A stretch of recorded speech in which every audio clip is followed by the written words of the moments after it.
Good morning, good morning, good morning. It's your boy ArtDog89. We're back with some more Genshin. It's Sunday Funday, aka Domain Galore. So kick back and enjoy. And I'm gonna start it off. Finish Clorin's story.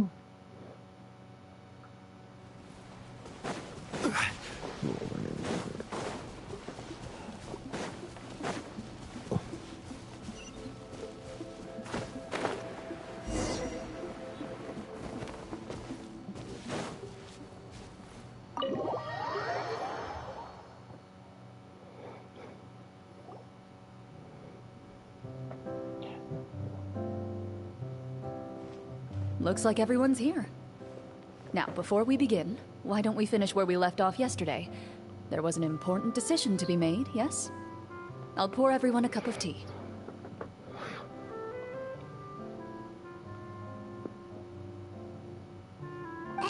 Is that really the most important part, though, Clorant? Paimon's more concerned about our current surroundings. Heavy walls, cold railings, dim lights. This is obviously supposed to be a prison. I admire the work put into the set. Still, it's obvious the scriptwriter has never paid a visit to the fortress of Meripede. So this set is going to be a part of the script? Unfortunately, that is something I can neither confirm nor deny. Anyone think Clorant's smile is starting to look kinda scary? Well, whatever happens, we'll just have to push on. But first, we should really figure out what to do with this treasure.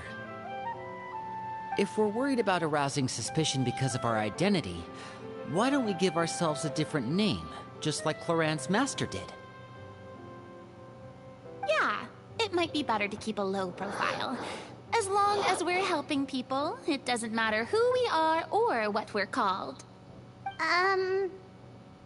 Staring at me won't get you anywhere. Or did you want some more tea? Oh, Paimon's good. Thanks. Why aren't you saying anything, Navia? Wait, what's that next to you? Oh, this is the short sword Clorant mentioned last night. I found it. Huh. I'm surprised you managed to track it down after all this time.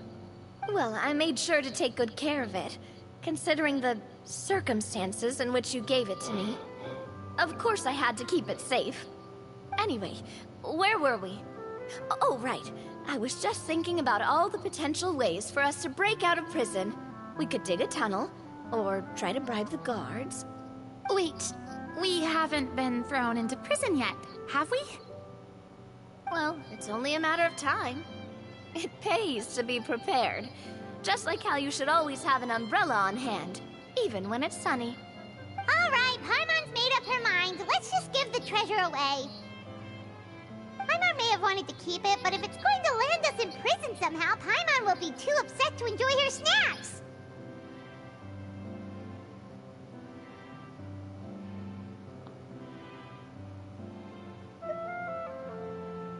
So, you reached an agreement? All right then, we can continue with the story. Oh, and we'll collect all the scattered pieces of treasure on the ground as well. All right. You collect the treasure and make your way back to the capital with your bag of loot in hand.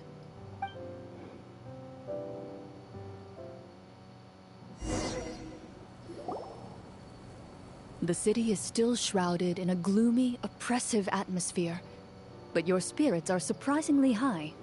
In places where sunlight struggles to reach, you generously share your wealth with the children, the elderly, and the poor in urgent need of help. Thank you, kind soul. The elderly woman's look of gratitude follows you as you walk away, her eyes never leaving your back until you move entirely out of sight. However, there's still quite a bit of Mora remaining. It appears you haven't made much progress. She's probably trying to tell us to speed this up. We need to hurry up so we can address the sorcerer problem. Should we go find that man again at the square? He seemed like a pretty responsible guy. I'm sure he knows the people here far better than us. Oh, good idea! Just as you start to make way to the square, intent on finding the man again, there's a voice.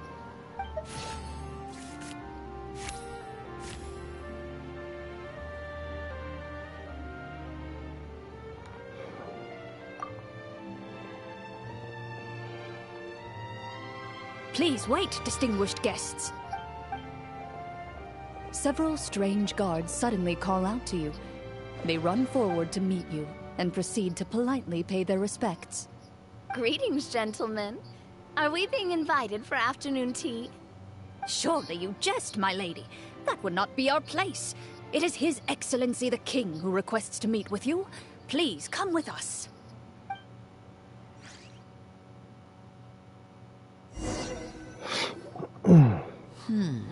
Do you think this could be a trap? Well, we have to investigate the court at some point, right? Meeting the king himself would be a fantastic opportunity to do that. I say we go for it. If something happens, we'll just turn the whole place upside down. That sounds a little intense. After a quick discussion, you nod to the guards and agree to follow. They lead you all the way to the audience hall of the palace. Gilded tables line both sides of the hall. The space itself is adorned with all manner of expensive antiques, glass shelves, and silver candlesticks. The items appear quite ordinary in size and dimension, yet their presence somehow makes the emptiness of the hall feel even more surreal and ominous. Wow, it's so luxurious! The elderly king, clad in a magnificent robe, sits upon the deep crimson throne before you. He wears above his head a majestic crown, with a gemstone the size of a bird's egg set right at the very front. As you observe it, you see a complex pattern of light reflect off its surface. Ahem! They're here, Your Majesty. A man dressed in dark clothes, likely a minister, shields his mouth with his hands and bends down to whisper a few words to the king. After a moment, he lowers his hands and stands back up. His gaze shifts to fixate on your group, but he does not move from his place at the king's side. The king does not appear entirely aware of his surroundings. The man by his side, though. We should keep a close eye on him. The king remains still and says nothing.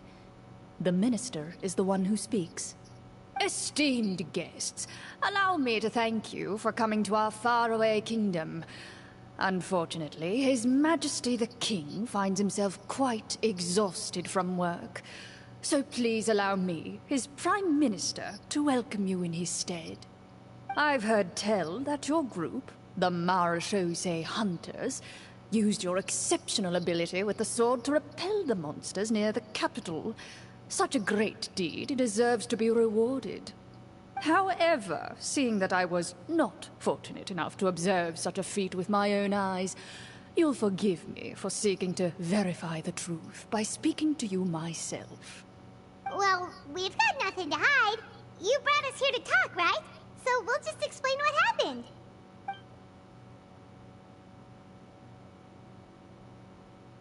The golem's blades were so powerful, they could cut down trees in a single swipe. It took a lot of effort to defeat them, even for trained swordsmen like us. Well, that was enough details, right? Believe us now? Your account does indeed match those of the survivors. Since you were the ones who defeated the monsters, that must mean you are also in possession of the treasure they stole?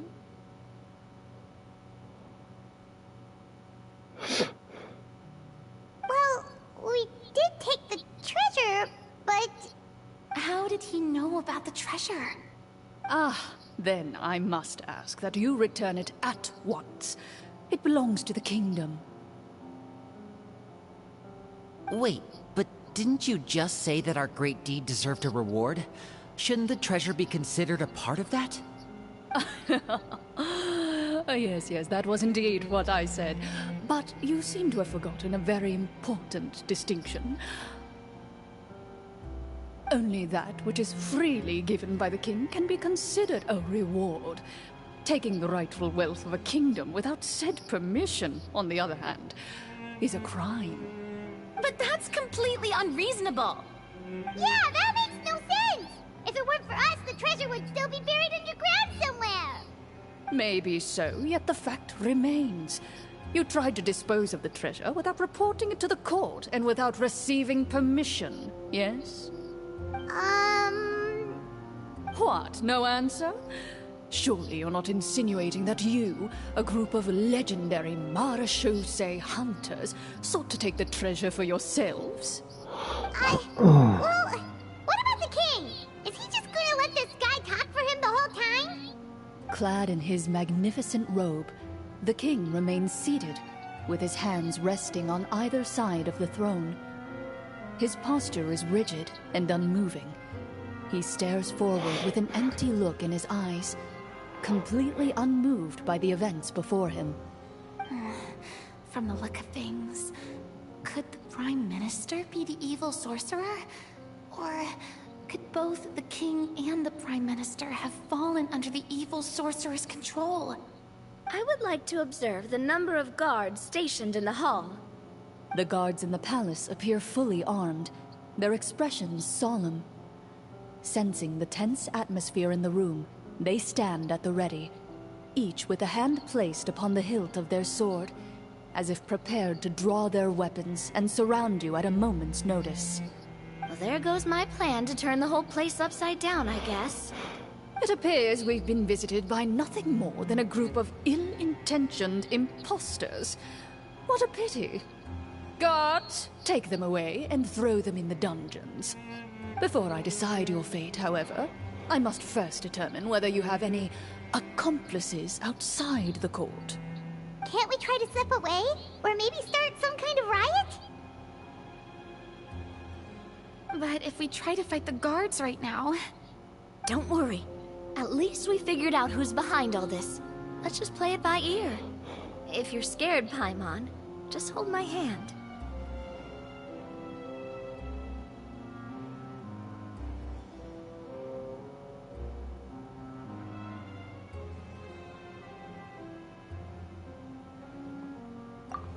Thanks, you guys.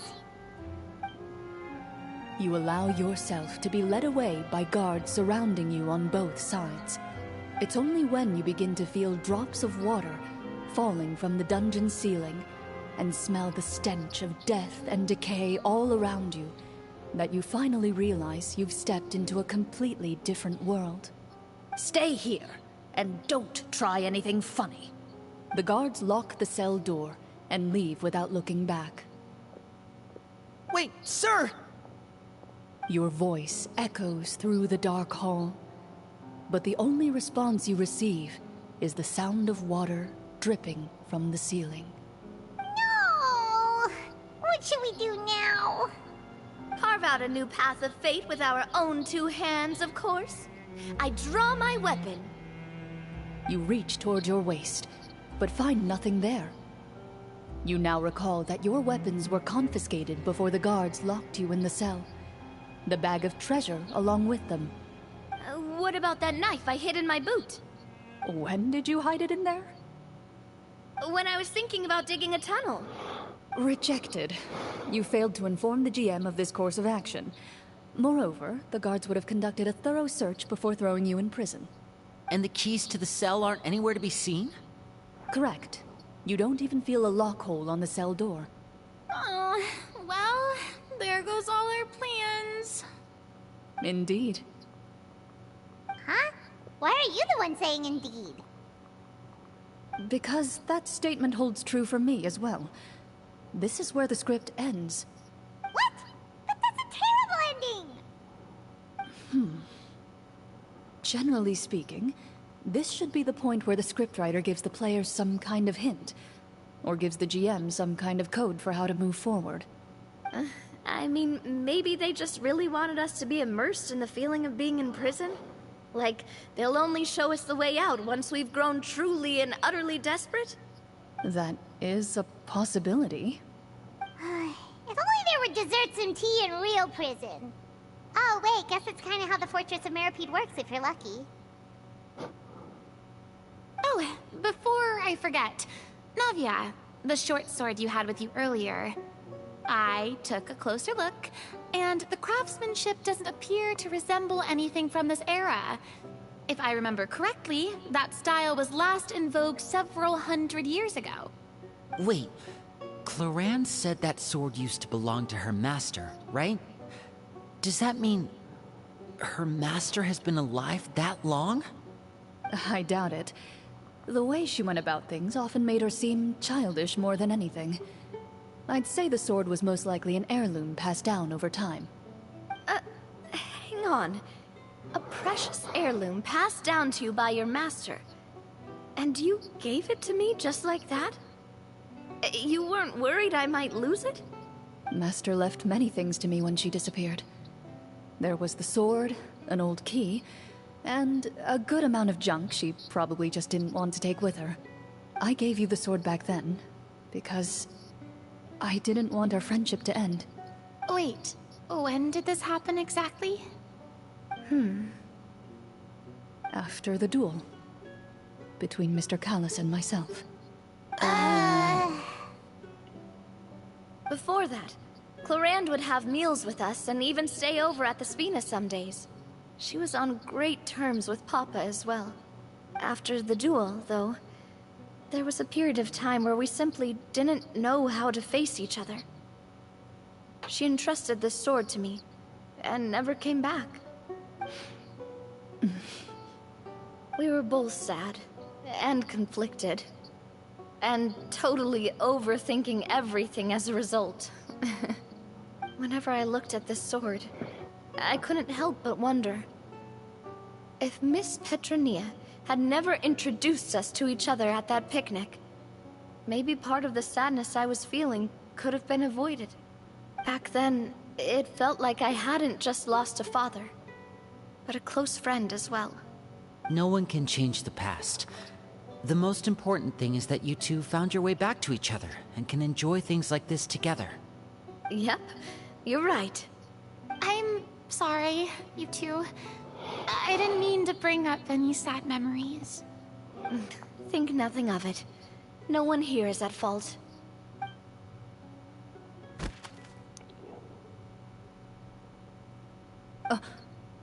Huh?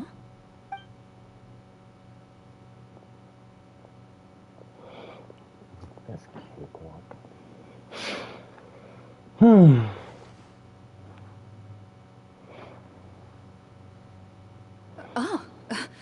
Looks like the next part of our script is here. Perfect timing. The situation was really starting to get desperate. And not just because of the prison thing.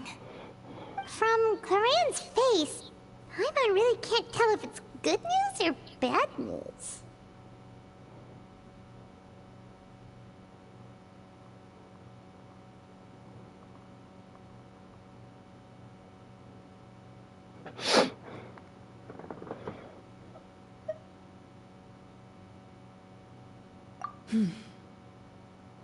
Water continues to drip from the ceiling.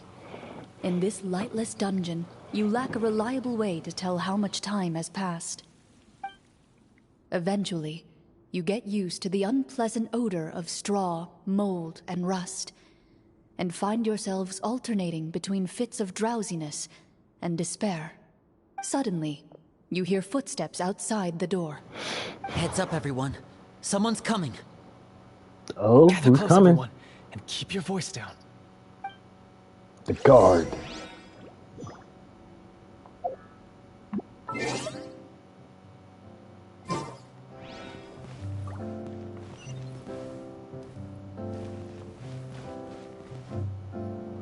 Who are you? I work as a guard in these dungeons, but my true identity is the same as your own. I'm also a Marechaussee hunter. Huh? Shh. I've already sent away the other guards, but if we make too much noise... I understand, but how can we be sure we can trust you? The king has issued a formal decree. In light of the irrefutable proof of your crime, you're to be executed before tomorrow's sunrise. If If you want to escape, it has to be now. Executed? We barely did anything! Monsters appearing at the same location as the treasure. Could this entire thing have been a trap? There will be time Probably, for Lenny. speculation once we're out of here. As for my identity, I have no way to prove that to you just yet.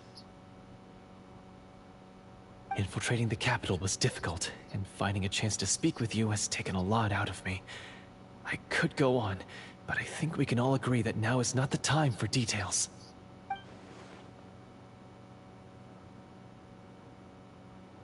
Have you seen our weapons anywhere, sir? Don't worry, I brought them with me. They're just behind the door. Still, these weapons alone won't be enough to defeat the true enemy behind the scenes. His faction is too powerful. The guards are all under his control, and he's even stationed a number of golems in various rooms throughout the palace. To defeat him, you must find a secret vault. It is said that within that vault, the Marashose hunters of the past left behind a treasure with the power to defeat the sorcerer. You're not coming with us?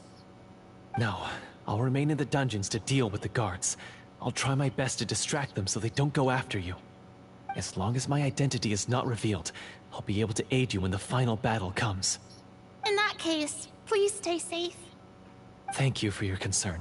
I will do my As for the location of the vault, here, this map should lead you there.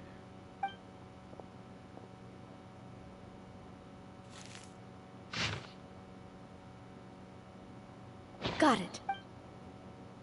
All right, once I open the door, remember to stick close and refrain from making any noise. I'll lead you out of here as quickly as possible. You now have the chance to restore the honor and legacy of the Marashose hunters. So please, get out there and reclaim what's ours. And be sure to exercise caution. With the help of the guard, you successfully escape the dungeons. Your sense of despair and anxiety both seem to fade as you continue your quest.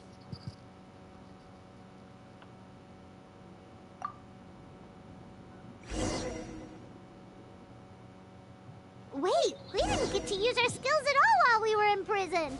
Who knows when we're gonna get the chance to use that cool summon spell? That is a pity, but we can only continue to move forward.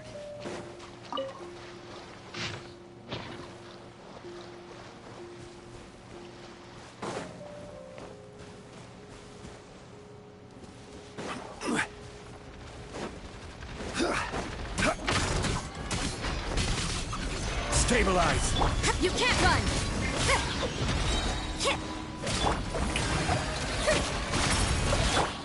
Lights out.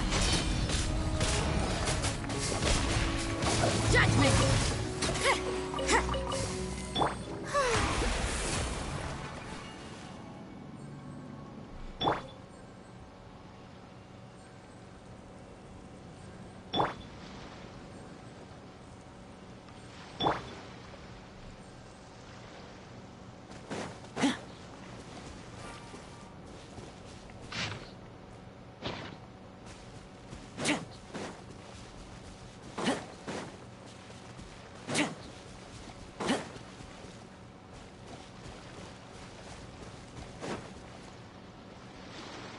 This should be the place marked on the map.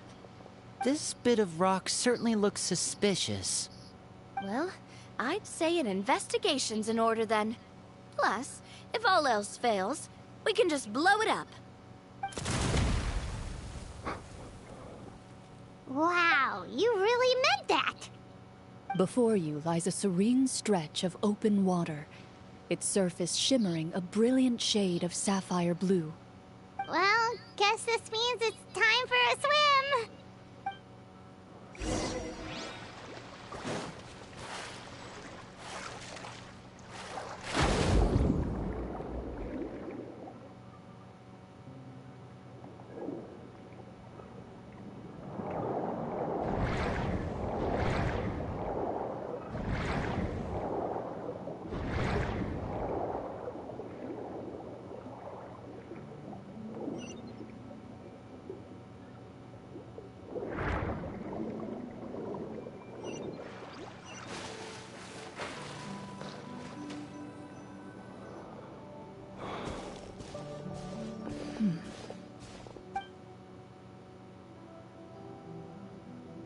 What's the matter? It's nothing. As you step into the cave, you find yourself in an eerily quiet space. Before you lies a narrow passageway that appears to trail off endlessly into the distance.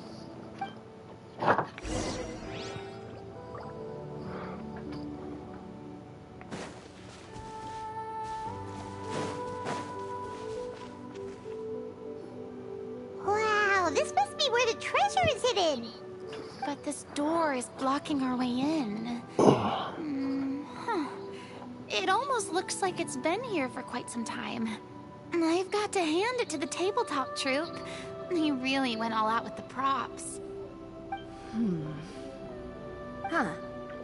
What have we got down here? A kind of mechanism connected to the door? Ah, it looks like we might have to arrange it into a certain pattern. A pattern on a stone door. That's something Master mentioned before.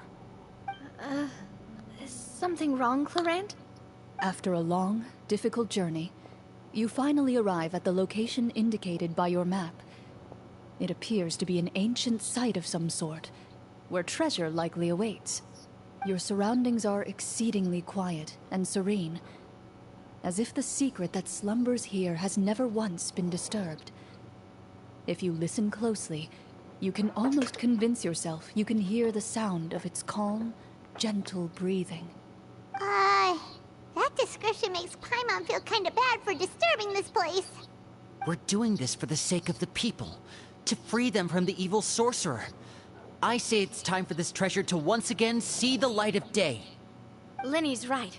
We need to keep going. The future of the kingdom depends on it. The next part of the story requires us to solve the puzzle, right? Let's start exploring the area. Yes, that should be fine. Something feels off about all this. Guess I'll just have to improvise.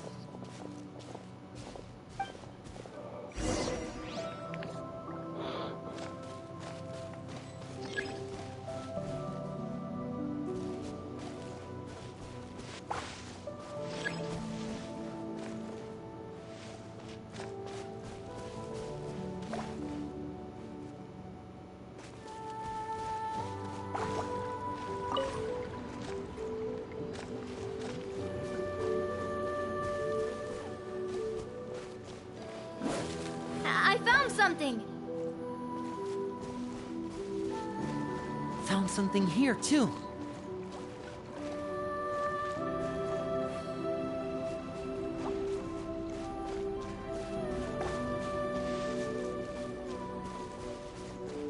Same here.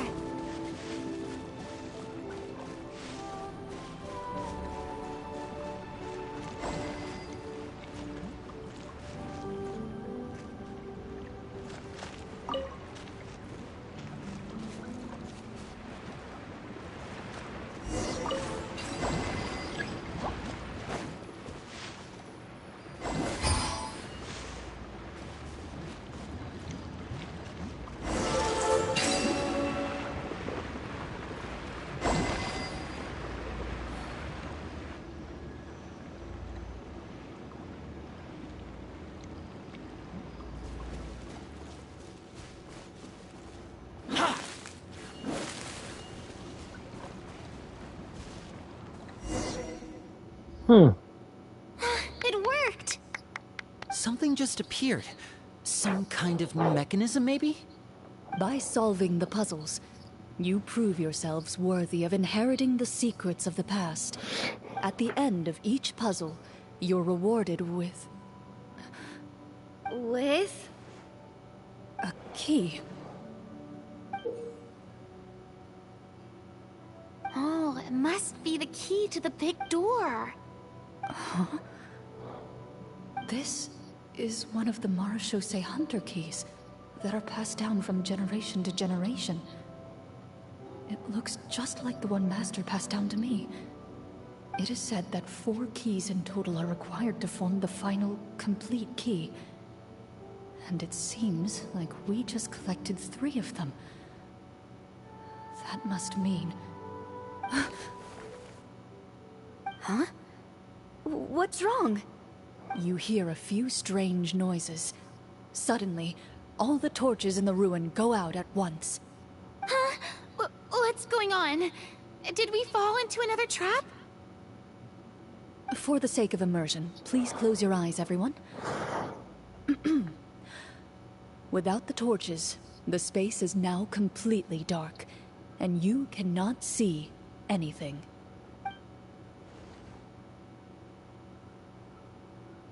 But Paimon can still see a little bit over here. Oh, right. Sorry. Suddenly, you hear the sound of footsteps pierce through the darkness. There's someone else here? Oh, this is so unsettling. I can't see anything. I've been discovered then. Wait, that voice, it's... You recognize the voice as belonging to the guard who led you to this place. It appears he now covets the treasure for himself, and has come to stake his claim. Oh, so this is just part of the script. Then I can probably relax. Well, if we can't see anything, that means we can't fight to the fullest of our abilities. Should we retreat for now? Judging by the way he's holding his sword, he must be a real Marashose hunter. But this isn't part of the script. Retreat? That's not the hunter way. If it's dark for us, then it's dark for him. We choose to fight. Your choice is noted. Please keep your eyes closed until I tell you the torches have been relit. This battle will be in the dark. You got it. Well then, let us begin.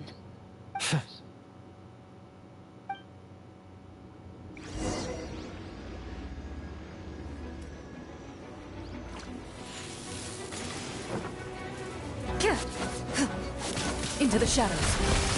I'd like to try to hit him with my sword. Your strike is successful. Ha! You're facing a veteran mark? Is he still standing? Couldn't... Is it over? Can we open our eyes now? The enemy is strong and relentless, but the battle is One nearing shot its his end. ass. The torches have not been relit. What about now? Final strike. Ha!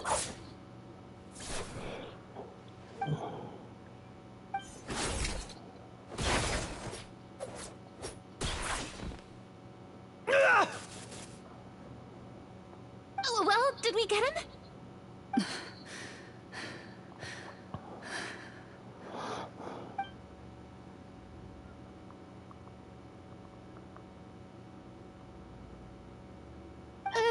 Glorian? Warm fire flickers across the walls once more. Your vision is now clear.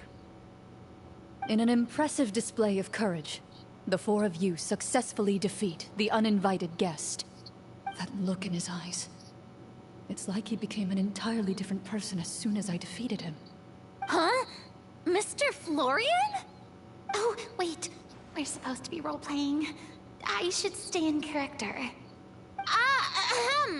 Speak your name, guard. Why did you lead us here just to betray us? Is this treasure really more important to you than bringing peace to the kingdom? What kingdom? What peace? Those were nothing but lies! I, Florian, am a true Marashose hunter, descended from hunters of ages past. So he's also using his real name. Or, wait, was that the name of his character from the very beginning? Then I'm even more confused. If you truly are a Marashose hunter, shouldn't you want to help us just like you said before? Shouldn't we fight together for the sake of the people? What do you know? In this day and age, there's no glory to be had as a Marashose hunter. What's that supposed to mean? My skills were passed down to me by my father. We lived a life of obscurity in the remote wilderness. Still, he devoted everything he had to being a Marashose hunter. And what did he get in return? A life of poverty and pain. In a world that forgot all about him. When he died, not a single person came to mourn his passing. The Marashose hunters were the ones who saved this city. We're heroes. We deserved more recognition and respect than this. Is he talking about how no one in the capital seems to remember the hunters and their legacy? I didn't expect the script to contain this level of social criticism. So that's why you want to take the treasure for yourself? You feel like you're owed fame and wealth? If you already knew where the treasure was located, why didn't you just come down here and take it? Because I still needed the final key. Only a true Marashose hunter is capable of passing through this final door. As someone who sought to hurt others for his own gain, Florian lost that right long ago. Okay, but what is this treasure anyway? We've got all the keys, right? So can we just go in and take a look? You're sure you want to go in? We've been talking about it for so long, of course Be right we back, want to stream. see what's inside. And we've already defeated Florian, right? So he won't try to take it from us anymore. Pesky brats. Watch yourself. Then let's open the door together. All right. Your choice of action is confirmed.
Before you, the door to the treasure, sealed and undisturbed for more than 100 years, finally swings open. You hear the shrill wail of the door hinge as it rotates for the first time after years of disuse, almost like a sleeping giant letting out an extended yawn. You get the impression that the secrets buried behind this door might be just as heavy as the sound you just heard. It's open! Come on, let's go in! Paimon wants to see what's inside! Ooh, me too! Ugh, uncovering hidden treasure is the most exciting part of adventuring. What do we have here? Uh-huh. A stone tablet? And some shabby weapons? You call this a treasure vault? Looks more like an abandoned warehouse. Maybe the troupe ran out of budget at the end? They provided a super immersive experience at the beginning only to drop the ball at the most important part. They could have at least filled this place with cardboard mora or something. Wait, I get it now. Paimon, this is the real Marachose Hunter treasure. Huh? This is it? The Marachose Hunter treasure is just a stone slab and some broken swords? I can't believe it. I refuse to believe it! Whoa, are you okay? The Marachose Hunter before you appears to suffer a serious mental breakdown. He needs to leave the room for a moment to collect himself. One of you seems to understand the significance of the treasure already. If the rest of you wish to follow suit, you may remain here in the meantime and explore your surroundings. Yeah, let's explore.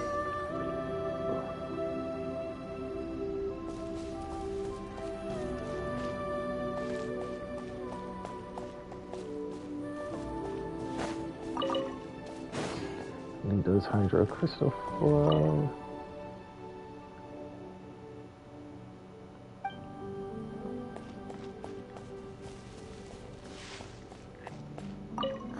The names on the tablet.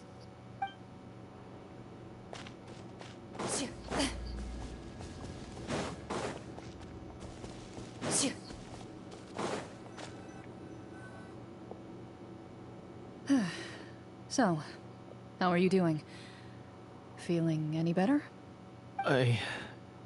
What just happened? Do you remember how you got here? Or what happened to your body just now? I remember now. I brought you here because I wanted to... The explosives in the cave! You mean these? Huh? How did you... I could tell something was off the moment I stepped into this cave, so I kept an eye out. I've already dismantled the whole thing. So the strongest champion duelist in all of Fontaine saved the day once again. Guess I shouldn't be surprised. It would seem your skills as a Marachose hunter are as sharp as ever. I deserve some answers, don't you think? Tell me why you wanted to lure me here. Everything you said earlier sounded like the truth. Luckily, your monologue was dramatic enough to convince my friends you were just role-playing. I don't know. I just always felt like there was something in my heart that didn't belong to me. Something agitated and angry. Who knows? Maybe it was my own anger all along. I could never really tell. The feelings about my father and the other Marachose hunters are real. It just wasn't fair. I was angry, bitter that no one remembered them or praised their accomplishments. I don't know when it started, but at some point, my anger came to completely consume me. At that point, I remembered the legend my father used to tell me. The one about the treasure. But if the treasure was all you cared about, why plant all those explosives? Wouldn't they just destroy the treasure and bury you along with it? I can't remember. My head is a mess. It felt like there was this voice telling me to eliminate the hunters, but now it's gone. From your description, I suspect you were dealing with a devorator. Devorator? Oh, your master... your father, I mean. Never talked about it? It was a kind of monster that was active several centuries ago. No, I've heard of it. I'm just not sure why you suddenly... Wait, it can't be. The seal! The seal? My family has served as Marashose hunters for many generations. But the title and swordsmanship weren't the only things passed down over our line. There was a seal as well. My father instructed me to always watch over that seal and maintain it regularly. He said it had been passed down over a truly ancient age, and protecting it was our clan's most important duty. But I neglected that duty after he died.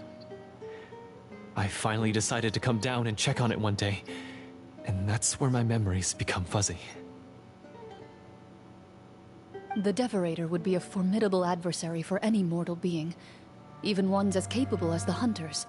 If you lacked the power to completely destroy it, you could easily fall prey to its influence and corruption. In light of this, some Marashose hunters chose to seal the Devorator away, in the hopes that a permanent solution would come with the passage of time. I heard it has the power to amplify the obsessions and desires in people's hearts, to the point where they overtake you entirely. It would seem I'm not just lacking in skill with a blade, but in mental fortitude as well. And yet, you were able to retrieve 3 of the 4 keys. If I remember correctly, each was entrusted to a respected and capable hunter. How did you manage it? One of them belonged to my father. The second I stole from a different hunter. And the third... was one that I snatched while the person was on the way home from the tavern. I nearly died in that alley. I know just how strong you are. It's as clear as day to everyone in Fontaine. I observed you from dusk to dawn, but could never find any opportunity to sneak up on you. I never even saw you drink a single glass of liquor. The only way I could think to obtain that last key was to lure you here using your hobby, and then... Oh, I get it now. That monster, it wanted to bury you here alongside the treasure. I won't comment on anything else, but the script was good. Well, I did pour my heart and soul into it. The stories my father used to tell me about the glory of the heroic Marashose hunters and how they came to be forgotten. It's more than just a story. Huh? You're proud to be a hunter. You're still holding onto that part of yourself, no matter how small. I have done so many despicable things. I have nothing to be proud of. Then explain the purpose of the evil sorcerer in your story. Huh? Isn't he the true antagonist? The one who sought nothing but his own gain, and used the people as pawns to attain it? In your heart of hearts, he was the one you truly wanted to defeat. But I've already tainted my sword. I no longer have any right to... Wake up, Florian. Remember how you introduced yourself earlier. Do you really think the hunters acted out of a desire for honor and glory? Or to be loved and acknowledged by the people? What did your father teach you about our order? You do not wield your sword for yourself, but to protect those you serve. There's nothing special about a blade. It's the intentions of the wielder that matter above all else. Do you still not understand? Even after seeing the treasure for yourself? The contents of that room, they represent the true legacy the hunters left behind. You're right. I am a Marashose hunter. It's time for me to redeem, no, to finally serve the people I vowed to protect all along. I wouldn't be so quick to push aside the need for redemption. I know. That's a charge I won't bother to defend myself against. Good. Then, come with me, and help me see the script through to the end. Huh? See the script through to the end? But there's no more script left. Never finished it, huh? No, I mean, I wrote the script with the sole purpose of luring you all here. There was no reason to write beyond this point. Then we'll just have to keep writing it. The evil sorcerer still needs to be defeated. You mean the Devorator? Are you saying I have to make up the rest of the script as we go along? Is that really so hard? You've already written most of it. Surely you can write an ending where the hunters win and justice prevails. I'll be there to help you too. You aren't afraid your party will fall into danger? I know what my friends are capable of, and they're all quite skilled. Besides, I need their help. Then, are you going to tell them the truth about all this? I don't intend to spoil the fun. Sometimes, protecting dreams and fantasies is more important than exposing the truth. Don't you think?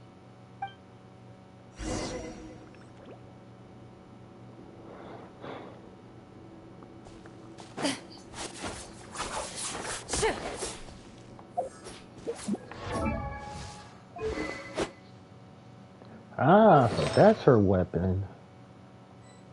And Noblest Oblige for the artifact.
They're back! That took a while. Ahem!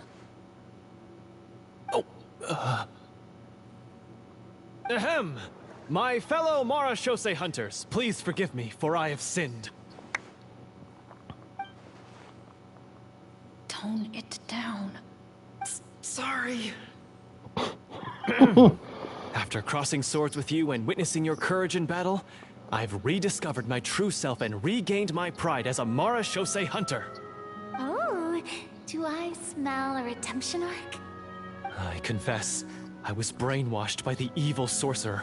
He asked me to lure you here so he could bury you in this cave. That little... Wait, you're saying all of that wasn't you, but the evil sorcerer? That's right. He's adept at manipulating the hearts and minds of the people. I fell under his influence because I did not possess a strong enough sense of will. Huh. And how are you going to prove that you're a changed man? We're not going to fall for the same trap twice. To be perfectly honest, I only came to my senses after seeing the treasure. It reminded me of my father's past teachings. The treasure was actually... The names of all the Marashose hunters from ages past and their weapons? Wait, you already know? Of course. Don't underestimate a veteran role player's exploration skills. Oh, wait, I mean Marashose hunter Navia's exploration skills. We just finished reading through the content of the stone tablet. That tablet recorded the lives of some fascinating people. For example, this Marashose hunter called Est. She inherited the responsibilities of the Golden Hunter and passed judgment on many people. But in private, she had a very easygoing personality. Her favorite pastime was singing and dancing with her friends, and she was said to have a beautiful voice. So, she was just like you. Oh, you really think so? Well, when you put it that way, I suppose I also have a few things in common with this Walter. Working as an executioner, he supposedly used a countless number of tricks to confound his enemies in battle. Oh, if only I could have seen the feats of magic he pulled off back then. Their lives were all so exciting. You could write so many cool books about their accomplishments. How could they have all been forgotten? Because they chose to be. To hunt monsters that only appear in the shadows, you must also operate in the dark. To be a marechaussee hunter is to willingly give up on wealth and fame. Then this stone tablet must have been left behind by their companions. That's right. Few marechaussee hunters ever revealed their identity to the public. They always protected the city from the shadows. The only time they spoke of their accomplishments would be at night, when they gathered with their fellow hunters in front of the bonfire to share stories of the monsters slain by their hand. So, this tablet was created not so that the hunters would be remembered by the people, but so that they would be remembered by each other. No wonder this place was so well hidden. You regard the stone tablet in solemn silence. The names of your comrades etched onto its surface serve as a reminder that you are never truly alone. The tablet proves that, although a hunter walks a shrouded path, it is not a solitary one. There will always be those who walk beside you, a fact that remains as true today as in ages long past. Their legacies shall continue to be passed down from generation to generation, as everlasting as the stone onto which their names are carved. Father, you once told me that I should seek out the treasure if I ever became lost. So this is what you wanted me to find.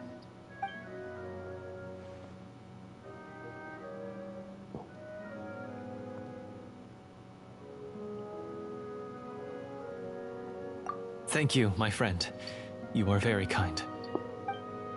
I implore you, everyone, please give me a chance to make up for all I've done. Allow me to fight alongside you and defeat the evil sorcerer that threatens the peace and prosperity of everyone in this kingdom. Well, I say we let you join. Sounds good to me too. Everyone makes mistakes. What matters is what you do to make up for them.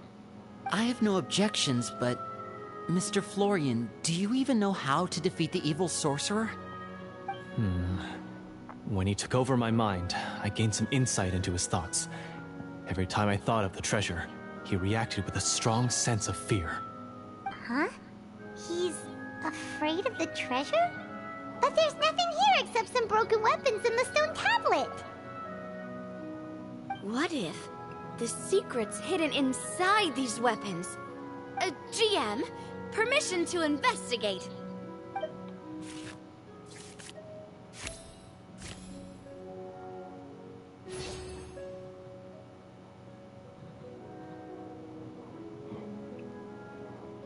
At first glance, the weapons appear absolutely ordinary.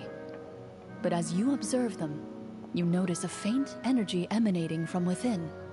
These blades have slain countless monsters.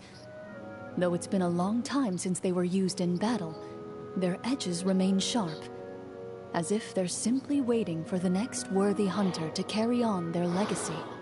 So basically take these with us, right? I'll take this weapon, since it used to belong to Est. Maybe it'll find comfort in being held by someone who appreciates the arts. Ah, good idea.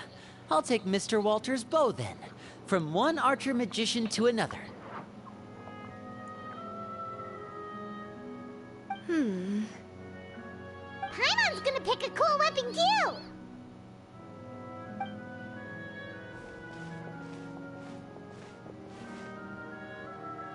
As you grip your weapons, you can almost feel the will of past hunters coursing through your being. It's a feeling of courage, determination, a silent vow passed down from generation to generation that says, eradicate the monsters, no matter the cost.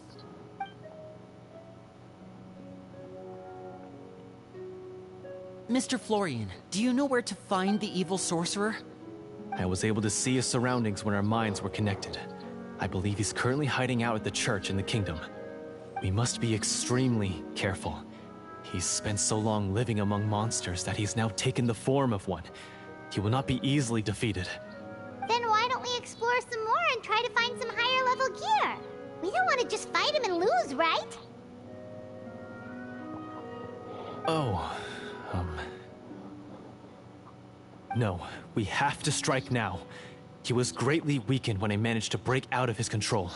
If we let him rest, he might have time to escape. I agree with Mr. Florian. We've got to act while we have the advantage. Don't forget, the people of the capital are counting on us. Yeah, now that we've got a plan, there's no point in waiting. The longer this drags on, the worse it will be for everybody. Yes, that's what's called...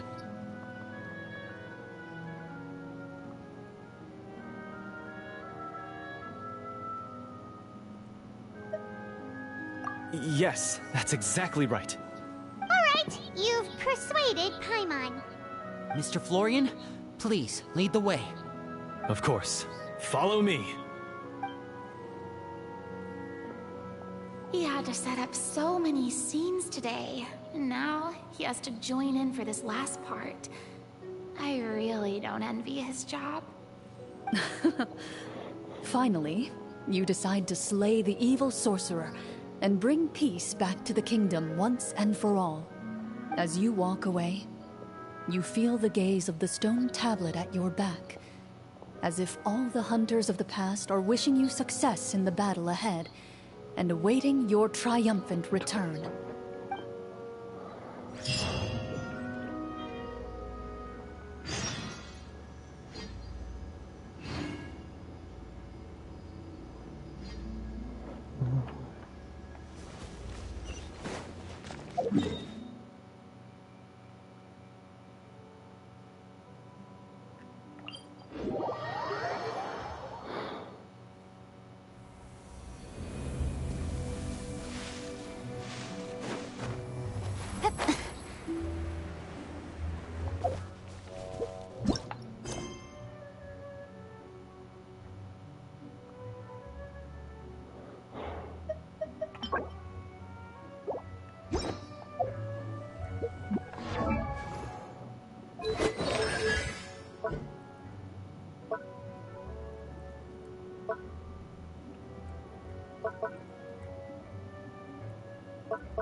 Boring!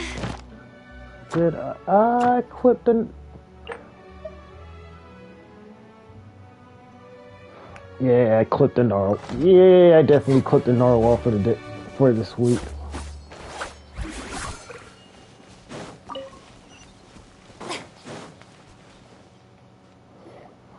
Finally, you arrive at the church Florian described. As you approach, an ominous aura surrounds you. You get the sense that your enemy is close at hand. How strange. This uneasy feeling seems so real. How did they manage that? Now, it is time for the final battle. Let's go!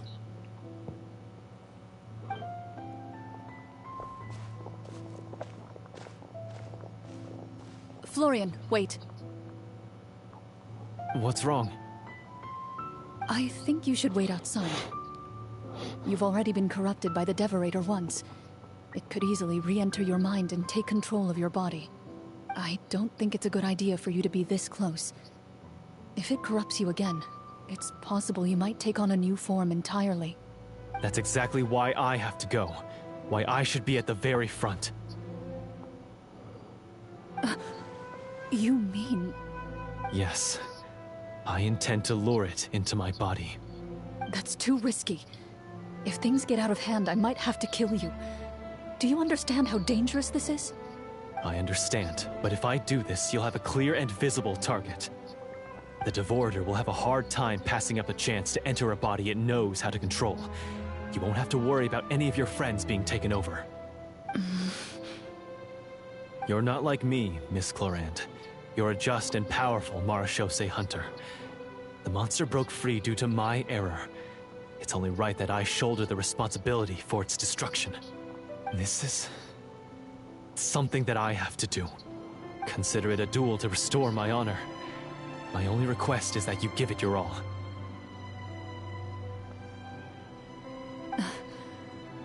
I understand. Then, as a champion duelist, I hereby accept your request for a duel, and extend to you my most sincere regards. Thank you. The battle is now upon us. Let the Devorator once again tremble under the blade of the Marechaussee hunters.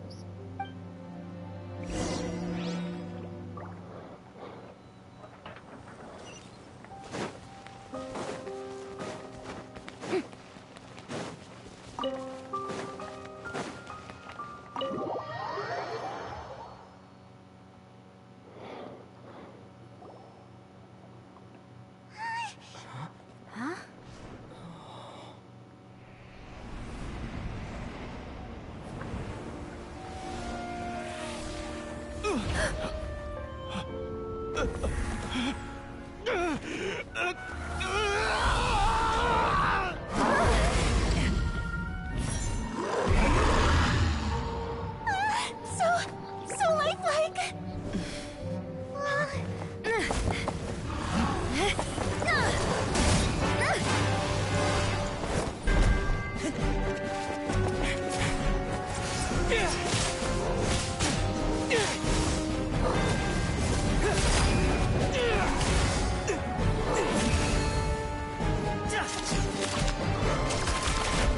My man Lenny's chucking them cards like Gambit.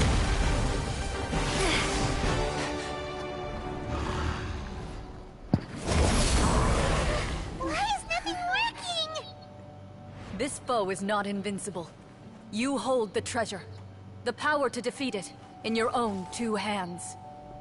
The treasure? You mean... the names. It's the Marechaussee hunters' names. How are we supposed to... You forget, Paimon? There's still one skill we saved until the very end. Hunters fight not for fame, but to aid the people whenever they are summoned. Walter the Marechaussee Hunter, master of 1,000 tricks, executioner of the Phantom Hunters, I call for aid!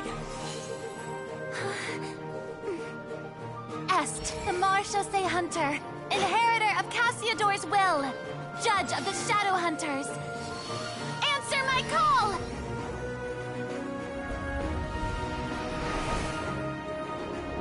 Petronia, protector of justice and order. The hunter I respect the most. Thank you for saving my friend, the best one I'll ever know. Please, lend us your strength.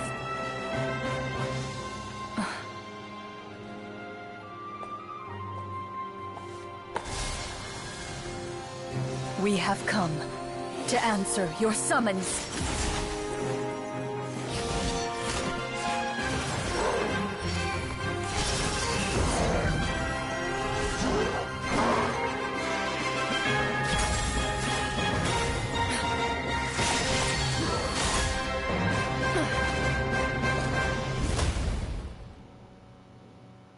And so, the monsters were eradicated, and the sorcerer was defeated. Peace soon returned to the capital. Those in the court, manipulated by the sorcerer, also recognized the errors of their ways. Some remembered the names of the heroes who saved their kingdom, but others simply continued their lives none the wiser. Such is the story of the Marechaussee Hunters. They pursue the phantoms in the darkness and exterminate all who pose a threat. They will always protect the city and those within it, even should all memory of their accomplishments be forgotten by the very people they serve. I am assuming we've finally reached the end of the script. Yes, you've reached one of the better endings. It's a pretty solid story overall. I thought it was just an ordinary adventure at first, but the further we got into it, the more impressed I became with the production and the plot. That final battle especially. All the effects were super realistic. Oh, right. Yeah, totally. That's a really good point. I never expected the weapons we picked up from that vault would have that kind of effect. Yeah, mine nearly scared the daylights out of me when it started glowing. I took a good look at it after we got out, but I don't think it ever lit up again. Oh, we should probably give these props back, right? I'll just leave mine here. Did you have a good time? Of course. Let me know if another script like this comes around. Sure, no problem. Then I'll head back for now. I think I need some time to fully digest everything that just happened. Once Mr. Florian is awake, please pass on my regards to him. He must be extremely exhausted to have passed out cold like that. You're right. He's had a lot to deal with. Well, see you all some other time. Toodaloo! Damn, homie's out cold. Oh my god. Okay, so, can I ask now? I think it should be fine, yeah. What in the world was going on back there? So you saw through all of that? That time in the cave when you told us to close our eyes, it'd be weirder if we didn't notice anything. I was dying of curiosity the entire time. I mean, you did a pretty bang-up job of pretending nothing had gone wrong. Farina actually looked like she thought all of it was planned. Guess none of us wanted to be the one to break the illusion. What are you all talking about?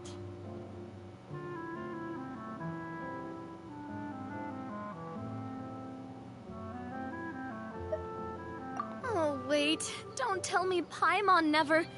No, this is all my fault. It's not too late to cover your ears. Here, Paimon, I'll do it for you. Bit late for that, don't you think? You're saying everything that happened back there wasn't actually part of the script? It's probably more accurate to say this was never a real scripted story to begin with. What? So loud. My head. Hey, you! Get up right now and explain yourself! No shaking, please! Oh, my head.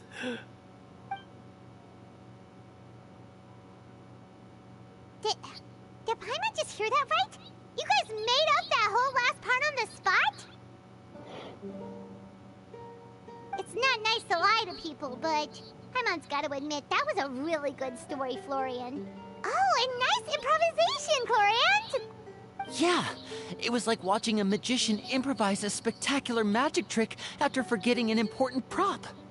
If Paimon knew something was wrong with that vault, she would have floated straight in the opposite direction. Everything was under control. As if you've ever described a situation as being out of control. I'm pretty sure any situation you consider to be easy to handle would scare a reasonable person half to death. Guess I'm just used to it. You must run into a lot of unexpected situations then. That explains why you're so good at coming up with things on the spot. As for you, Florian... I know there's no excuse for what I did. I'll turn myself into the guards at once, confess my crimes, and accept any punishment that comes my way. I would say you've already suffered more than enough. What? You may have been blinded by fame and fortune in the beginning, but your actions during the final battle had proven you to be a true Marechaussee hunter. You'll be far more used to the city above ground than below. Your job as a hunter is more important. But... Of course, you'll still need to take the keys and pay a personal visit to the 2 hunters you wronged. Prepare to accept any terms they give you as well. Yes, of course. As far as I'm concerned, though, your showing in the duel was enough to prove your honor. Then I'll do exactly as you said. I'll go return those 2 keys right now. Thank you so much, everyone. I'll do my best to prove myself worthy of the second chance you've given me. I swear this on my name and honor as a Marashosei hunter. Until we meet again, everyone.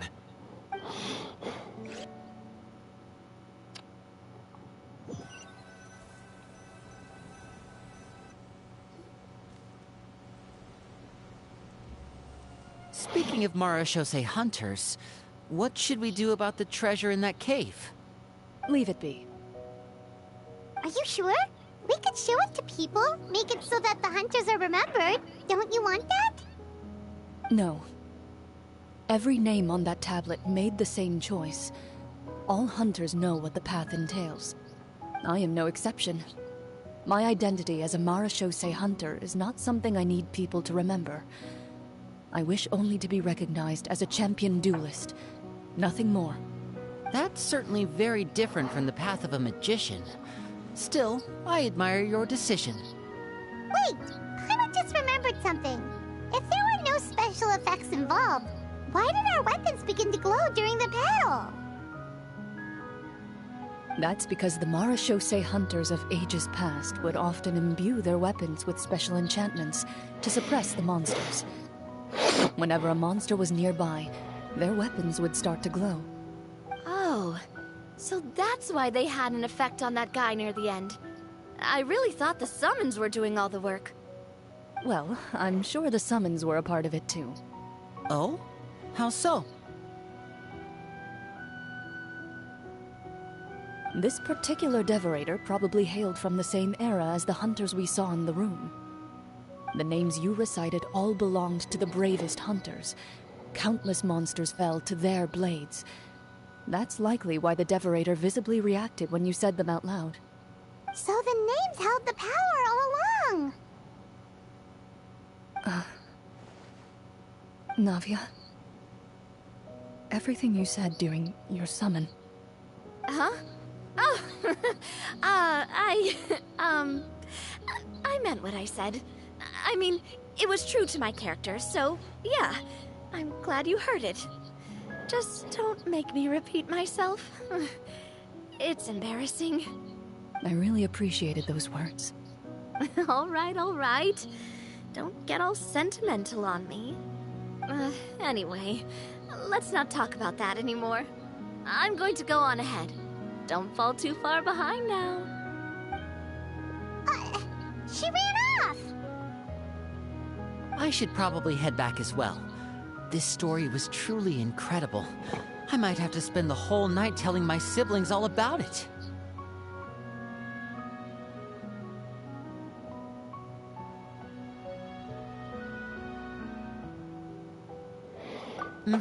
Goodbye.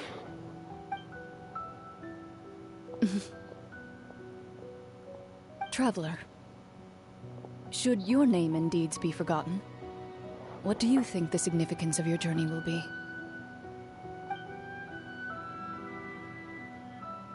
I suppose the significance would be the journey itself and the world we helped create. There's still value in the time I shared with everyone here, in the things we were able to accomplish, even if no one remembers them. A great answer. I'll remember it.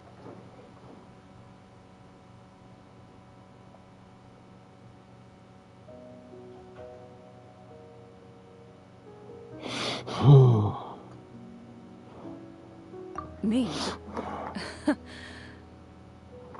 The Marashosei hunter says nothing in response to that question.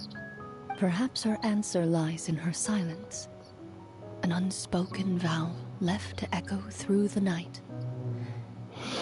The path she walks needs no explanation. Damn.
too popular can be such a hassle. Who knew the people would adore me so much?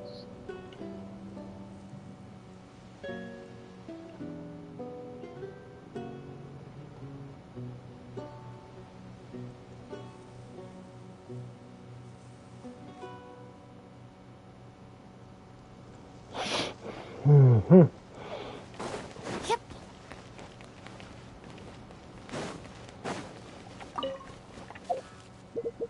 Well, that be the case. I might as well do it. That be the case. I might as well do another story.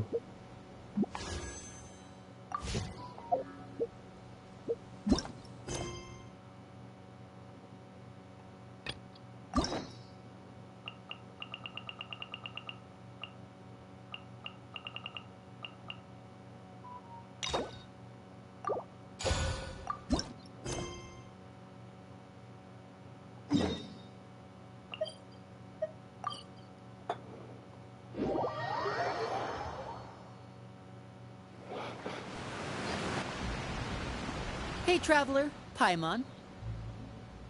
Oh, Paimon knows that voice! Over here.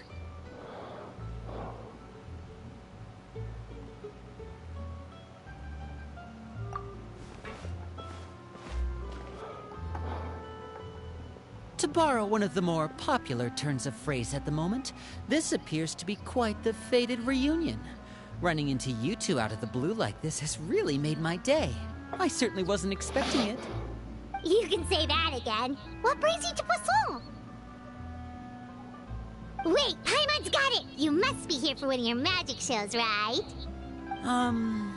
Actually, we've run into a bit of trouble on the home front, so Father arranged for us to stay in Poisson for the time being. Oh, are Lynette and Fremine here too? Yep, along with most of the other members of the House of the Hearth. You may have noticed Poisson seems a bit more crowded than usual. So you're saying nearly the entire organization has moved to Poisson? Sounds like you've run into way more than just a bit of trouble. What's really going on? Well... Since the two of you are so curious, perhaps I can fill in the gaps. You scared Paimon half to death! Father, you're here. You know... On second thought, maybe we don't need to know. It's all probably super confidential House of the Hearth stuff, right? We totally weren't trying to pry or anything. No need to be nervous. I could sense your genuine concern from your conversation just now. Of course, I can also understand your confusion. Sending so many Fatui here to Poisson, it's only natural that some might suspect an ulterior motive to be involved.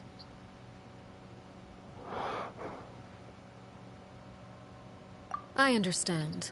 I'm well aware you've had your fair share of confrontations with the Fatui in the past, and I can't exactly guarantee that we'll remain on good terms in the future.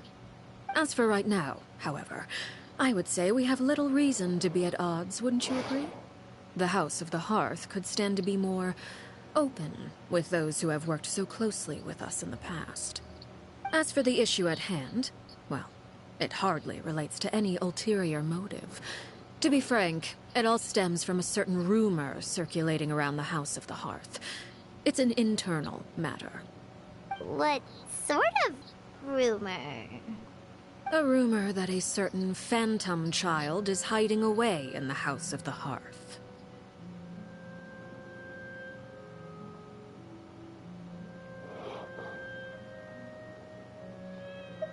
A phantom child? Ooh, just hearing the name is giving Paimon the creeps.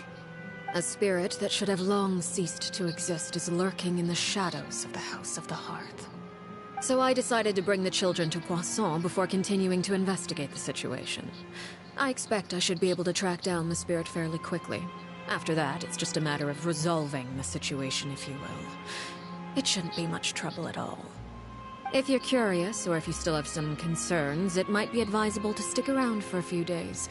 I'm sure the children would be exceedingly pleased to welcome some visitors. Lenny, I'll leave you to entertain our guests. I have some matters to attend to. Of course, Father.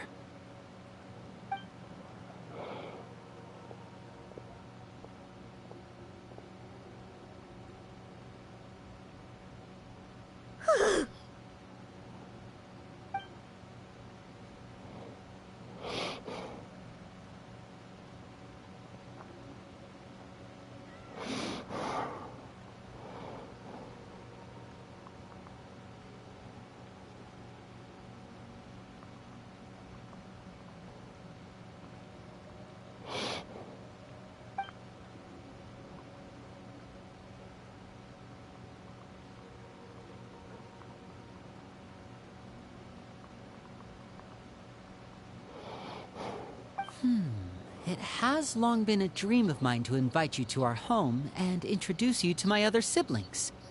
You're quite well known in the organization already. A lot of people have been talking about you, especially after everything with the prophecy. If you're willing, why don't you stay a while and have a little chat with us?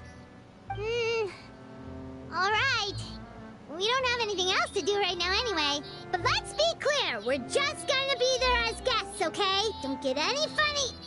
Oh, wait a second. If we're your guests, that probably means we'll be treated to lots of yummy food, right? Of course. During our stay in Poisson, we've been helping out the locals with some fishing. We bring in quite the bounty every day. In fact, today's the perfect chance for me to show you what I can do in the kitchen. Let's go. I'll take you to where we're staying.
We rented this house from one of the locals to use as a temporary base.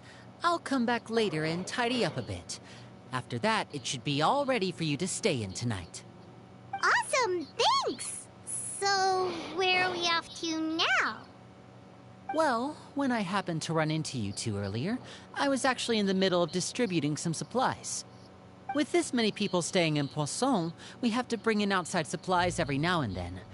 I should probably make sure the rest of these provisions get delivered. Otherwise, people might start to get antsy. Okay, we'll come with. There are all sorts of rumors about your organization floating around out there. Paimon's not sure if she could even take a wild guess as to what's true and what's not.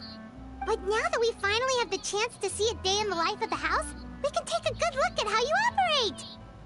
Well, you're more than welcome to come along. Just follow me.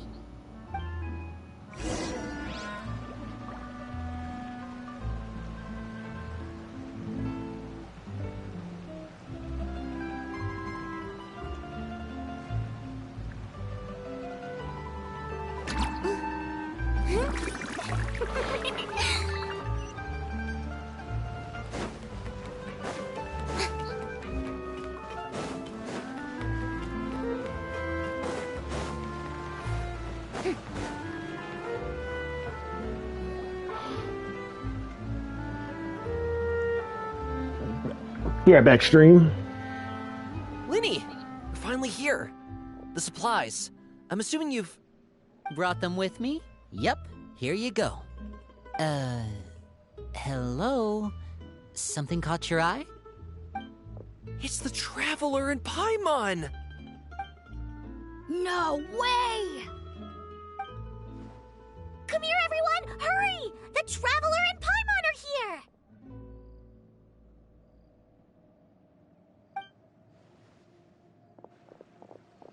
One at a time, please. Don't crowd around them all at once. We don't want to scare off our guests now, do we? Oh, it's alright!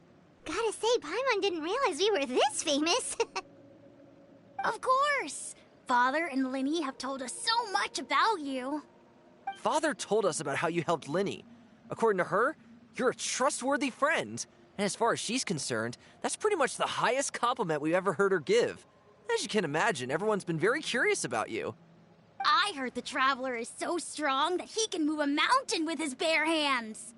I heard Paimon eats so much that she can clean out the entire pantry at Hotel Tabor in just 3 days.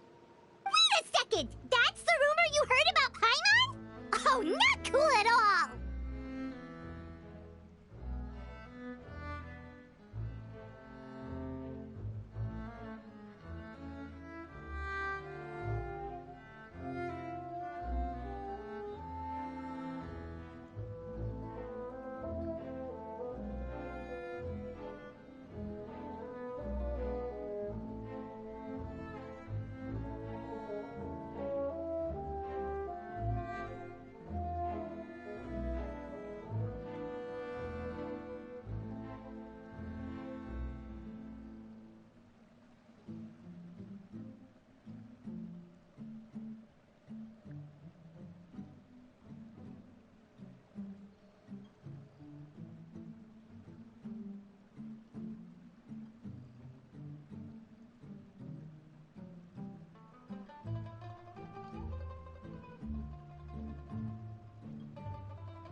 Alright, I'm back. Oh, wait! When guests visit, you're supposed to give them gifts and stuff, right? Oh, we don't need something like that. Besides, we don't have anything to give to you. Come on, we insist. I can give you some of my new potions. Just pick your poison. And by that, I mean medicine or actual poison. I've got both. Huh? Or maybe Shaplo can teach you guys about stealth. He's super good at it. He's never been caught. Ah, now that's not a bad idea. I know you usually prefer to fight head-on, but it never hurts to expand your bag of tricks, right? When it comes to eliminating your enemies, staying quiet can go a long way. Trust me, I would know. I was poisoned not too long ago, and I'm still dealing with the after effects. So I'm not quite as good as I was before, but I can still give you some pointers. Wait, when you said gifts, I didn't think you meant poison and stealth tactics. But those are the best things we can give you. You don't like them? Ooh, how about this? Tell me the name of someone who really annoys you, and we'll teach him a lesson for you. All right, Fold, Selwar. I think that's enough suggestions for now. When it comes to being a good host, it's the thought that counts. You don't need a physical gift to make our guests happy. In fact, pestering them with suggestion after suggestion might make them more annoyed than anything. I would say your enthusiasm has certainly gotten across. Really? Yep. Awesome! It's been so long since we've had guests to play with. If there's anything you need, just let us know. Yeah, especially if it's poison or something. I've got all sorts of potions for that. Well, we'll talk to you all later. We've still got supplies to distribute. All right, see you later.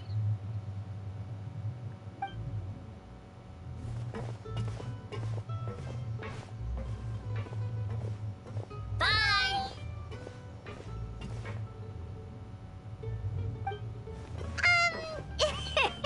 Lenny, about all that poison and stealth tactics talk just now. Scared you, did it? That kind of talk comes with being part of the House of the Hearth. When Foltz was really young, he strangled all of his family pets, just out of curiosity. He was labeled a dangerous problem child and was abandoned by his family. Elwar has an unnatural obsession with potions. Father has forbidden her from trying all the different concoctions she comes up with, but she still tries to test them in secret. You really have to keep an eye on that one. Chaplot is around my age. While I'm mainly responsible for collecting intelligence, he handles surveillance. He's very passionate about his work and has no reservations about taking on some very difficult missions. I know you two probably aren't used to that kind of talk, but I can promise you they only have the best of intentions. Things like stealth tactics and developing different poisons, they really mean a lot to them. They were just trying to share the best of what they could offer, that's all.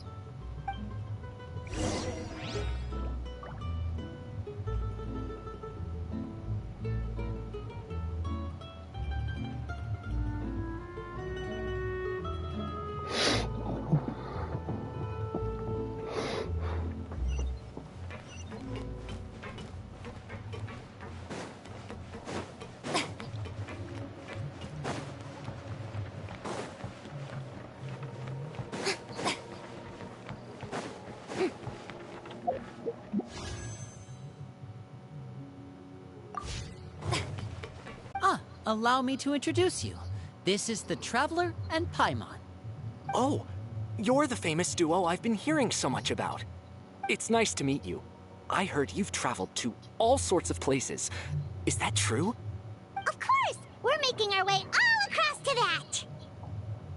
Oh, good for you. You must be pretty familiar with Fontaine by now, then. Have you seen the new opera that started running recently? I think it's called... The 4,000 Thieves? Oh, this is the first we've heard of it. It seems like it's going to be fantastic. From what I've been able to tell from the posters, anyway. You should definitely check it out if you have the time. Oh, and there's the Blind Maiden, too. That one is supposed to have audience interaction. Seems pretty interesting. After this mission is over, I think I'll go get a manicure. Oh, maybe I should dye my hair. Wonder how much it'll cost. Is it just Paimon, or do these two seem much easier to get along with than the others? Looks like the House of the Hearth has some normal members after all. I heard that. Oh! Oops. I'm guessing you're referring to Foltz and the others? Yeah, we're definitely not all like them. I bet those crazies are practically foaming at the mouth right now. I'm sure they just can't wait to get back to Snezhnaya to carry out the plan. That's enough, Filial. Don't talk about family members behind their back, right? Whatever. Let's go. Guess this is goodbye then. If you ever have some time, we should go see the opera together.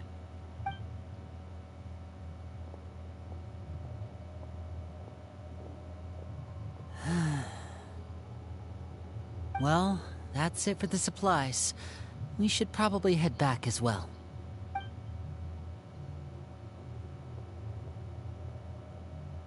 Well, they didn't seem too happy with each other. Seems like there could be something more going on here.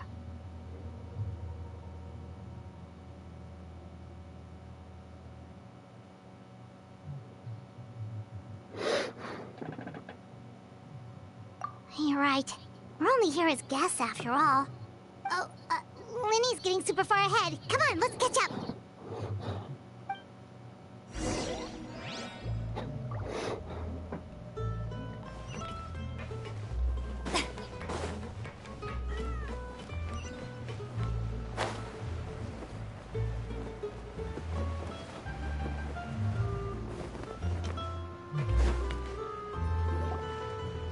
So, what do you think of the members you've met so far? Well, Father is always encouraging us to be strong-willed and independent. So if there's one thing we've got, it's people who aren't afraid to speak their mind. Well, I should probably get cooking. Want to join? Of course! Then let's head out and... Fremine? What are you doing here? Well, Fremine! Nice to see you again! You too. I heard you're here as guests of House of the Hearth. Welcome. We were just going to make some food. Why don't you come along? I could use some help in the kitchen, and I seem to remember you mentioning you wanted to make seafood soup for the traveler in Paimon. Seafood soup? Oh, Paimon's drooling already. Were you looking for something just now, Fremine? Maybe I can help. It's nothing. I just wanted to see if there were any extra supplies. Yeah, we've got some left over. What do you need? Some food and water, and some clean cloth, if possible. No problem. Give me a second here. Food, water... Wait a minute. What do you need all of those for? You're not on any missions as far as I'm aware, and you were just going to come eat with us. So what's this all about? I thought I'd grab an extra portion because I get hungry at night. Could be because I'm growing, you know, and... Fremine, you remember what I told you? You're not like me. Your lying skills still need some work. Tell me what's going on. Is it really bad enough that you have to keep it from your own brother? Maybe it'll be better if we gave them some space.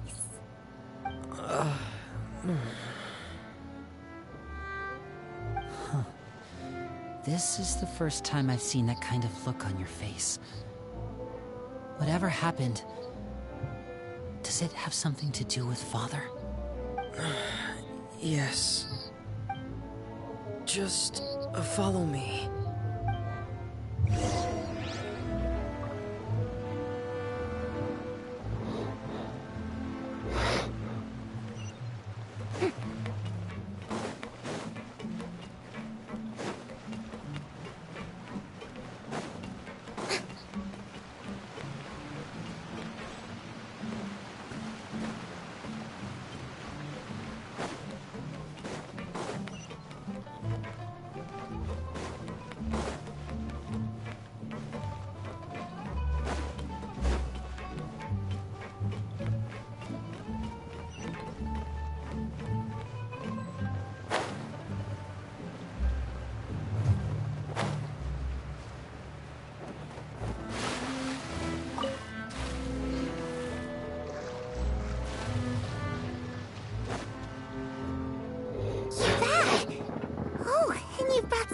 You this time. Hello, my name's Linny. I grew up in the House of the Hearth. And you are? Hi, Linny. I'm also a child of the House of the Hearth, just like you. You can call me Clairvy. Clairvy? It's nice to meet you. Does that name ring any bells, Linny? No, not at all. That's not a name we have on our roster, I'm sure of it. What I'm not sure of, though, is how she managed to sneak in. She must be the phantom child Father's been searching for. From the looks of it, I'm guessing you were the one that found her, Fremine. You, haven't told Father, have you? No, I haven't told anyone. I've just been keeping her hidden. For how long? About half a month now. So ever since we got to Poisson, then? Do you have any idea what you're doing? I know what I'm doing. Really? 'Cause from where I'm standing, it looks like you're hiding the very person Father has been trying to find. If Father finds out about this, everyone involved is going to be punished. You know the rules of the house, Fremine. I know you do. Father doesn't tolerate any form of betrayal. So why are you doing this? I've thought it through. And I just can't hand her over like that. Linny, don't you remember last year? Sheplo nearly died after getting poisoned during that one mission. He wasn't able to get back before the poison started taking effect, and not a single person was there to help him. That night, while I was sleeping, I heard a voice telling me to go save him. I opened my eyes, but I couldn't find the source of the voice. I thought maybe I was just hearing things, but I went to look for him anyway. Luckily, I got there with enough time to save his life. That feeling of being haunted, of hearing voices, it's happened many times in the House of the Hearth. I'm sure you've noticed. So what you're saying is, that was her? She was the one who spoke to you that night? Unless there are other spirits roaming around the House of the Hearth, I don't think there's any other possibility. If Clairvy were our enemy, it wouldn't matter whether she was a spirit or an actual child. I would have acted without a second thought, because that's what Father ordered us to do. But she's been living with us, helping us from the shadows all this time. I think that makes her family. I couldn't just hand her over to be dealt with. Not when there's so much we still don't know. So what's your plan then? You can't keep her here forever. Someone is bound to find out eventually. I haven't thought that far yet. I don't want to disobey an order from Father, but I also don't want to put Clairvy in danger. Come with me. There are a couple things I'd like to say to you in private. Oh shit.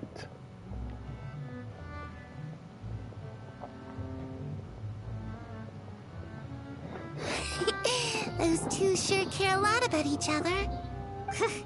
Well, they got a funny way of showing it. From where Paimon was floating, it sure seemed like they were about to bite each other's heads off. No way! They have a really deep bond. I could tell right away, because I also have a friend like that. I just don't know how long that kind of bond can last.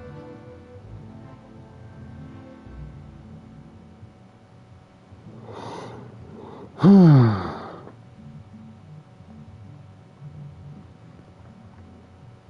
darkness in the house runs deeper than you can imagine. No one can get out alive. I'm sorry, Linny. I really didn't mean to drag anyone else into this. Oh, really? You didn't mean to? 'Cause I, for one, wish you did. Huh? What do you mean? You know, when we were younger, you didn't call me Linny. You called me brother, just like Lynette. We grew up together, the three of us.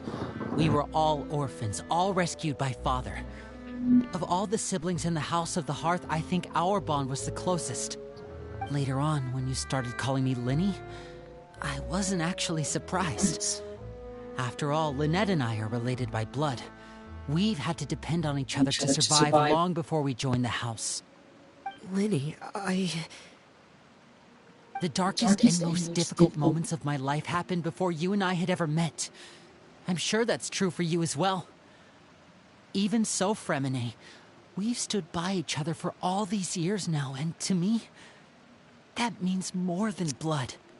You and Lynette are the most important people in my life. No one can replace you. So I won't let you face anything alone. Not if I can help it. Oh, looks like things are getting kind of heated between Linny and Fremine. Maybe we should go check on them. Oh, it's raining. Hey, you two! Hope we aren't interrupting anything. Like a fight, or... Oh, wait a minute, Fremine. You're not crying, are you? Is everything all right? Everything's fine. Thanks for asking. Well, we're all friends here, right? We've been through so much together, so if there's anything we can do to help, just say the word. It's just a small family dispute. It's not something our guests should trouble themselves with. In fact, it might be better if your stay ended here.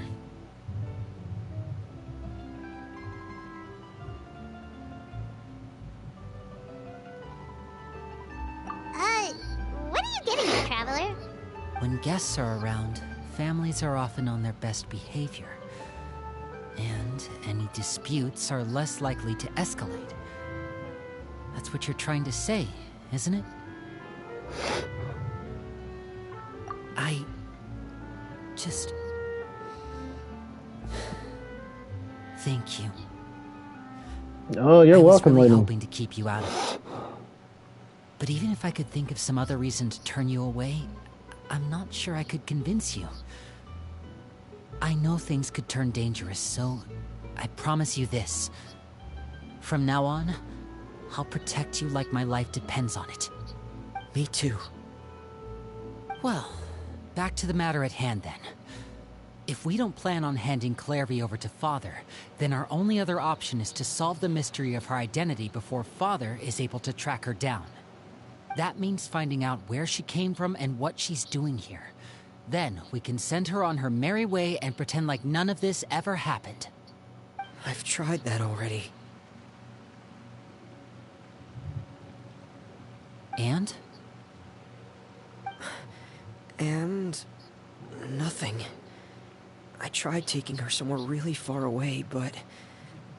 after some time, she just reappeared. She even came with us all the way to Poisson. It seems like wherever the house is, she follows. I don't know much about spirits. Do you two have any ideas? Let's see here. Paimon remembers hearing something like, if you fulfill a spirit's last wish before they die, they'll let go of whatever's keeping them here and return to the ley lines. Oh, it's just that Paimon doesn't really remember where she heard that, so it's not guaranteed to work or anything. Well, sounds like it's worth a shot. Guess that means we should go ask her about her wish. But first, Fremine, I need you to promise me something. What is it? I need you to promise me that this will stay between the two of us. We're the masterminds behind this whole thing. No one else gets involved. Can you do that for me? Of course. I promise. All right. Then let's seal the promise just like when we were kids. Fist bump on 3. Ready? 1, 2, 3. I swear.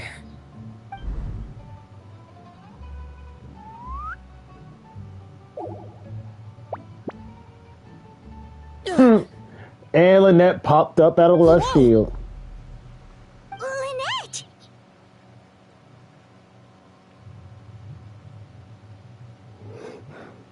But what a surprise! What brings you here, dear sister? And, when exactly did you get here? Oh, Lynette's mad. She's big mad.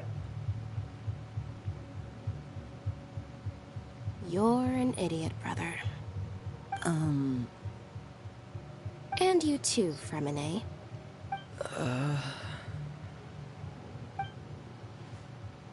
You 3, Traveler.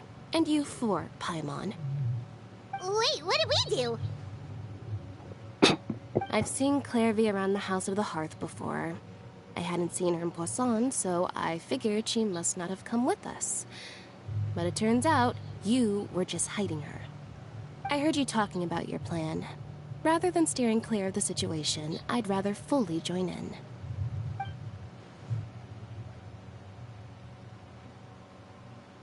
If you don't agree, I'll have no choice but to report everything back to Father. Simple as that. You're not giving us much wiggle room here, Lynette. Well, I guess we're all in this together then. After we talk to Clairvy, we'll figure out our next move. There's no time to lose. Let's go.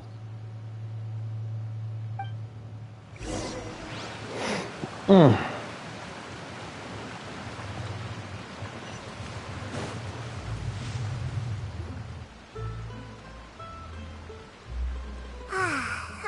full. Thank you for bringing me this food, you guys. She said she's full, but the food doesn't look like it's even been touched. That's right. Based on what I've been able to observe, it doesn't seem like Clairvy can interact with the physical world at all. Still, when she's presented with food, she'll always linger around it for a good little while. Maybe, in her mind, she really is eating those things. Does she know that she has already passed away? I've tried to ask her, but she didn't answer. My guess is that she's just as confused as we are. Or maybe she couldn't understand the question at all. Clairvy, if you've got some time, I'd like to ask you a few questions. Sure. Oh, another new friend. Hi, I'm Clairvy. Hello. Clairvy, how did you join the House of the Hearth? Huh? Isn't it the same for everybody? The knave brings you here and then you can't leave. It's just that your name, it's not on the roster. And I've never seen you before. The roster? Oh, I get it now. I think there might be some things you don't know about this place. The people in charge, they're not as nice as they look. They say they keep a roster, but it's not complete. There are a lot of people who aren't on it, and never will be. In this house, some people are family, and other people are just test subjects. Those kinds of people aren't ever going to get a place on the roster, unless it's the roster of people who've been executed. Wait, does that mean the knave... She... Is there anyone that can vouch for you? Perry. She's my best friend. She's the only one I trust in this place. Have either of you heard of that name before? No. Me neither. Clairvy, Perry. Neither of those names are on the roster. But it seems like she's telling the truth. Either that, or this kid's already got a bag of tricks bigger than mine. Maybe we should try a different approach. Clairvy, do you have a wish? A wish? It can be anything you want. Just imagine. It's your birthday, you're blowing out the candles, and your wish is...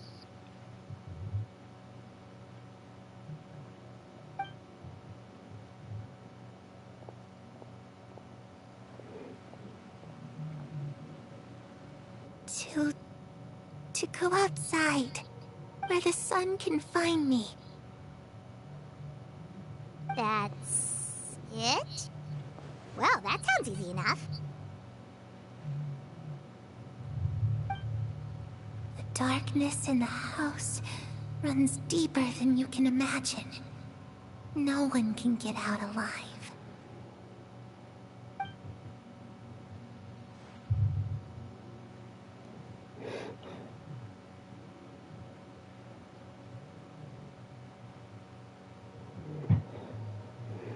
Okay, time to divide and conquer.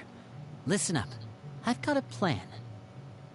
I'll try and find a way to use basic illusory magic to take Clairvy outside and bring her somewhere with sunlight. Lynette, try and find the list of executions that Clairvy was talking about, and see if her name is on it. Fremine, you stay in Poisson. We can't be the only ones who've had run-ins with Clairvy. I need you to collect intel on everything she's said and done. Understood. I'll try my best. What about us? What should we do? I really appreciate your willingness to help, but this is a family matter. I don't want to drag you in too deep. It's too risky. Let me think. Since Father considers you to be guests, maybe you could stick by her side for a little while. You don't need to do anything except keep up some nice, casual conversation. Ah, Paimon gets it. You want us to distract her.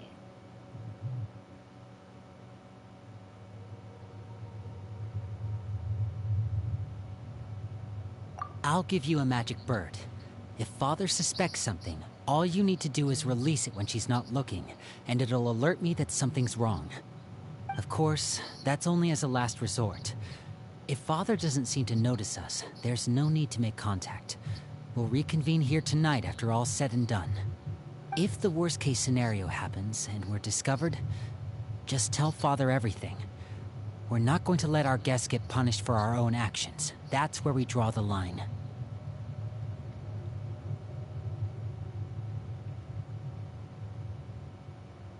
You too. Okay, this is where we part. Father should be at the beach nearby.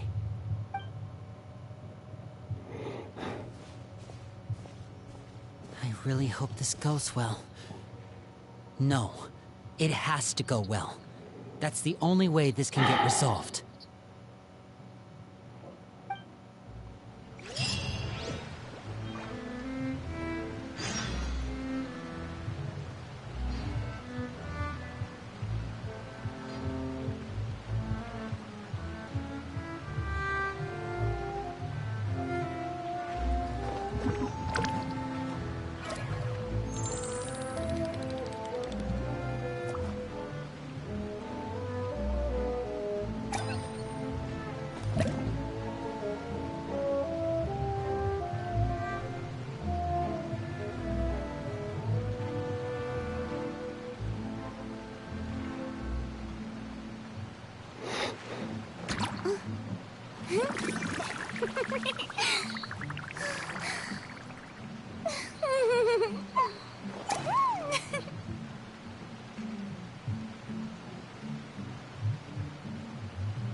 Oh, the knave and child. It's the knave and child. Hey, aren't you supposed to be in Snezhnaya recuperating? What are you still doing in Fontaine? Oh, it's you two. I didn't expect to run into you here. I was unconscious for quite a while after the fight in the Primordial Sea. After I woke up, I realized I was being taken back to Snezhnaya, and well, I couldn't have that now, could I? Not when I've still got unfinished business here in Fontaine. So, I mustered up all my strength and made the journey back on my own. What sort of unfinished business are we talking here? It has to do with Skirk, my master. I really wanted to meet up with her, but by the time I got back, she had already left. I still have so many questions for her. Without any other leads, all I could do was ask the knave to help me track her down. She must have left behind some traces from her time in Fontaine. Oh, okay, so have you found any clues? Unfortunately, no. While the House of the Hearth is adept at collecting all manner of intelligence, certain existences can still manage to escape our purview. Basically, unless Master feels there's a need to meet with me, she's not going to be found. But that problem has an easy fix. I just need to become stronger, and then... Paimon thinks you should focus on getting better first. The worst of it is over. It's all thanks to that one kid from the House of the Hearth. Elwar, I think her name was. She gave me a bunch of random potions to drink. They didn't go down easy, let me tell you. Pain and chills all over. But they really did help speed up my recovery. And that's good, because it looks like I really do have to head back this time. The old man's been putting the pressure on me. He sent someone to tell me I'm needed for some sort of project. Project Stuja? Yeah, that's the one. I heard Regrader's involved too. I'm not looking forward to having to listen to all his monologuing, that's for sure. Hey, maybe you could think of a way for me to stay in Fontaine for a little longer. Helping Linny and the others brush up on their fighting skills would be far more interesting. If you and I could spar, that would be even better. I've been waiting for a chance to see you go all out. And what a sweet little daydream that is. But I also have a role to play in all this. I'll be leaving Fontaine shortly as well. Besides, considering how little they see fit to step outside the homeland, being called on to return to Snezhnaya by such illustrious dignitaries, what a great honor. Wouldn't you agree? One I could do without, I'd say. Is it just Paimon? Or does it kind of seem like they're...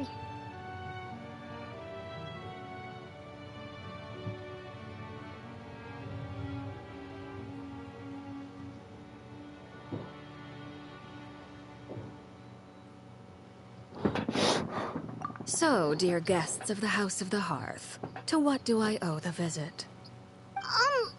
Well, we just...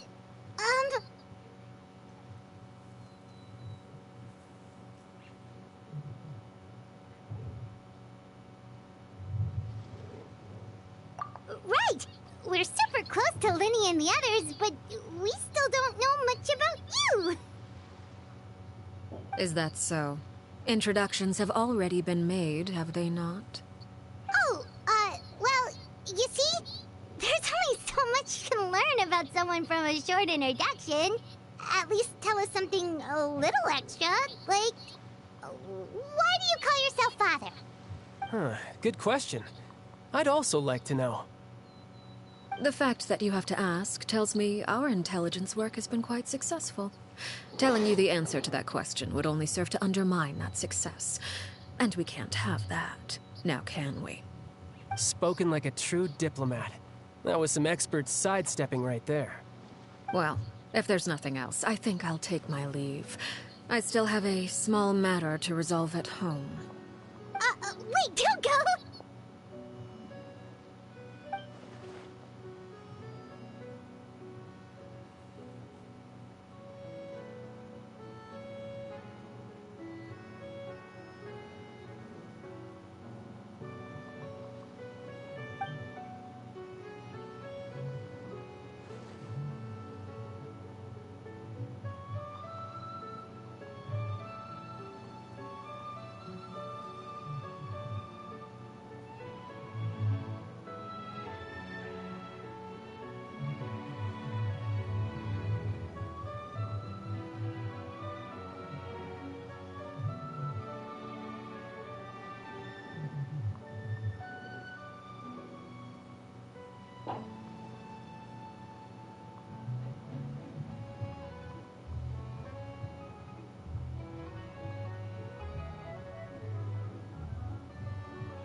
I'd also like to hear the answer to this.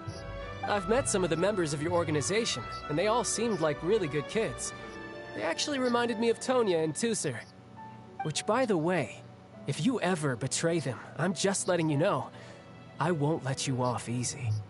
And why would I betray them? Well, you've already betrayed the House of the Hearth once, haven't you? At least, that's what I heard.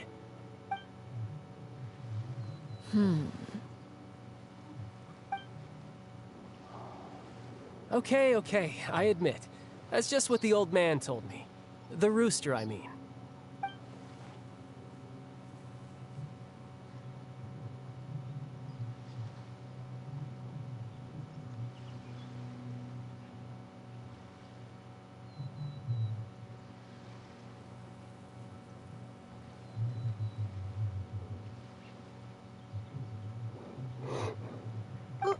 Wait, did you really do something bad to those kids? Never mind what I've done. I'm more curious as to what the mighty rooster had to say. Care to enlighten me? Well, nothing much. Just some stuff about you taking out many other members of the House of the Hearth, and even going so far to attack your own family. I see. Oh, based on your reaction, I'm guessing it's all a bunch of lies. Hardly. I don't appreciate his particular turns of phrase, but I suppose he didn't say anything untrue. Although, it would be more accurate to say that there is a certain level of prejudice involved, but I don't intend to clear that up just yet. Prejudice has a funny way of concealing the real truth behind certain things, an attribute that I find to be quite advantageous. Call yourself a Fontanian, for example, and people will assume all sorts of things, when the real truth is that this is simply the land where I was raised. Huh? You're not actually from Fontaine? But then why did you try to help out with the prophecy and everything? I was trying to protect the children born in Fontaine. Claiming that I myself was a Fontanian simply made it easier to operate. People would hardly suspect a fellow Fontanian of having any ulterior motives. Who wouldn't want to save their homeland after all? The primordial sea wouldn't have any effect on me, but it would have caused great harm to the House of the Hearth. Well, you wanted extra information, didn't you? There you go. I hope that satisfied your curiosity.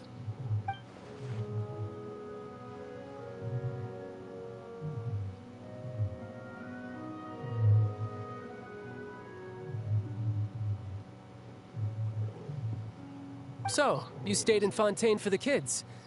I guess I was wrong to believe you'd betray them. Apologies. Looks like I was holding on to some prejudices myself. Good. Like I said, I like it when others have misconceptions of me. Actually, while I was recuperating at the House of the Hearth, there was something else that really caught my attention. I heard that members always resolve disputes and arguments with a friendly spar, and the loser has to back down. Seems pretty cool if you ask me. Would also give them plenty of opportunities to hone their skills. Well, that's only a recent development. In the past, such spars weren't nearly so friendly. The losing party would lose everything, including their life. They were that high stakes? Whew, at least that's not a thing anymore. Well, the current atmosphere's not half bad. I'm a bit jealous, actually. You've got so many family members around you, and you even get to live with them. Having a lot of family around means dealing with a considerable amount of bickering and scheming. Once Tonya and Tusser enter their rebellious phase, I'm sure you'll understand. Just imagine. Tusser becomes obsessed with plucking out strands from the rooster's mustache, or Tonya decides to dye her hair 42 different colors. Okay. I get the picture.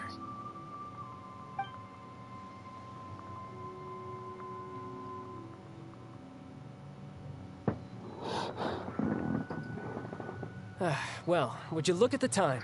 I should probably get going. Traveler, Paimon, I'm not sure where our paths will cross next, but the next time we run into each other, we should definitely try and find some time to spar. Again, maybe this is a conversation we can have when you look less like you're gonna keel over. All right. Well, thanks for everything, Arlecchino. No thanks necessary. You also played a part in obtaining the Gnosis. I would say we can call ourselves even. I like the sound of that. Well, I'm off. See you all some other time. We should probably get going too. Do you want to head back with us? Oh? You want me to leave so soon? Oh, well, you see,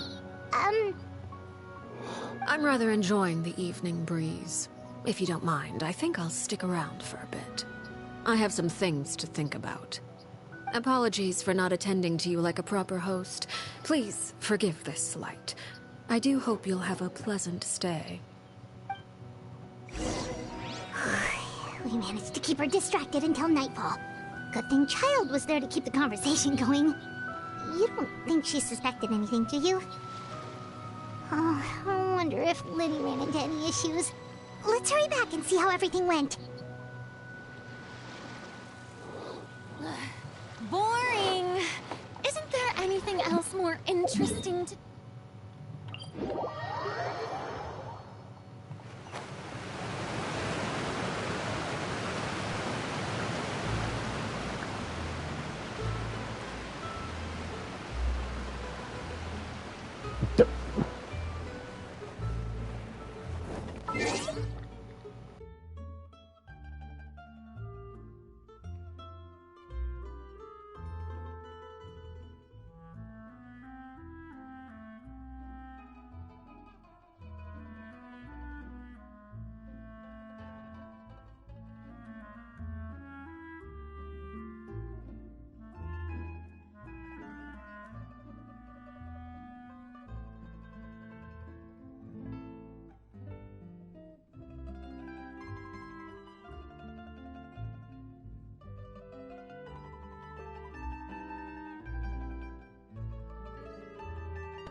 How did everything go?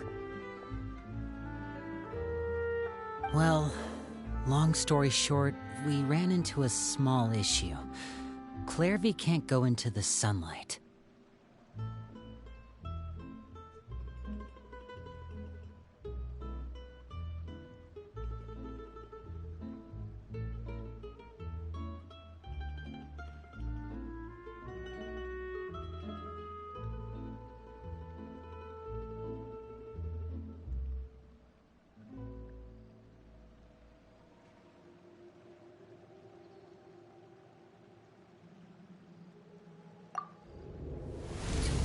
Everything was fine at first. She followed me up to the surface just like I told her.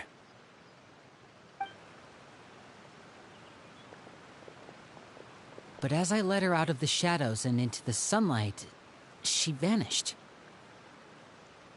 I turned around and there she was, standing at the edge of the shadows, silently watching me. Huh. Maybe she's afraid of sunlight, or... No, it wouldn't be her wish if that were the case. Well, we could always try pushing her into it.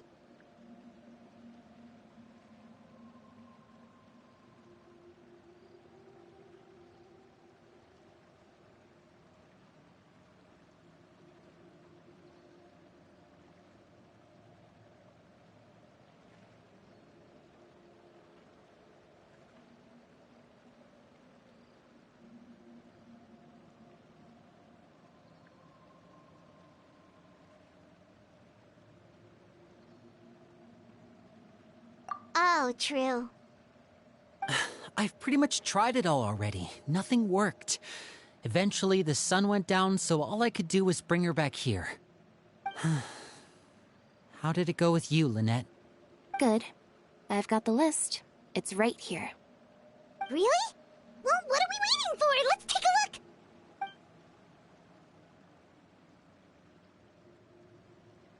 Oh, that's a lot of pages. Oh, it's gonna take forever to get through it all. We can each take a section. Here. La Pouillade, L'Endroit, Chambel, Horaire.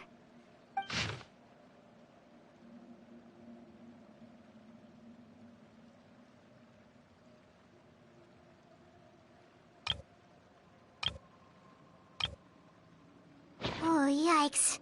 That Horaire guy has a huge scar on his face. He's kinda giving Paimon the creeps. I've met him before. The scar is from an injury he received during a mission.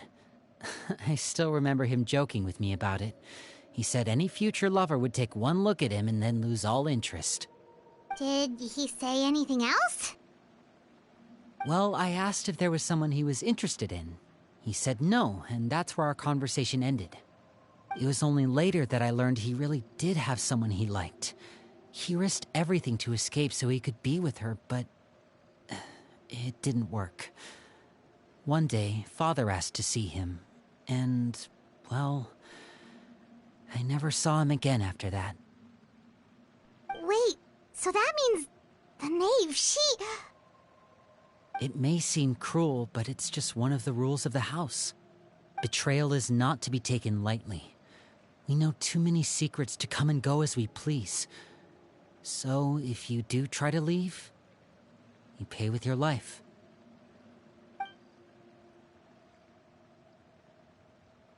Her name's not here, huh? Well, that's not too surprising. It doesn't seem like this list is complete. It only contains records dating back around 5 years. Let's shift our attention then. Fremine, were you able to find anything out? Fremine. Sorry. I was thinking about something. I managed to talk to quite a few people, but I couldn't help but notice that the atmosphere in the house was a little... strange. Strange?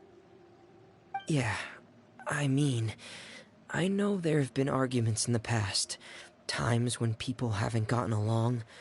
Chaplot and Filiol are a good example of that. Oh, those are two of the people that we met while delivering supplies. Paimon can see how they might not get along. They had very different vibes, and their, interests seem to be pretty different as well. That's to be expected, actually. Father brought us all here, shared her knowledge with us, taught us how to fight. That's one thing we all share. But that's also where the similarities end. Not all of us feel the same desire to stay here. As members of the House of the Hearth, we're also considered part of the Fatui. And to a lot of people, that's an identity they never asked for. Certain members get older and realize they want something else for themselves. But considering the rules of the house, most people would never say that out loud.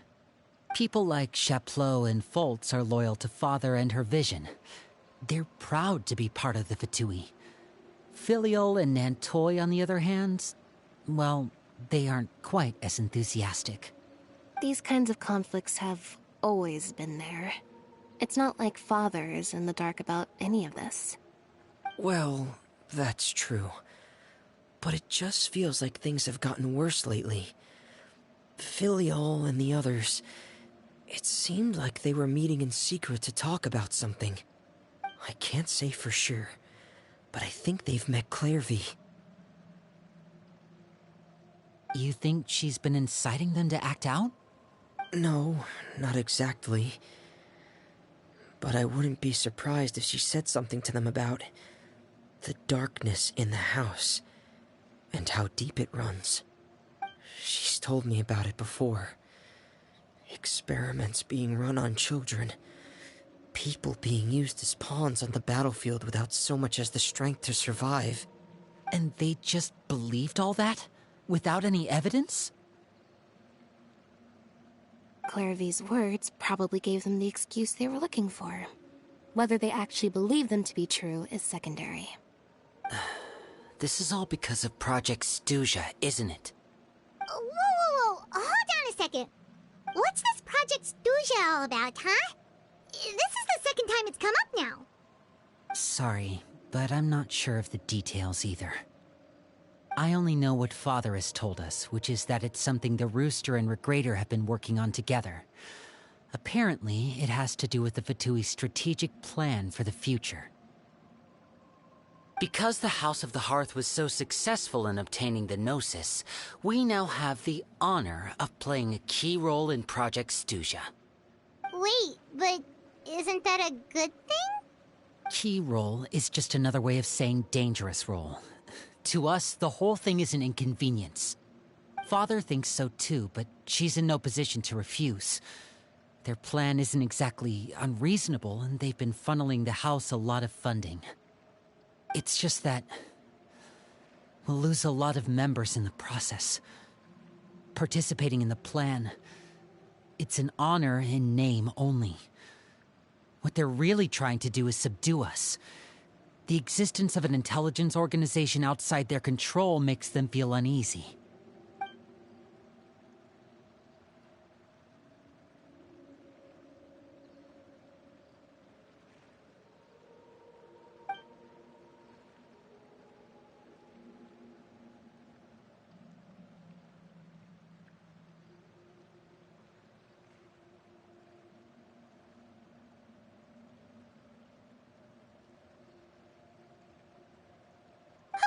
Super complicated top secret Fatui business aside, what does all of this have to do with the conflicts you were talking about earlier? Paimon doesn't get the connection. External pressure has a way of exacerbating internal strife. You can't overlook the power of fear either. People are afraid of dying, and that fear is often the impetus for a lot of stupid decisions. I thought resolving the Clairvy situation would make everything go back to normal. But it looks like things are more complicated than I thought. If we leave Filial and the others to their own devices, sooner or later, Father will be forced to take action. We can only focus on one situation at a time, brother. You're right. Even if we confront Filial and the others, it won't do any good. It might even make matters worse. We should focus on Clairvy for now. Well, it's getting late. We should head back and get some rest. We'll try again first thing tomorrow. Lynette, you stick with me this time. Fremine, keep a close eye on Filial and the others. Make sure they don't do anything they'll regret. Good work today, everyone. Have a good night, and I'll see you tomorrow.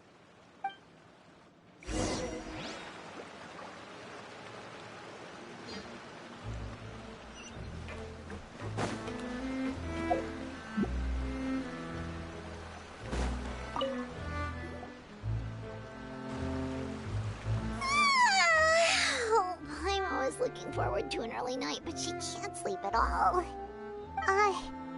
Hey, you don't think the knave will be too angry with Linny and everyone if she finds out about all this, do you? She's even scary when she smiles. If she were to actually get angry... Ooh, you have to protect Paimon if that happens, okay, Traveler? Oh, well, in that case, we should just plan on running away. We'll grab Linny and the others and we can make a break for it as fast as we can. Look! Look over there! Quick! Let's catch up with her before anyone sees!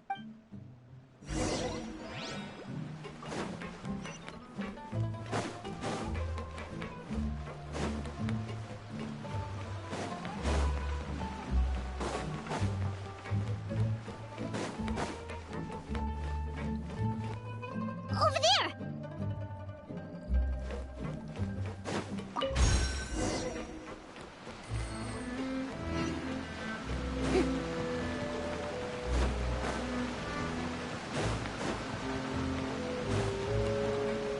Oh, where is she going? Oh, if someone sees her, we're toast!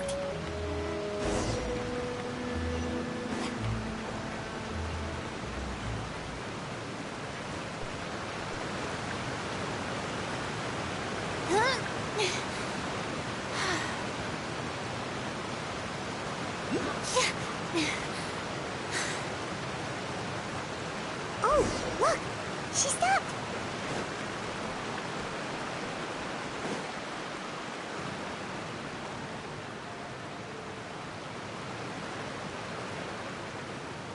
Clearvy! Shh! I opened the window while no one was looking. Look how pretty the outside is.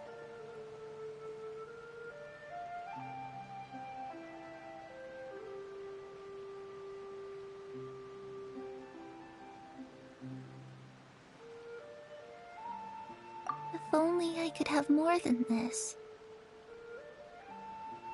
You probably think I'm being silly, huh? All this hopeless resisting. It's better to dream of what I could have than try to make it a reality, right? Please, help us get on the same page here, Clary. We need you to tell us what you know. Can you do that? Sure. Although, after you hear all this, I think you might regret that decision. Everyone in this family is nothing more than a tool. Something to be used and exploited. We're all expendable. Including me. As long as you're useful, you get to stick around. Lose your value, and you're handed over to the doctor, experimented on, and given a fate worse than death. I've seen it happen again and again, and I've had enough. You're saying the knave did all that? It's just... that doesn't seem like something she would do. She's scary and all, but it seems like even she has lines she wouldn't cross. I knew you wouldn't believe me. Everyone thinks she's a good person. They all think of her like a real mother. Mother? But she doesn't deserve that title. She's disgraced it and tarnished it. And if I had things my way, I'd never see her again. If only Perry were here, she'd understand. Perry? There's that name again. Also, Paimon's getting a strange feeling. It almost feels like she's not really here with us. Paimon can't tell if she's actually talking to us or if she's mistaken us for someone else.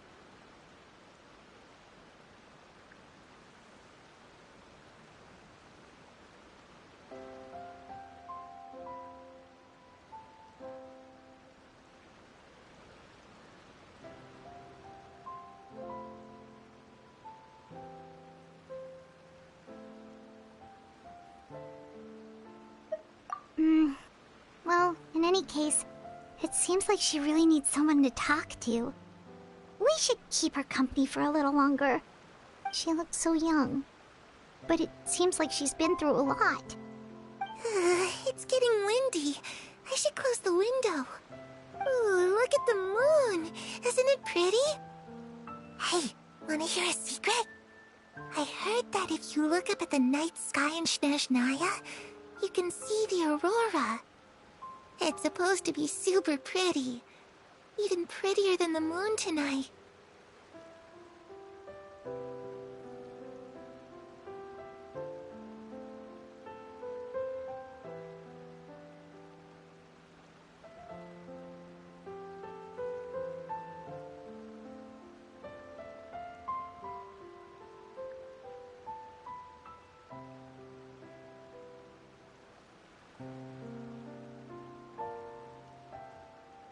Perry and I promised each other that once we're older, we're gonna go see it together. But I can't find her. I'm worried she's also been... No, that wouldn't happen to her. She's special. Mother likes her a lot. I should really go talk to Mother, but we just fought. She doesn't want to see me, and I'm too scared to face her. What should I do?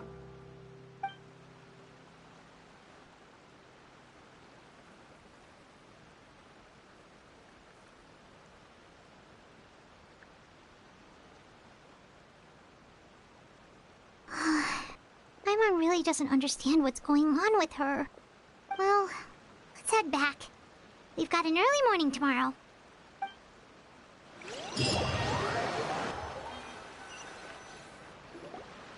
All right, looks like we're all here. Let's go ahead with the plan.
Oh?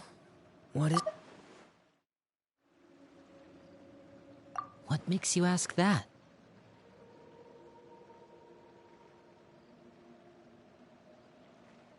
Well, we kinda ran into Clairvy last night, and that's what she told us.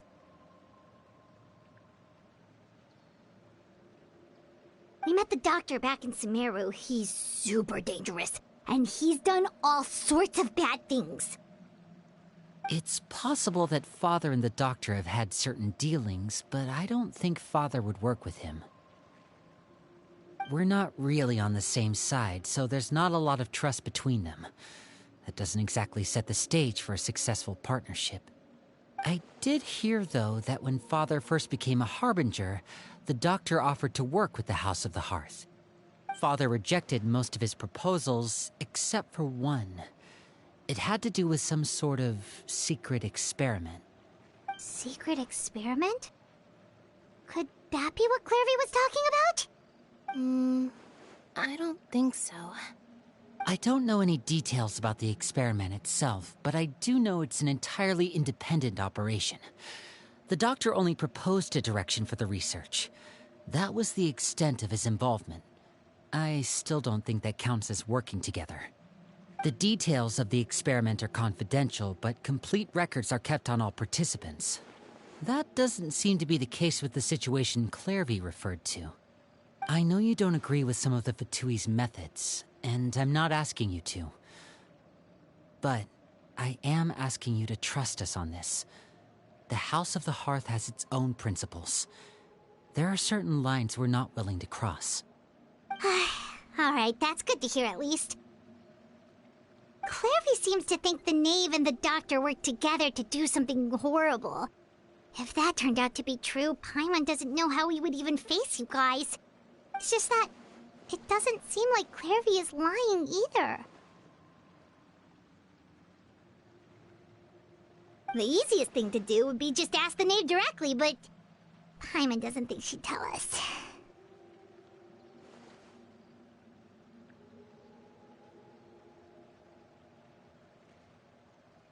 Father didn't come back last night. She's probably still near the shore. We'll be counting on you to distract her. Lynette, you're with me. Fremine, you know what to do. Be on your guard, everyone. All right, let's get to it.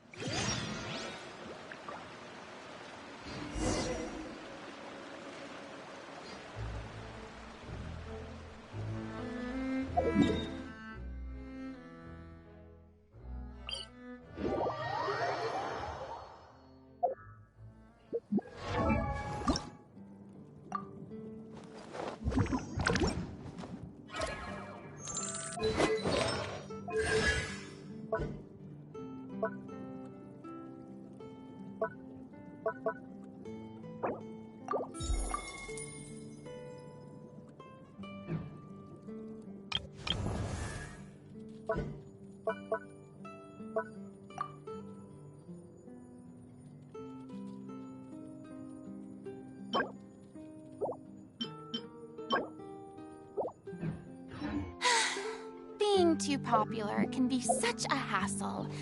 Who knew that people would adore me so much?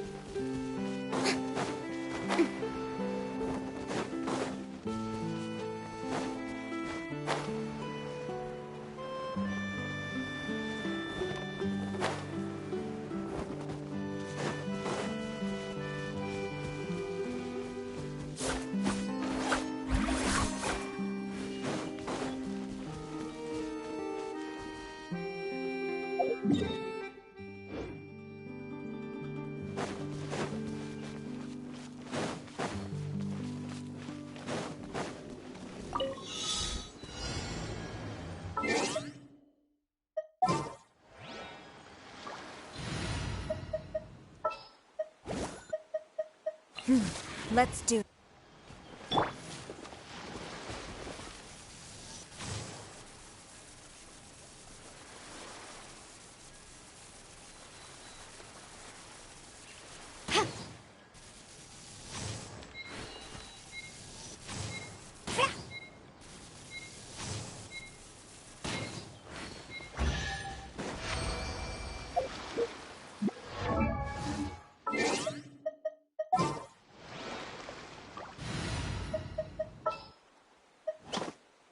guess the house we're... Finders keepers.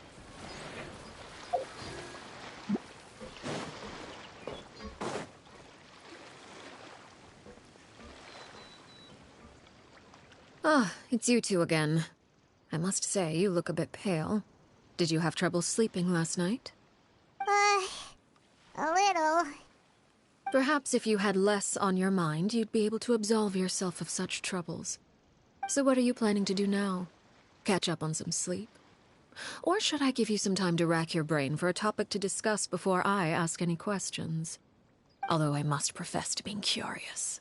Without child here, how do you plan on distracting me?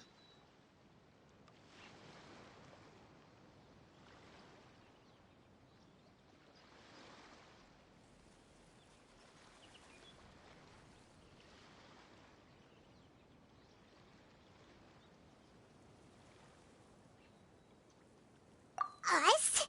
Distract you? A good one. But no, we were just here for a chat. Looks like you could have used some extra time to think. No matter. If you don't have any other plans, why don't you accompany me somewhere? Don't worry. I'll be sure to steer clear of any scheming children. The ocean breeze is sure nice today.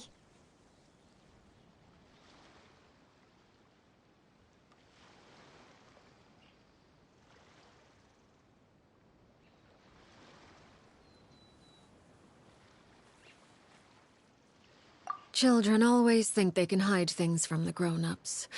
But nothing gets past me. Least of all a little scheming. I think I'll let them have at it for a little longer. I can be very patient. Well, I'll leave you to think things over. If you're so inclined, meet me outside the Palais Mermonia. Good things come to children who do as they're told. So I do hope you decide to tag along. If only for your friends' sakes. What should we do? She clearly knows about everything we've been doing, and Paimon doesn't think it'd be a stretch to say she was threatening us just now.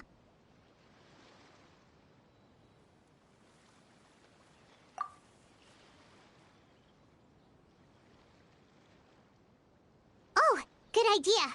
Hopefully he sees it in time. Well, we should probably head to the Palais Mermonia. Paimon doesn't want to find out what happens if we don't show up. Based on what the knave was saying just now, it sure didn't seem like it'd be... Okay, then we probably shouldn't keep her waiting. It seems like Linny and the others are on thin ice, so let's do our best to not get them in any more trouble.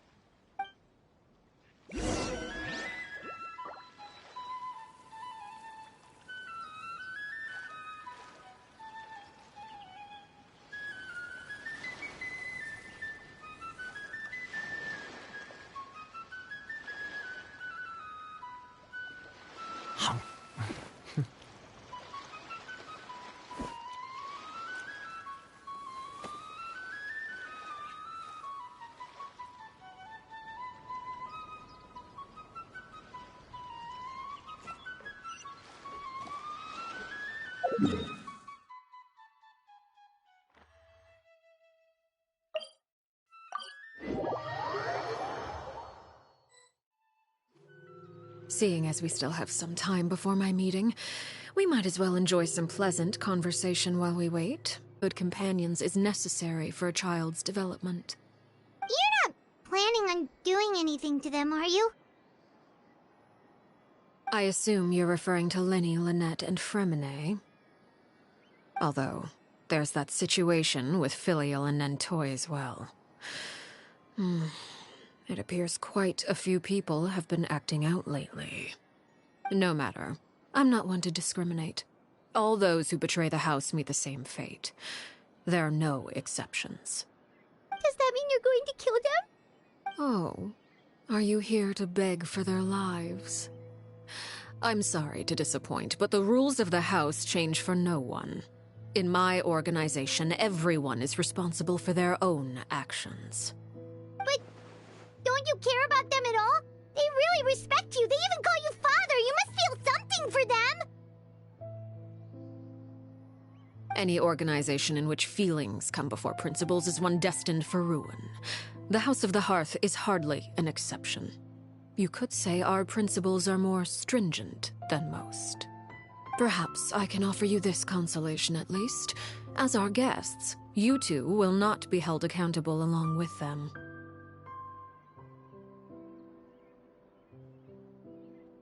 I would imagine Linny, Lynette, and Fremine will be able to keep their lives. As for Filion and Toy and the others, I'm afraid there's little I can do. They can try to escape, but once you know our secrets, there's no getting out alive. But that's awful. Ah, you seem concerned. Out of consideration for my guests, I suppose I could turn a blind eye for a little longer. If Linny and the others manage to dispose of Clairvy in the meantime, all evidence of their wrongdoing will be lost. In that case, I could hardly punish them for something I couldn't prove. If their efforts are unsuccessful, on the other hand, all will be held accountable. And the punishment will be severe.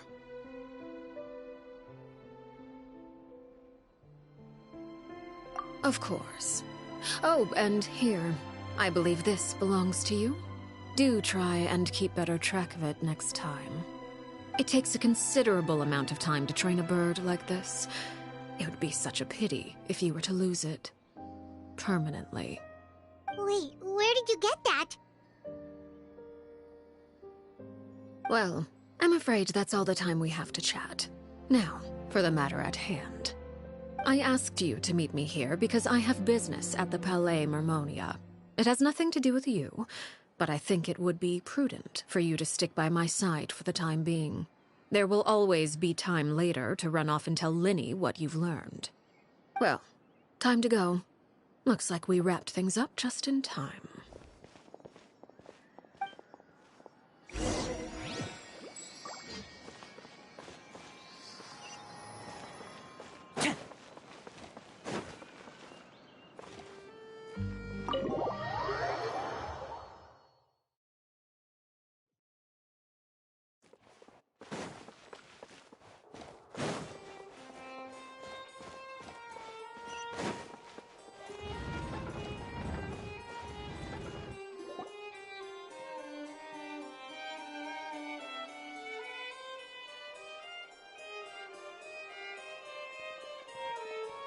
It's been a while, Monsieur Neuvillette. I must say, I wasn't expecting my meeting request to be approved quite so quickly. The Palais Mermonia operates with an efficiency worthy of admiration. It is only right that an esteemed diplomat such as yourself should be afforded the proper level of respect. Although, if I may speak plainly, I must confess that I did not anticipate we would have the occasion to meet again after presenting you with the Gnosis. I see you brought the Traveler and Paimon with you as well. If I may inquire as to the purpose of your visit. I'll be departing Fontaine shortly. There is, however, an outstanding matter that I would like to see resolved before I go.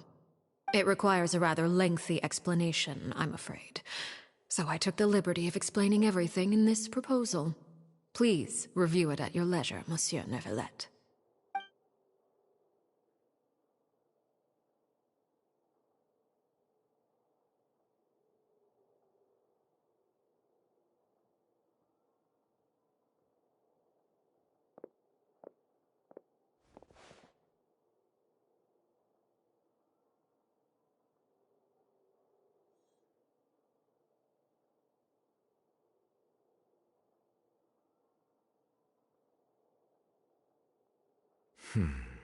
I understand your request. However, at the risk of causing offense, I must admit that I fail to see why you would wish for such a thing. I heard you have a certain fondness for water tasting, Monsieur Neuvillette, so allow me to use water as an analogy. A family is like a large body of water with countless rivers flowing in and out. As someone who watches over this system, I would hope that each river that flows from the source will eventually reach the ocean. Of course, objectively speaking, I know this is impossible. Most of the rivers will dry up along the way, disappearing into the ground and leaving nothing but a barren riverbed behind. Not all rivers are destined to reach the ocean, but I would not see their existence rendered meaningless. I believe the water that flows within them is simply meant for a different destination, like a field in need of irrigation. Or perhaps the glass of a certain water-tasting enthusiast. Did you get any of that, Traveler?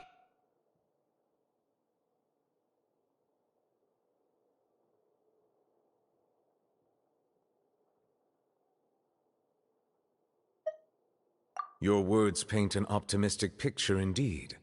Allow me to remind you, however, few among us are willing to sip from a glass filled with tainted water. It may have been tainted at one point in time, but not to worry.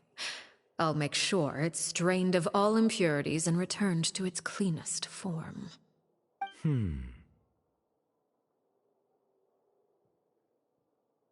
I seem to recall there being a transactional aspect to your proposal. Perhaps you could expound on that? If you accept my proposal, Monsieur Neuvillette, I will gradually withdraw my forces from Fontaine. And, unless absolutely necessary, I will no longer carry out any special missions within Fontaine. I presume I can take your words to mean that, in the future, cases similar to the Tartuffe assassination will cease to cross my desk? Tartuffe? Ah, that thief who embezzled funds from all those charities, you mean? My deepest condolences to his family, but without any evidence, I cannot imagine how the House of the Hearth might have been involved in his passing. Of course, if you accept my proposal, Monsieur Neuvillette, I'm sure certain measures could be taken to reduce the frequency of such troubles. You choose your words carefully indeed. In that case, I am inclined to accept your proposal. My thanks for your generosity, Monsieur Neuvillette. Well, with that settled, we should be going now. I took the liberty of bringing along 2 bottles of spring water from Snezhnaya for you to enjoy. I do hope I get the chance to hear your impressions. Perhaps at our next meeting, yes?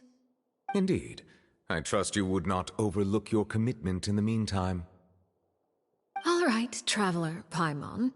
Time to go.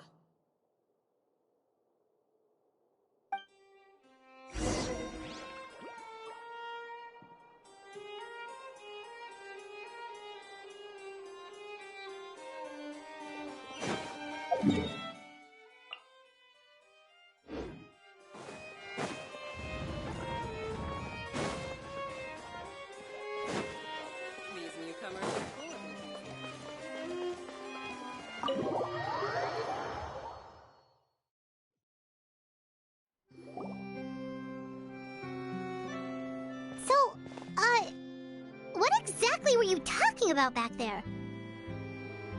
Paimon only heard you mention some rivers, a large body of water, and then some kind of irrigation scheme. You really want to know? I would imagine there might be more pressing concerns at the moment. Lenny, Paimon really hopes everything's going okay. Oh, Paimon recognizes that look. You've got your thinking cap on, don't you, Traveler?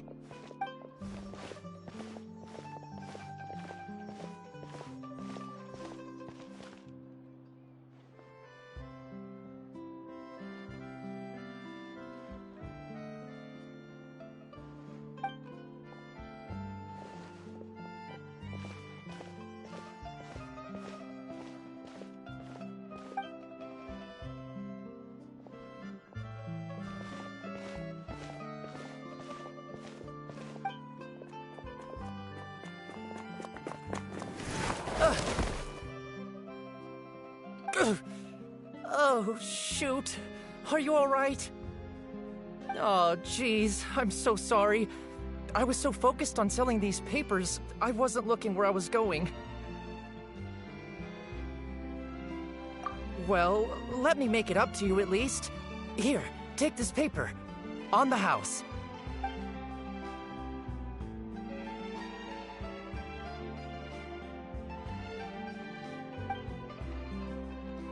Oh, you don't have to give us anything.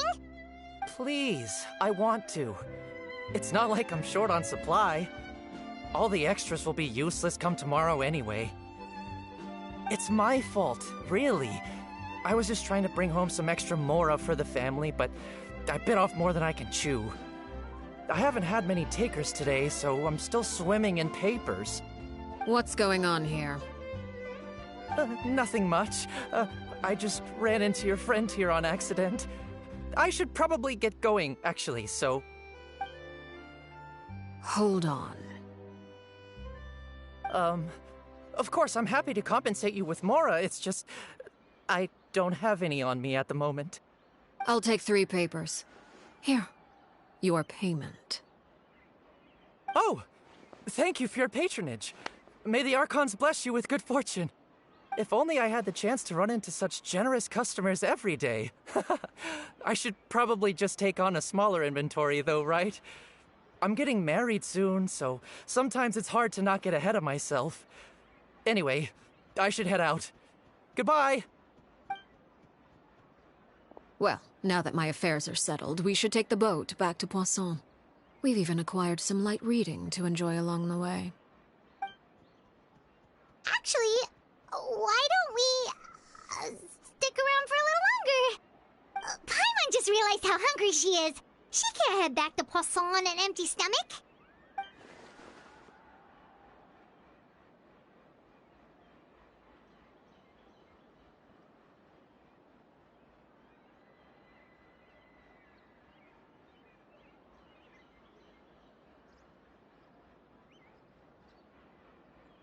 It appears you two are under the impression that delaying our return will somehow alter the situation in your favor. I'm sorry to ruin your fantasy, but your efforts are meaningless. That being said, I could be persuaded to give Linny some extra time. I just have one condition. If you agree to my request, I'll even answer some of your questions. You're quite curious about Clairvy, are you not? And my relationship to her. Wait, why are you being so generous all of a sudden? You're not gonna ask us to do something bad, are you? You overestimate yourself. You don't have the talent for bad things. Then what can you possibly... The most important consideration in a negotiation is that both sides receive something they want. Demands and threats only get you so far.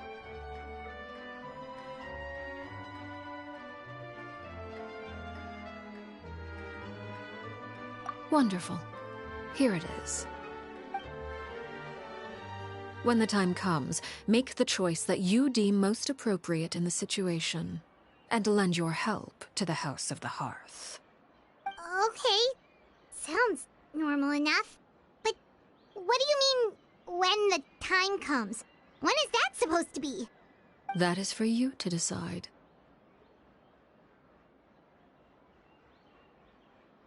Then we have a deal. Follow me.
How about we explore the area ahead of us later?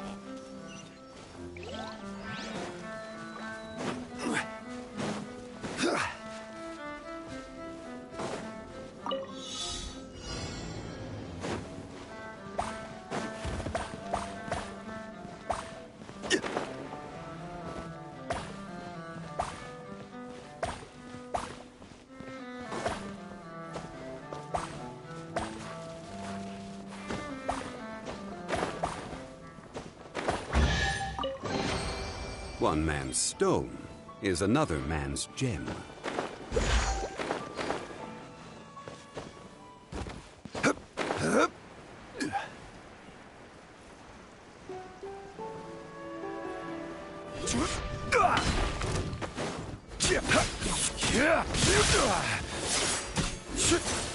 Gather! Strike a pose! Yeah!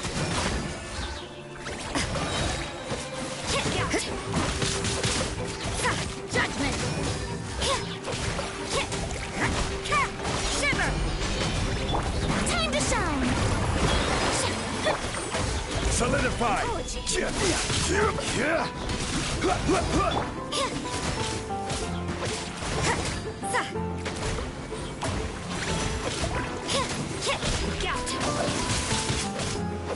You can't run!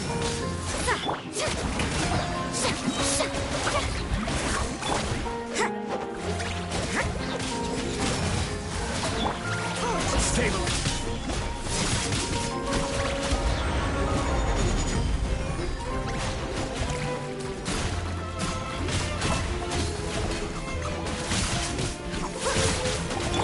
Shower me with praise! Let my name echo in song! Judgment! Light out! I got you covered! Look out!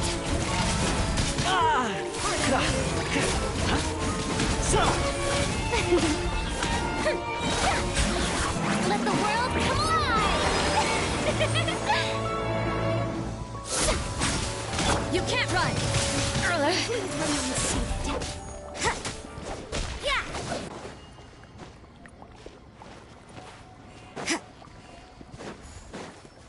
I've been waiting.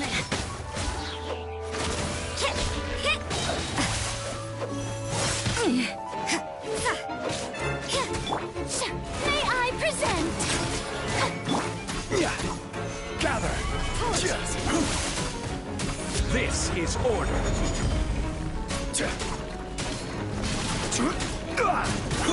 Yeah!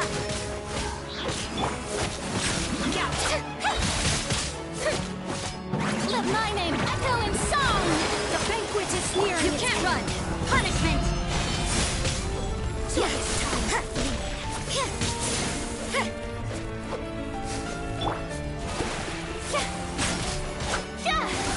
Judgment!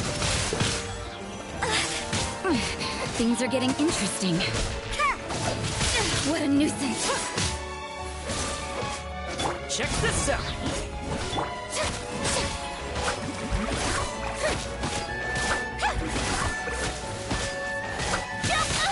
Pardon me.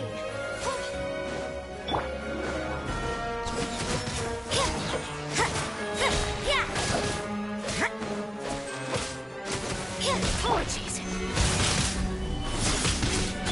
You can't run! Lights out.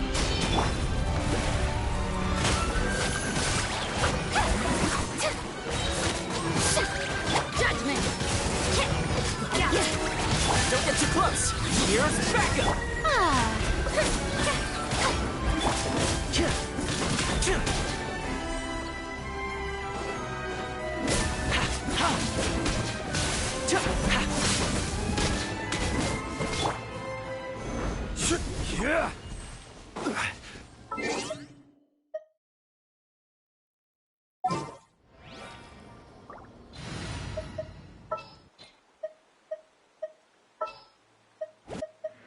The campaign. Stabilize! There is no escape! Joyous times!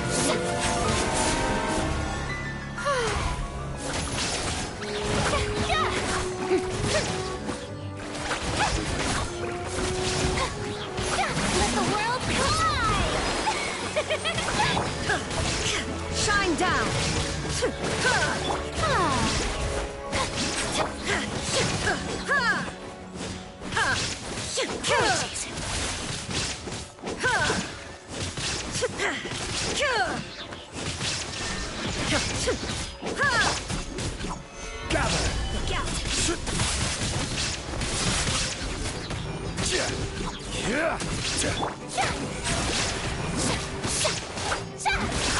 order guide you.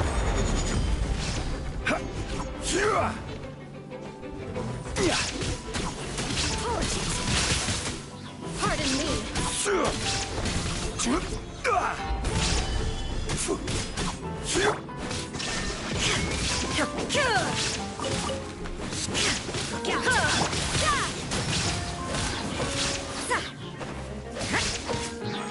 Punishment!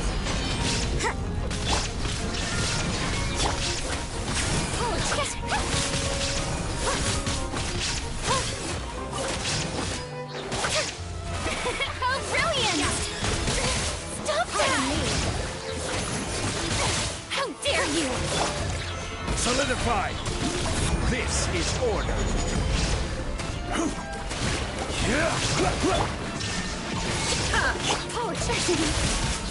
Pardon me. Time to shine!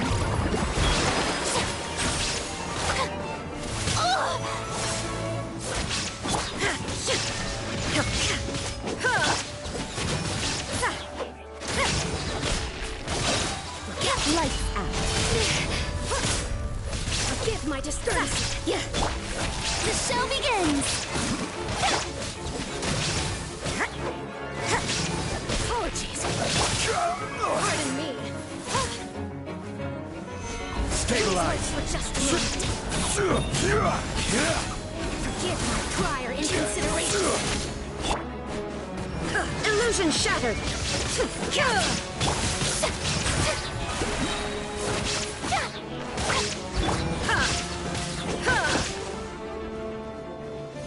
The banquet must go.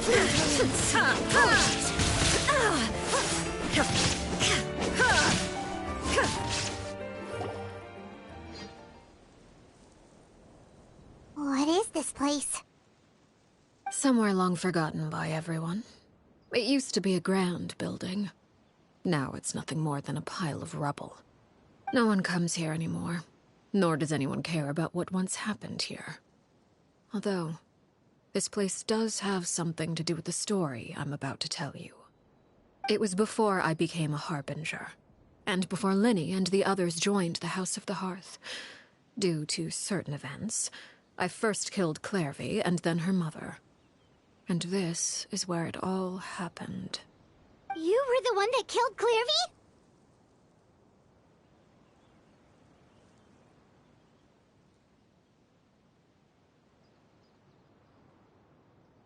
Patience now. Allow me to explain Clairvy's side of the story first. I'll start from the beginning. Clairvy was 6 years old when she was brought by her mother, Crucibina, to live in the House of the Hearth. From the outside, it seemed like a fairy tale. A thriving family made up of kind adults and friendly children. Crucibina was the knave at that time, and the House of the Hearth was under her control. She was Clairvy's mother by blood, but she was also the mother to all the children in the house. Clairvy was happy here, for a time. But she quickly realized that being part of this family wasn't a fairy tale at all. It was a kind of purgatory. Purgatory? Exactly. The House of the Hearth takes in war orphans from all over Tevat. But as for how to raise them, that depends entirely on the person in charge.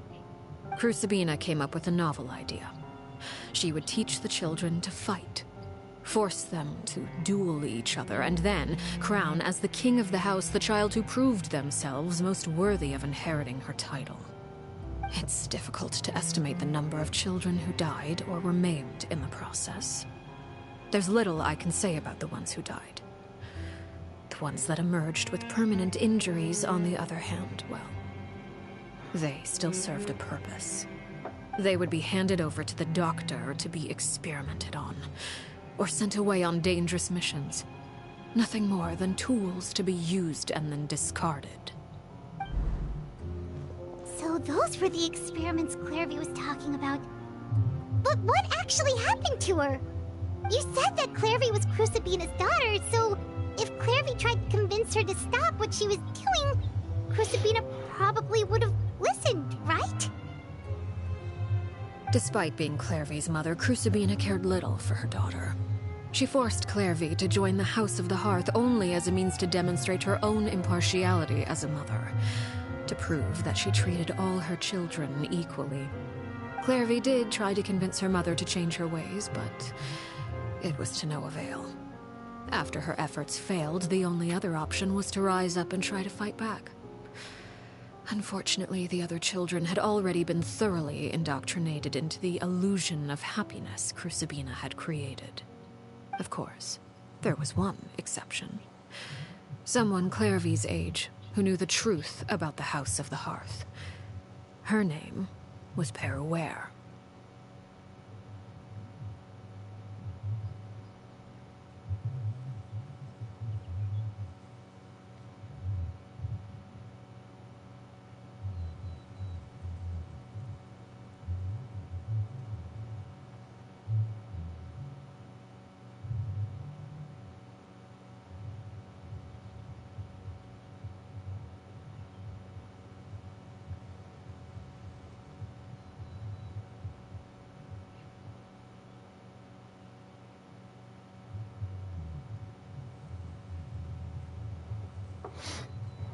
Wait, the friend that Clairvy mentioned?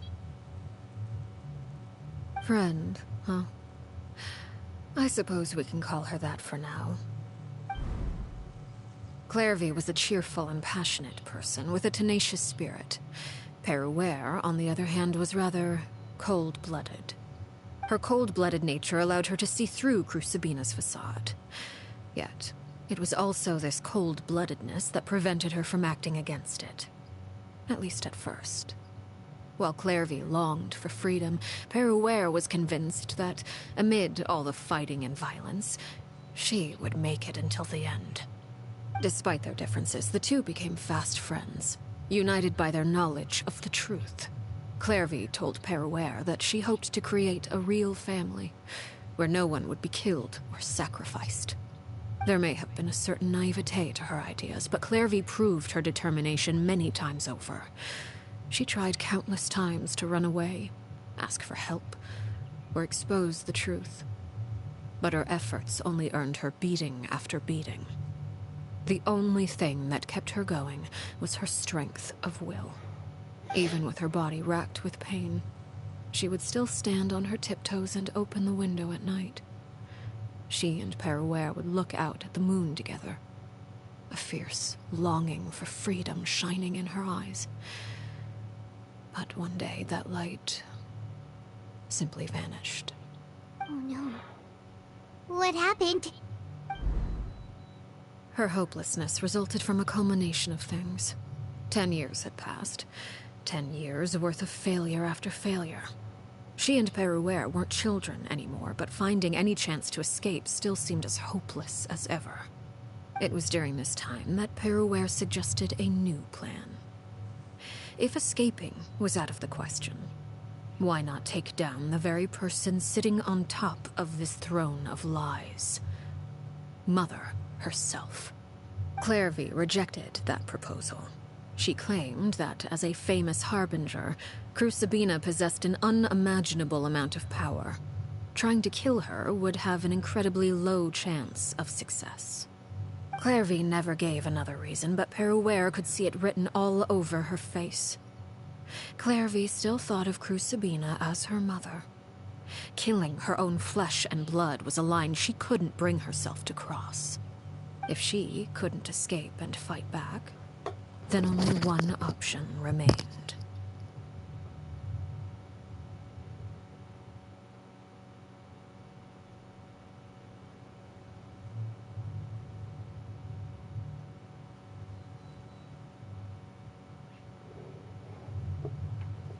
Precisely.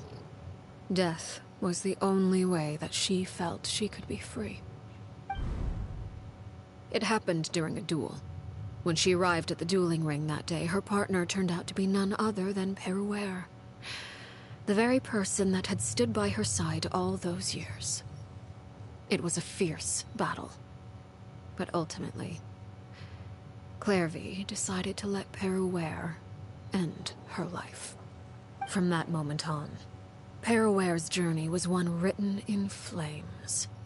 When the rain finally came and washed it all away, there she stood, the sole victor in Mother's endless game of slaughter. A trail of corpses strewn across her path to success. It was the very result she had predicted 10 years prior. Even then, she believed she would make it until the end. She wasn't surprised by the fact that she emerged as Mother's undisputed heir. Rather, her success left her with an inexplicable sense of restlessness. She was unsettled, and there was only one thing that could quell that sensation. Perhaps you two would like to take a guess as to what it was?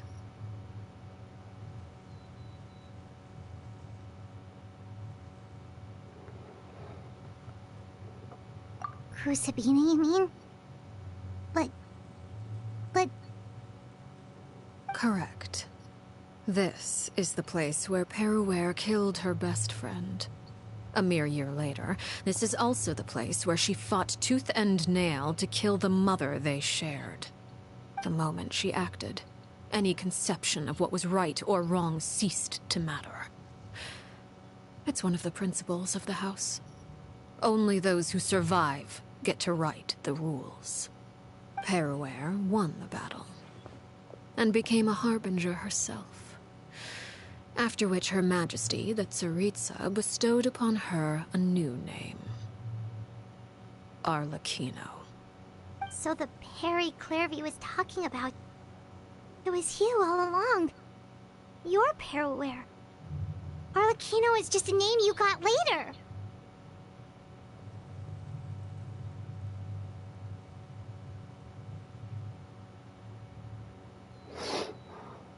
I left that name behind long ago. I must say, hearing it now does bring back memories. After I defeated Crucibina, the moniker of Mother died with her. I chose to forego the title she called herself, and even chose to give up my own name. I rebuilt the House of the Hearth under a new identity. Not only as Arlecchino, but as father. And that is where the story ends. Any more questions?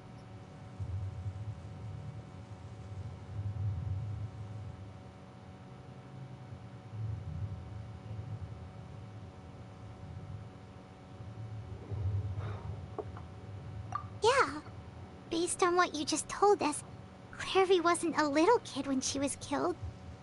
So the Clairvy we met... Was she really a spirit at all? I suppose you could call her an illusion born of flame. Her existence is like ashes to a fire. Something left over in the wake of blaze and ruin. You see, a certain power runs through my veins. It's not unlike a curse. My flames leave behind shadows of anything they consume. Of course, the chances of those shadows morphing into a sentient entity are exceedingly slim. Clairvy is a very special case. Clairvy died when she was 16 years old, but what emerged from the flames was her 6-year-old self.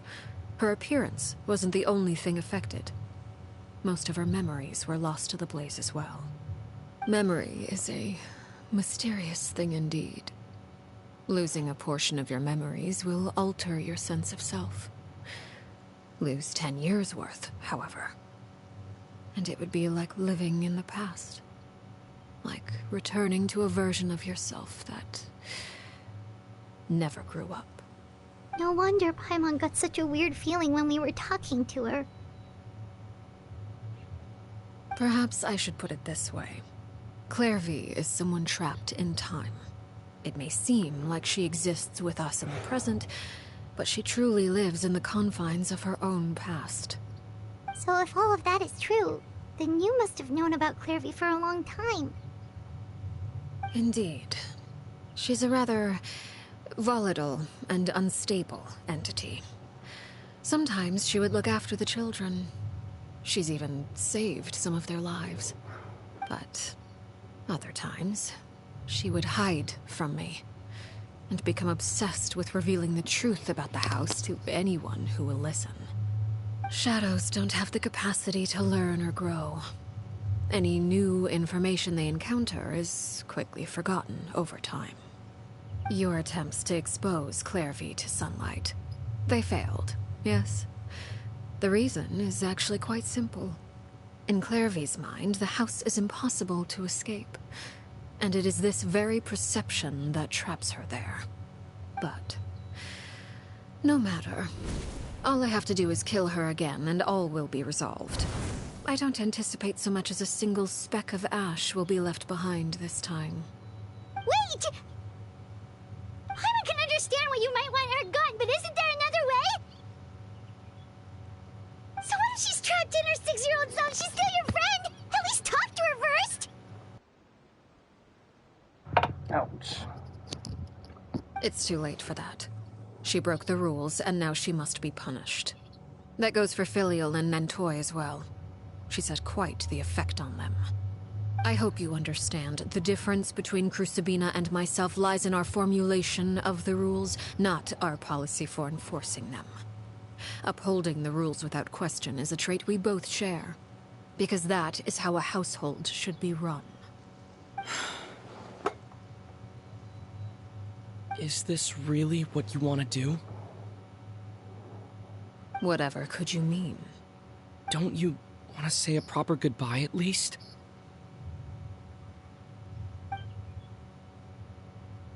Whether as a killer or as a father, there are two things that must be avoided at all costs: anger and sorrow. Anger makes you impulsive. Sorrow causes you to waver. Well, it appears it's about time to proceed. Before we arrived, I told some of my well-behaved children to bring our troublemakers here by nightfall. I do believe I've kept my end of the deal. I gave your friends quite a bit more time. As for what happens now, we'll just have to wait and see.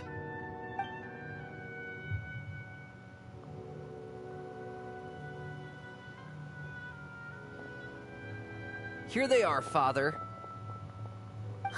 You gonna execute him? Seeing something like that would actually be a first for me. Lenny!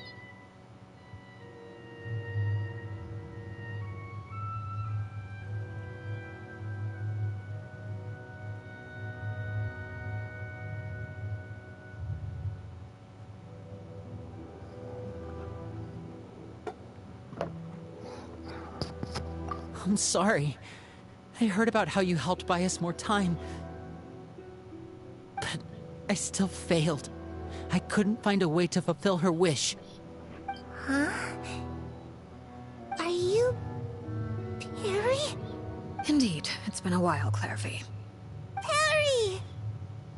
Shh. Stay right there. I'm sorry to postpone our reunion, but first I believe certain scores need settling. What the fuck she mean by that? Father, let me explain. Out of my way. Father! You chose to conceal a threat to the house.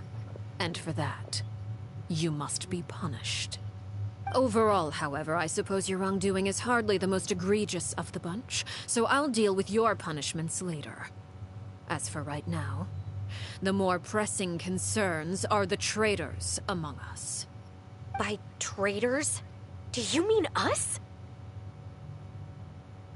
Father, let me explain. We didn't mean to... Fultz, why don't you share what you heard? Yes, Father. Secret Midnight Meeting number 3. Participants, Filial, Nantoy, Sato, Toddy. Nantoy clearly said, if only Father wasn't the one who took us in. Sato added, I'm sick of this life. I just want to live as a normal person. Filial was the worst of them all. She called us crazies and said a bunch of mean things about Father. I did not! You're lying! Fultz is trying to frame us. It's not like I'm the only one who heard those things. After that, You and Toddy and a bunch of other people started talking about Clairvy. You were using all those things Clairvy brought up as an excuse to question Father. We're birds locked in a cage. The only way out is to destroy it. That's what you said, wasn't it? You little... You just want me gone, don't you? What did I ever do to you, huh? And you, Sheplo, have you forgotten who stood by your sickbed, watched over you, and changed your dressings? Come on, let's hear it then. What's your reason for all this?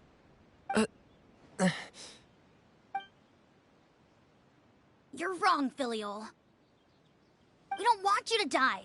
You're our family. Liar. You wouldn't be doing this if that were the case.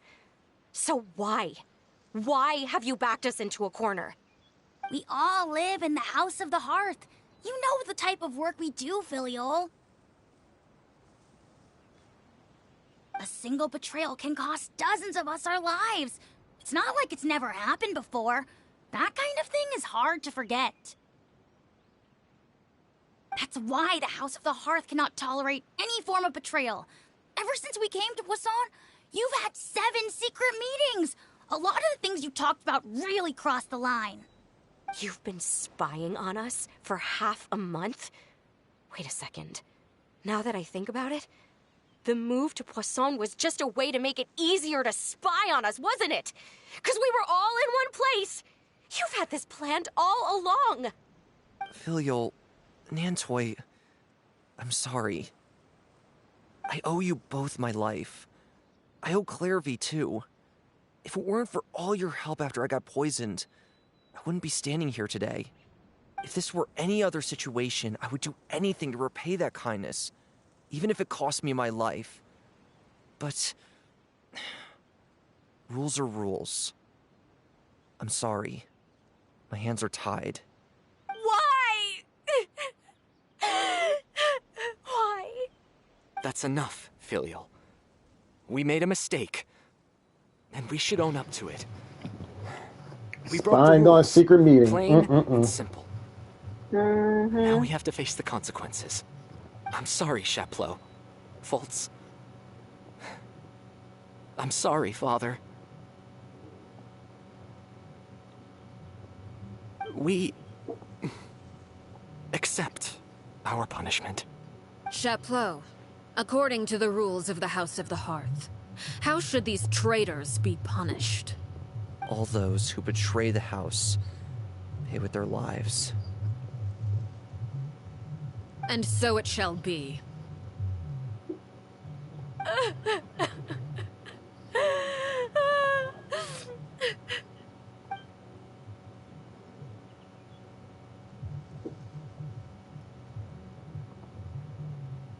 Father, please wait! Something you want to say, Linny? Please reconsider, Father. Oh, she ain't gonna reconsider? Oh, you really know count as betrayal? she ain't gonna reconsider We all come from after the broken betrayal? families.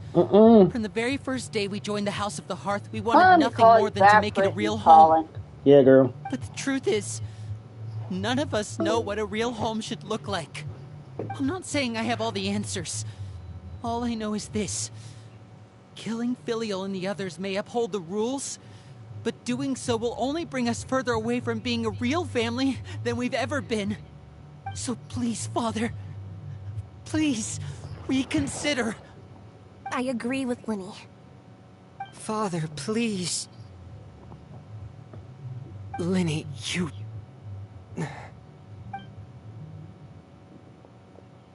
I also agree with Linny.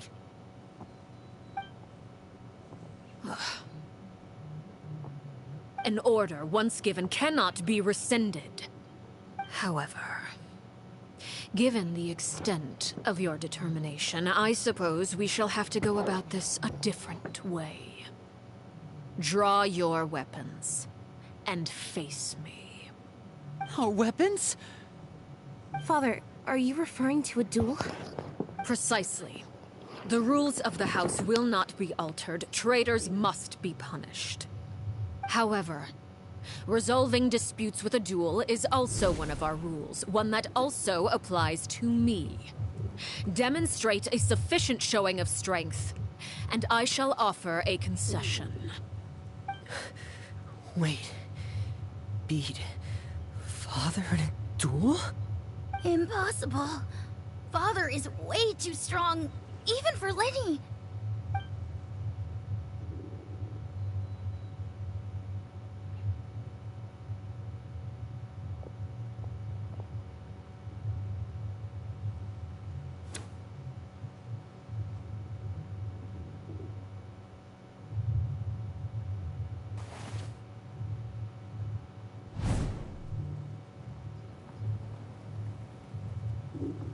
Did you hear that, Traveler? Lenny and the others have to duel the knave. What should we do? Can they really win something like that? If they lose, those people from the house are really gonna be executed. Hey, are you listening?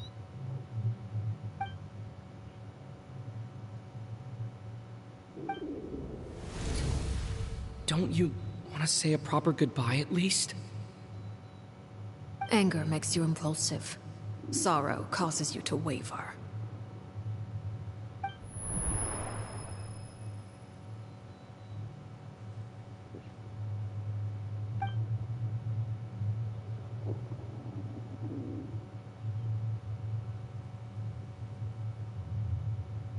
Oh. Looking at that expression on her face, she seems really serious about this. Guess that means there's no chance she's throwing the duel on purpose, huh? When guests are around, families are often on their best behavior. And any disputes are less likely to escalate. When the time comes, make the choice that you deem most appropriate in the situation, and lend your help to the House of the Hearth. What's wrong, Traveler? Hey, where are you going? Traveler?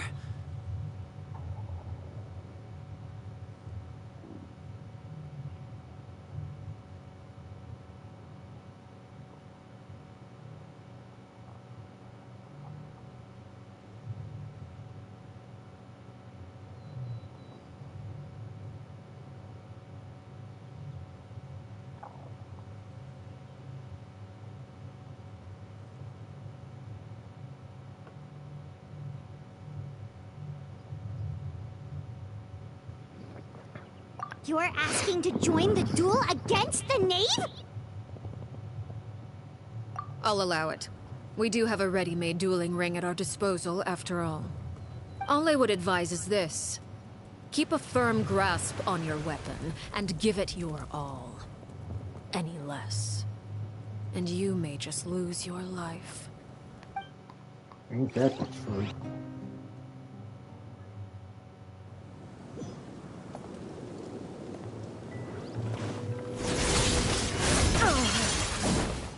Is it my turn now?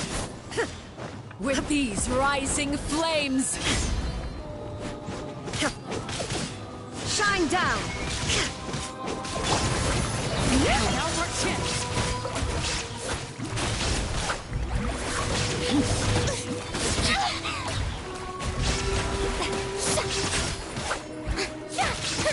Is it my turn now? With these rising flames! Father's even stronger than I expected.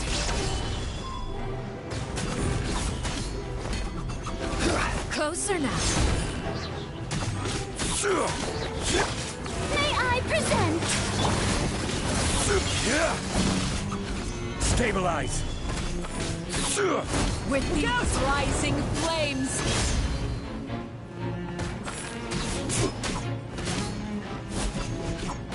With the fog of darkness, destruction shall rise. The countdown has begun. Have a taste of purgatory. And voila!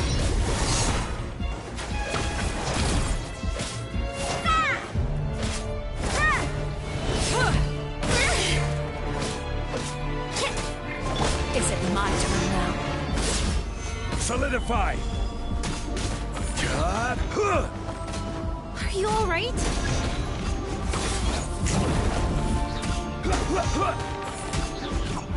Like a fly tangled in a web. Spare your energy. Running. The show begins! With these rising flames. I really have to draw my blade. Then...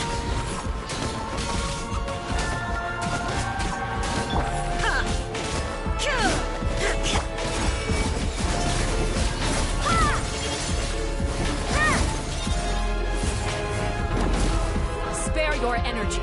Watch out for Father's movements! Not bad. You've proven to be a worthy opponent after all. Look at you. Trapped like a bunch of helpless animals. Over here!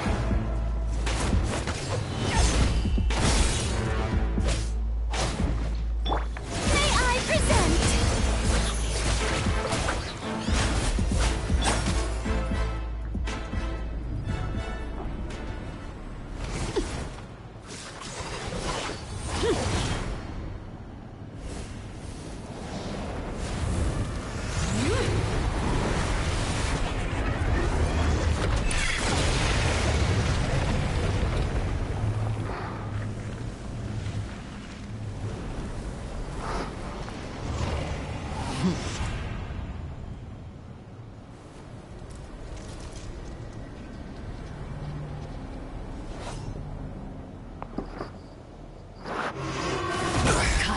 Seared away. My blade is all that remains. How dare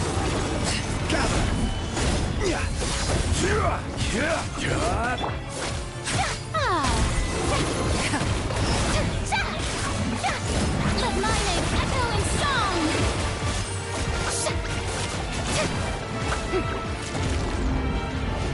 Now our chance!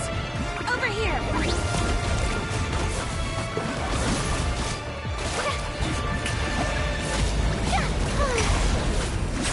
Let's see how strong your resolve truly is. Sundown is only the beginning. Watch out for Father's movements! Look out!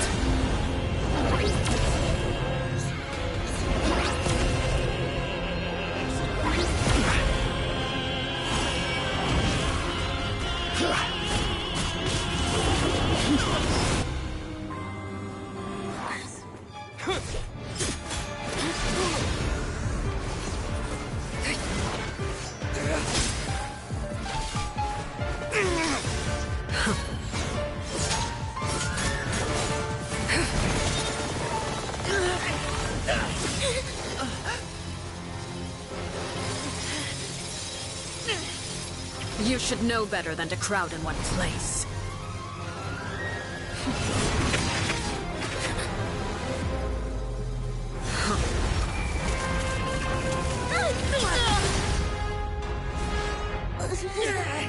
Oh, I know.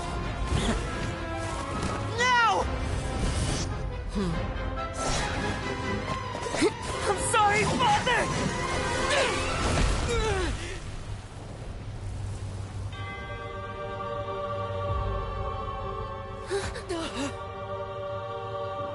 Sorry for what? This pitiful excuse for an attack.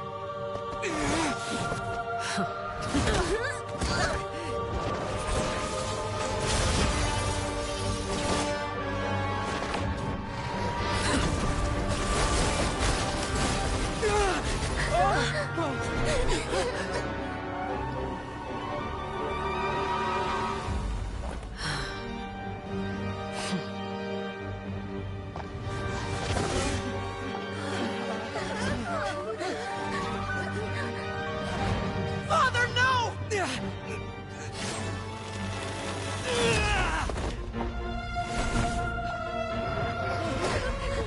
Made it out, did you?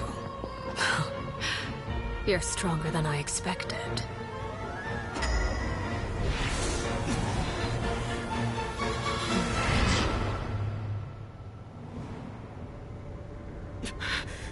A crimson moon? I can't Oh. move. Oh, you about to get got, my G.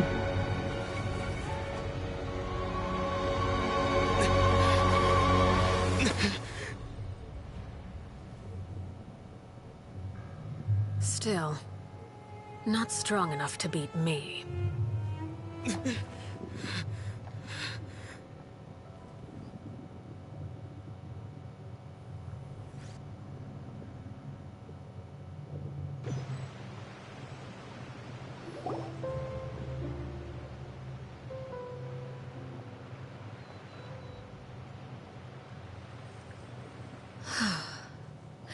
Sup, Dusty? How you doing? Here.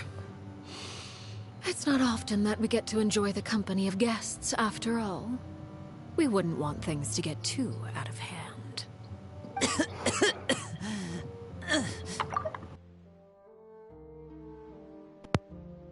Hi, how you doing, my G?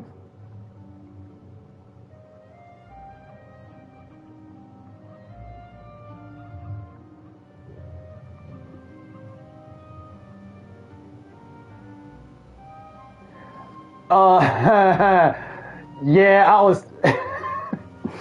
The only burst I used was for Rena's, and that was it.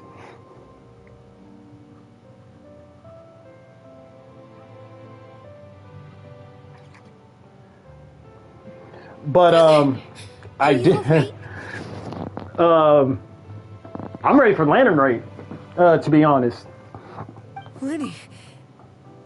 Given that I am the victor of this duel, as agreed, the punishment stands. No! I never thought things would end like this. However, everyone involved in the duel demonstrated a remarkable level of strength and determination. In light of this, I'm prepared to change the method of execution. Elwar, the bottled flames I gave you for safekeeping. Do you still have them? Yes? I wasn't sure what they were for, but I've kept them super safe. I didn't lose a single one. Wonderful. Then, in just a moment, I'll have you administer them. Bottled flames? Indeed. They're the product of a secret experiment. Under certain special circumstances, flames can be extracted from my person and preserved. Once ingested, searing pain will spread across every inch of your body. No harm will come to you physically, but your memories will be burned away. If you can withstand the pain. When you awake, you'll have forgotten everything you know about the House of the Hearth, and will be expelled from the organization. In a version of you that grew up in the house, and give you a new identity.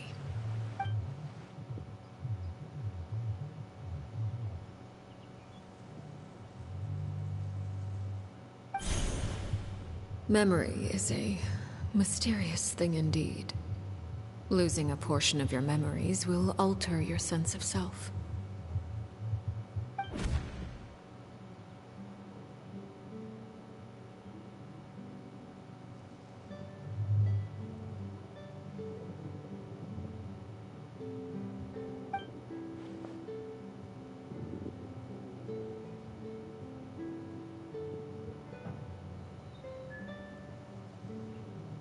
So, you're just letting us go, Father? You misunderstand.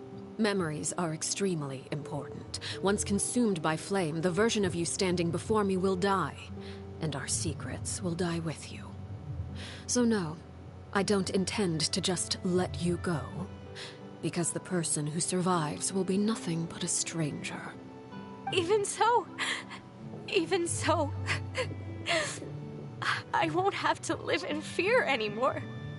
I'm sorry, Father. I'm sorry I let you down. But I really... Don't cry, Filial. You haven't left the house yet, so there are still rules to be followed, yes? Remember what I taught you. Anger makes you impulsive, sorrow causes you to waver. Don't let yourself be controlled by your emotions. Of course. I'll remember. Dry your tears, and go pursue the life you really want. Yes, Father. Chaplot, Foltz, Elwar. Take them back to Poisson. And bring Linny and the others as well. I prepared 3 extra vials of bottled flames. As for whether to take them, the choice is yours. Goodbye, children. The next time we meet, I will no longer be your father. Thank you for all you've done for the house. I hope you have bright futures ahead of you.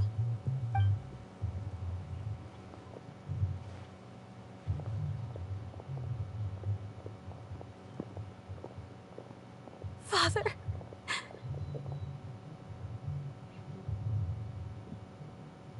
Let's go.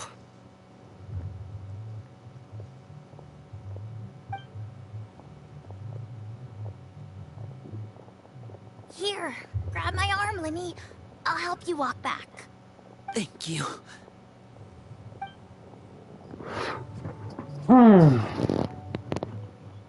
Clairvy.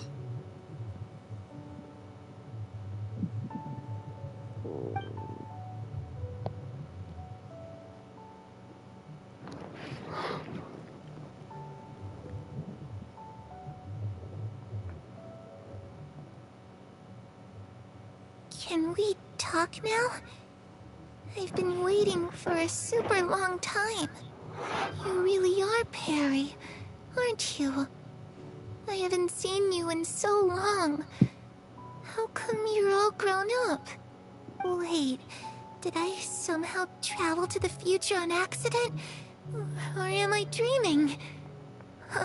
What a long dream. Neither. You died, Clairvy. That's what happened. You could have at least sugarcoated it a little. Look, she's done speechless.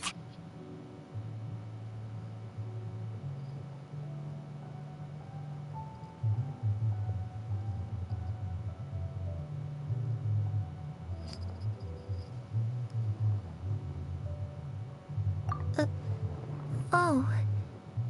Okay then. Huh? That's it? You accepted it just like that? Yep. If that's what Perry says happened, then I believe her. Perry wouldn't lie to me. Plus, I don't really need to know why I'm like this. I'm more curious about what happens in the future. If you're a harbinger now, Perry, that means Mother is gone, isn't she? Can you tell me about it? I want to know what happened to her.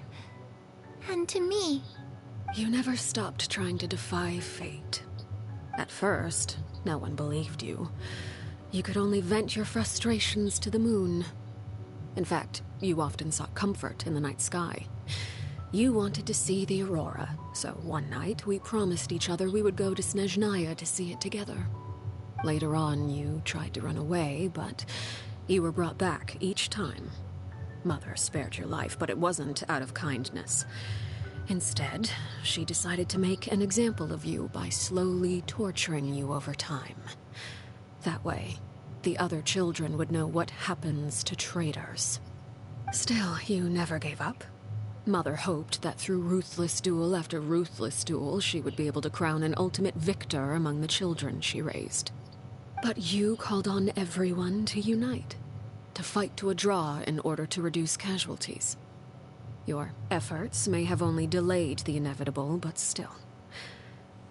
You gave them hope. You tried everything you could think of, but every attempt ended in failure. Still, you never turned your sword on Crucibina, and you never turned it on me. On that gloomy day, you told me, "For the last 16 years of my life, I've done everything I can to fight for freedom.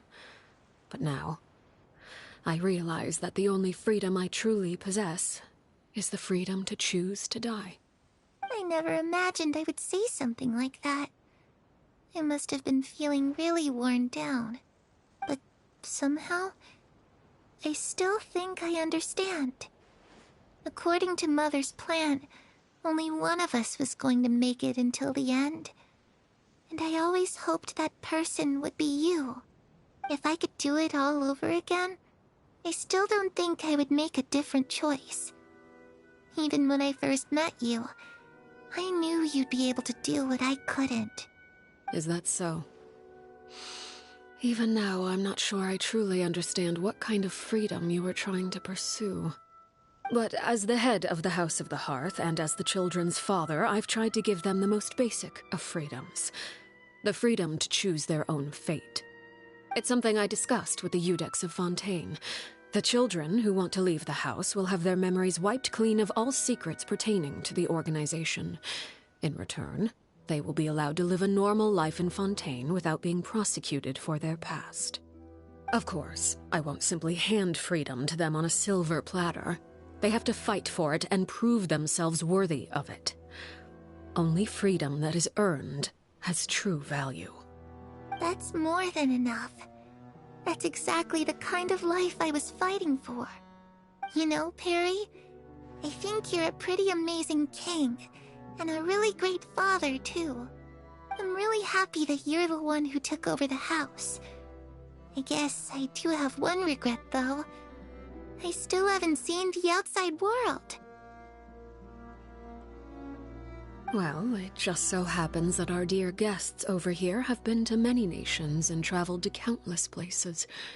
Perhaps they would be willing to tell you what the outside world is like.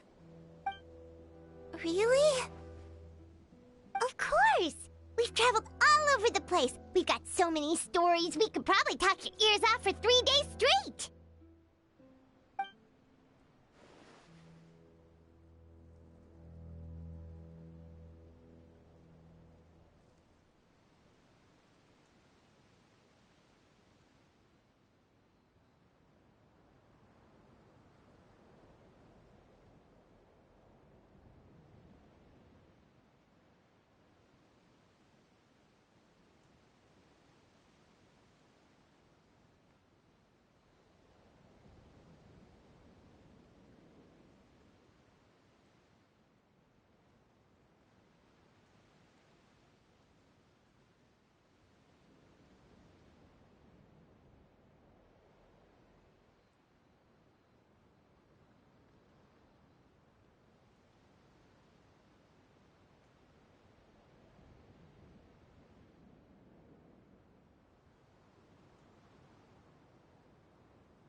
You know, I used to dream of being a bard.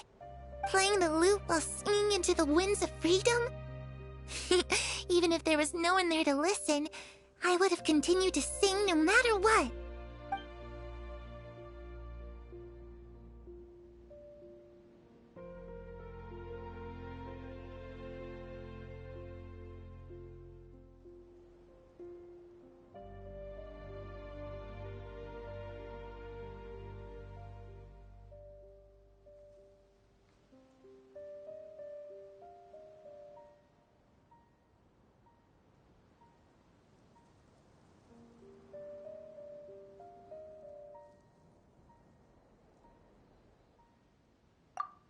Ah, that's where Mora comes from.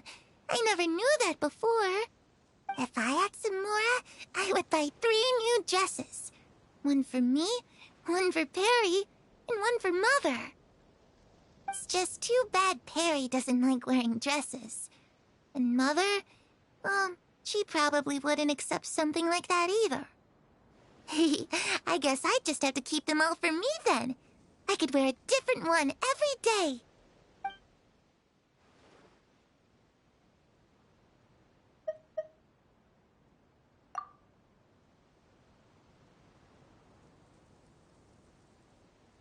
The situation was super dangerous. Lenny and Lynette were accused of committing a crime, and they were going to have to stand trial at the Opera Epicles.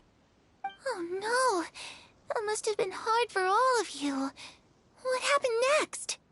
Don't worry, we were able to turn the situation around super quickly. All thanks to Detective Paimon, of course. How'd you do that? Come on, tell me. Okay, so it was like this. After the failed magic show, we rushed to the scene and...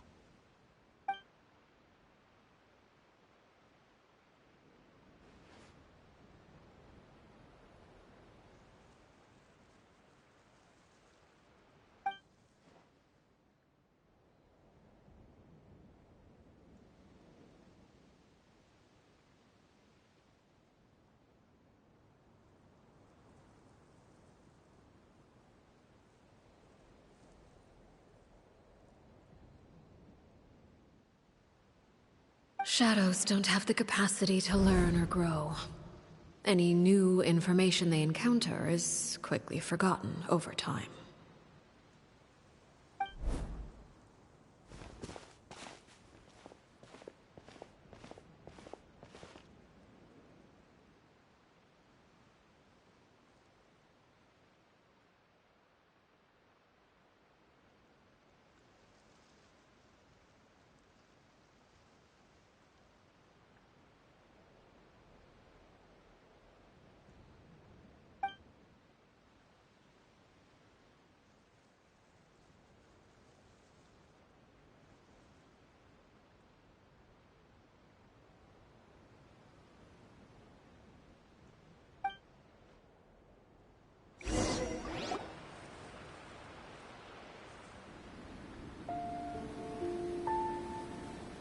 Clairvy, you've worked tirelessly from the shadows to overthrow the House of the Hearth. Now, by my authority as the Knave, I shall announce how this matter ends. You are hereby expelled from the House of the Hearth. You are no longer tied to this place, nor are you bound by its rules. You're saying that I can finally leave? I get to experience the outside world as well? Oh, I almost forgot.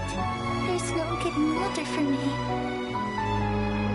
Still, seeing who you grew up to be makes me really happy, Parallel. Take care of yourself. Goodbye. May we meet again someday.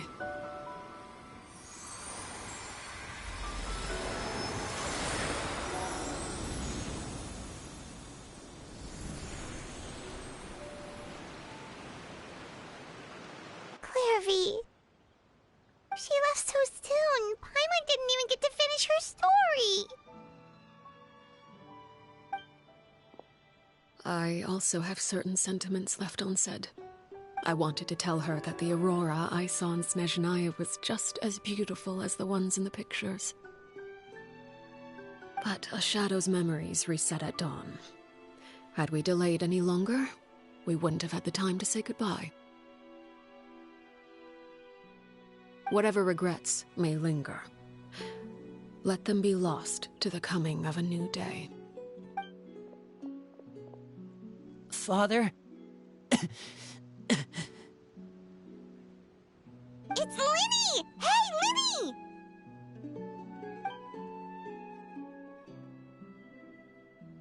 What is he doing back here? Let's go check it out.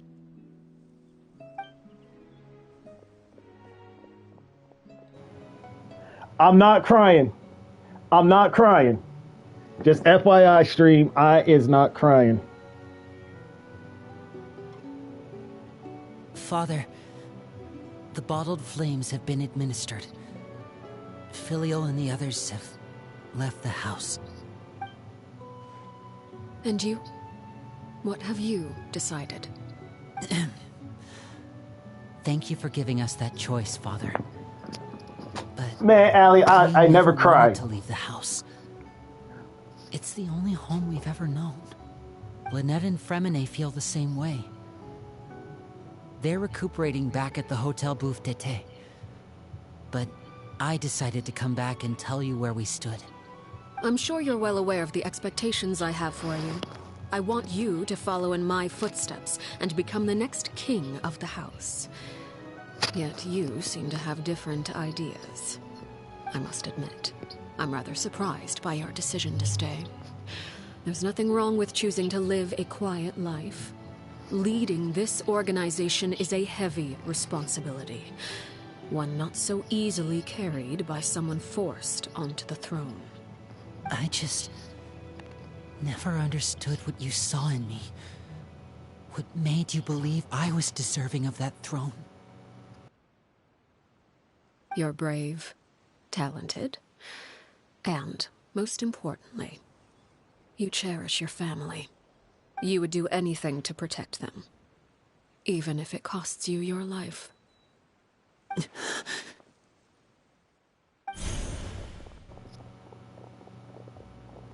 But nah, Allie, I was not crying. You need to stop with the lies. Speaking up back there was so brave of you, Linny. It's all thanks to you that we were able to convince But Father to Sprite, back you're down. still on. You wanna? You're a hero. You wanna try that domain? Or Allie, you wanna? Father is the real hero.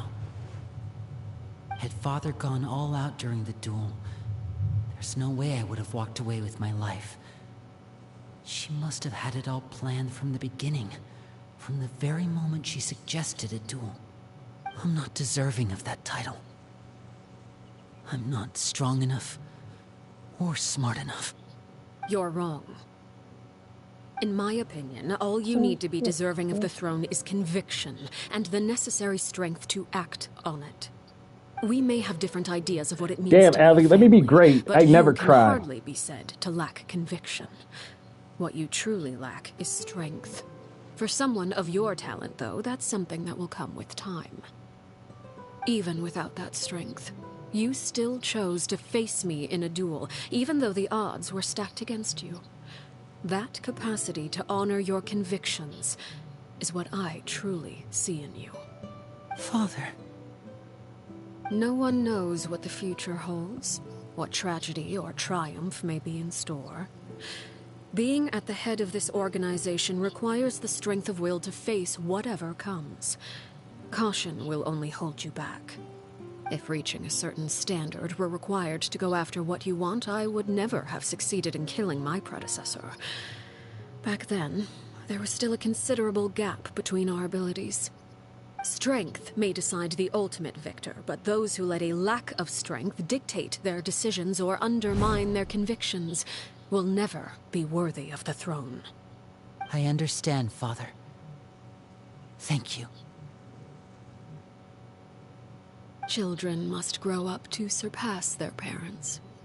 Only then can a family continue to flourish. The road ahead is not an easy one, so I'll ask you one last time. Are you certain you want to stay? Damn it, man. You've done so much for me, Father, and that kindness must be repaid. Plus, with Project Stuja at hand, there are many dangers ahead, and I, for one, don't intend to back down. Protecting my family at all costs. That's my conviction. Then you're welcome to stay. As for Project Stuja, you need not be too concerned. If those cowardly businessmen and heartless dignitaries try to take us down, I'm prepared to teach them a lesson. Having members who longed for the light was our organization's last weakness. With those members no longer among our ranks, the House of the Hearth is like a spider hiding in the shadows. We need only wait for our prey to come to us. At present, our imperative is to use their plan to our advantage.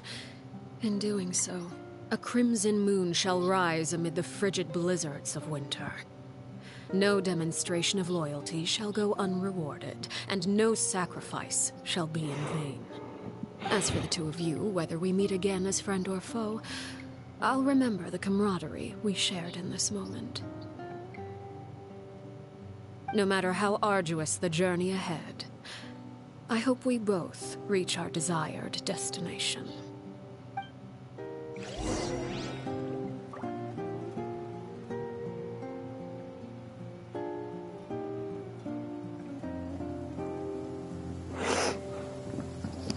Oh man, the one thing I fucking hate.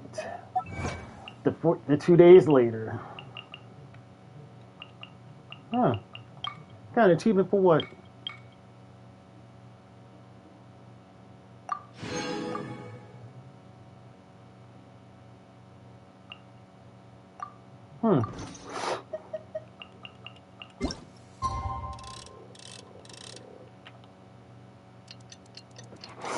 And I gotta set forward the clock again.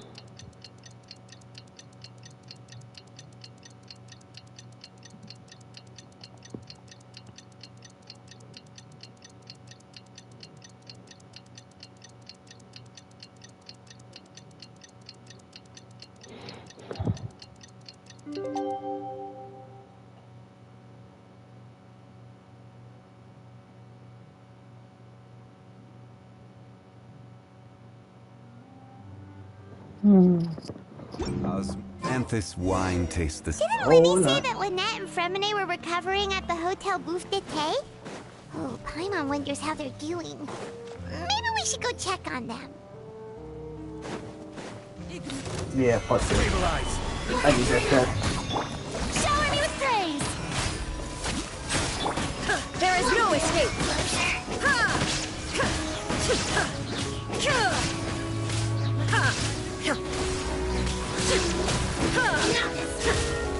Shine down!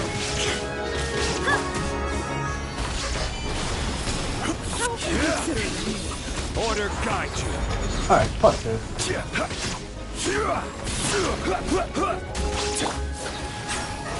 Oh, brilliant! Time to shine! A gift for you! A grand surprise!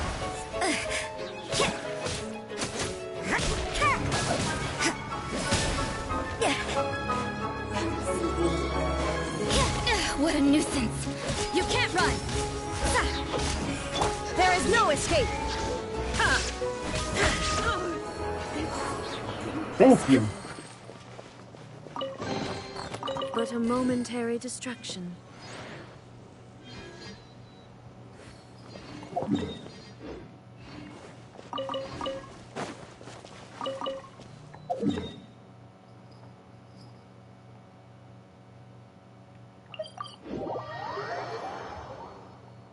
Fuck, that was rough.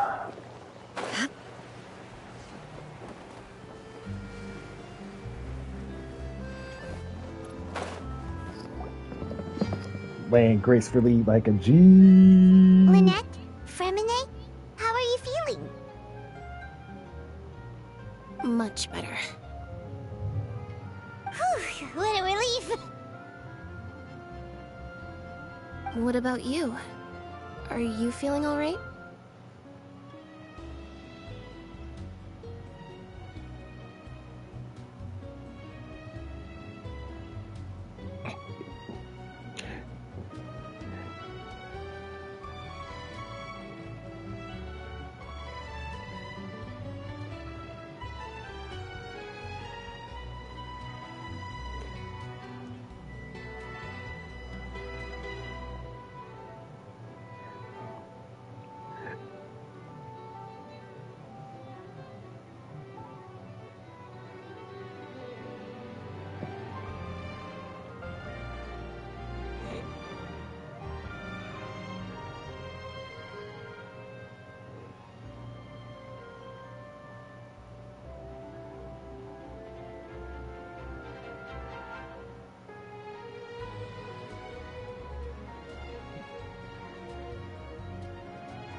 I knew you'd come out unscathed.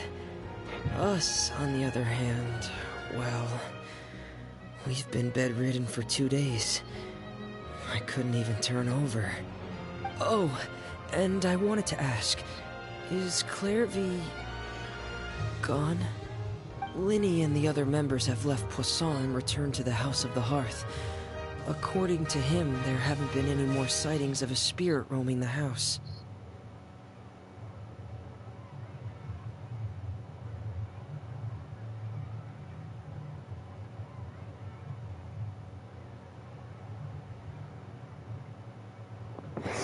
Ugh, fuck. I see. I'm glad. Oh, Father came to check up on us 2 days ago and told us about what happened with Crusabina and Clairvy. Actually, I've met Crusabina before.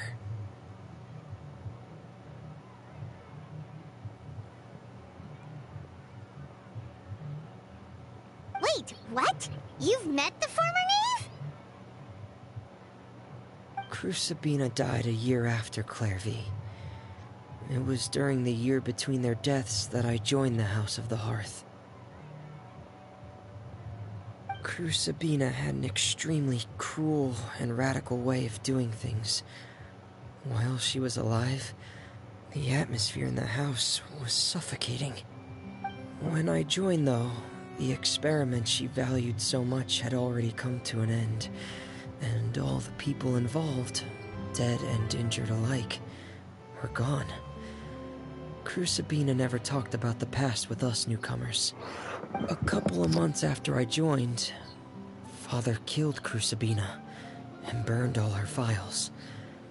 With that, the names of all the people subjected to her experiments, Clairvy included, were lost to the flames, along with the painful memories they represented. Father took in Lenny and me a couple months after that, but she never mentioned anything about Crusabina or Clairvy. It really seems like something she was planning to keep to herself. The last time you talked to her, did she mention why she kept it a secret for so long? She said she didn't want us to be affected by the darkness of the past. She was worried we'd develop a false sense of gratitude towards her if we knew about it. The foundation of a family should be free of any corrupting influence. Whatever happened in the past, it has nothing to do with who we are now. And that's what Father told us in the end. But I still thanked her for everything. It was only after hearing about what Crusabina did that I finally realized how insignificant our lives could have been. The members of the house meant nothing to her. To say that she valued them in any way, even just as a tool, would probably be giving her too much credit. If Father hadn't taken over the House of the Hearth, I probably would have already...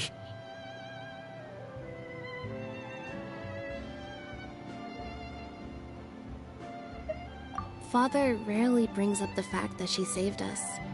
She doesn't believe that being indebted to her should be what ties us together. But even if we didn't owe her anything, we would still choose to stay. Because this is our home. We may have arguments or times when we feel wronged. Some people may even choose to leave. But as long as Father is here, we will always have a home. Whether the path before us is bathed in sunlight or shrouded in shadow, we'll follow Father wherever she chooses to go. So I wanted to say thank you for helping us make it through this crisis. Without your help, we could have lost a lot more along the way. Oh, we didn't do anything, really.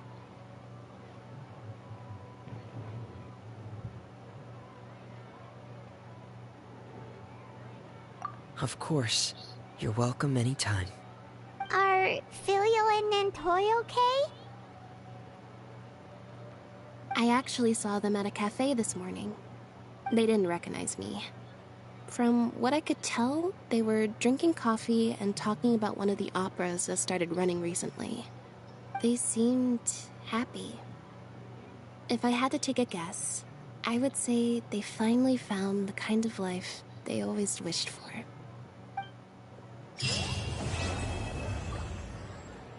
Damn, that was a, I ain't gonna lie, that was a good ass fucking story. Well, I got my Prima gems out of it.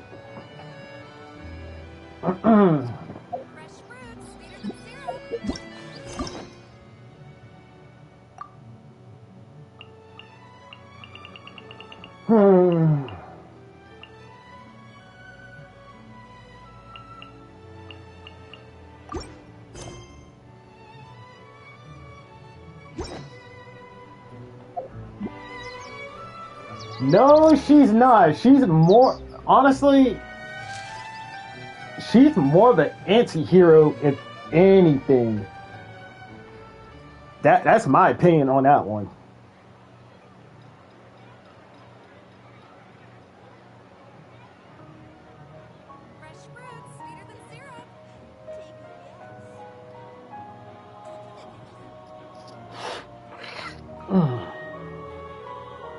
Inactivity serves no purpose whatsoever.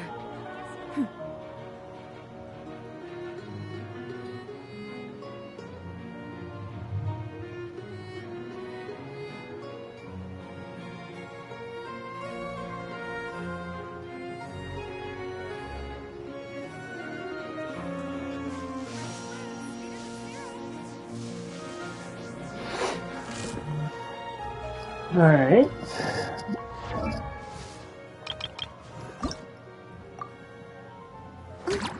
God damn. Oh, that's gonna be ass. Yes, I'm definitely gonna pull for her. Allie, you know this. You know this. I need her in my life.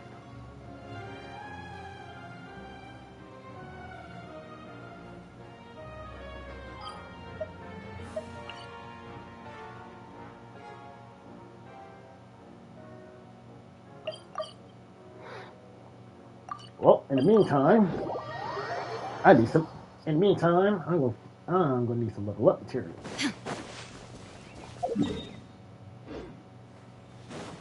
Fuck 'em.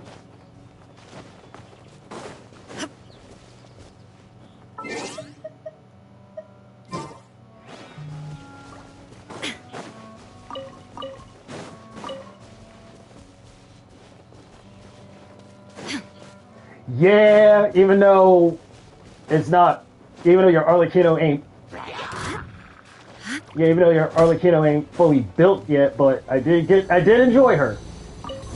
I just want to find. Illusion shattered.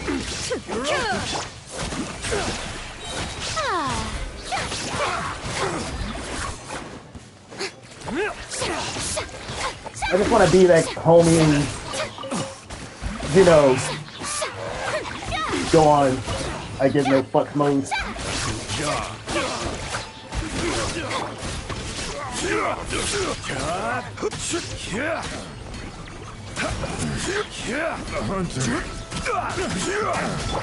Shine down.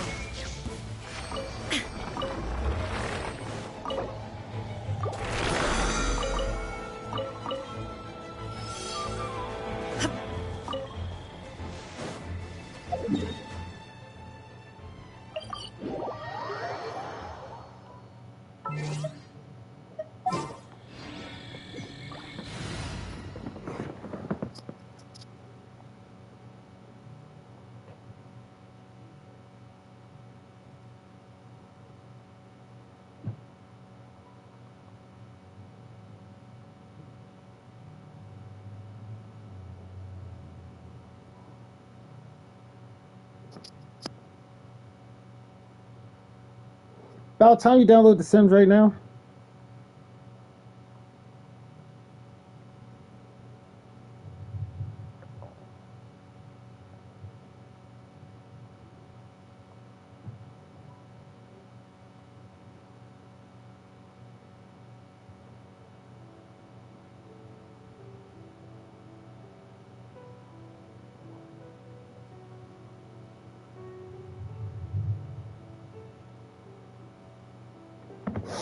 Oh, Lord have mercy. I guess the housework. Lord, Lord, Lord.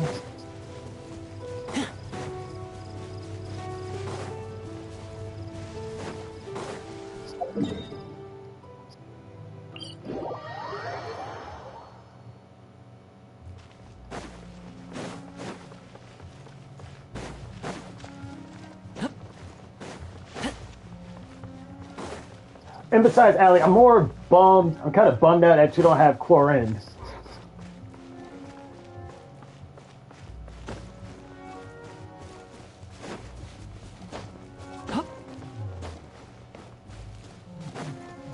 Yeah, you better start. Yeah, you better stream The Sims on Twitch.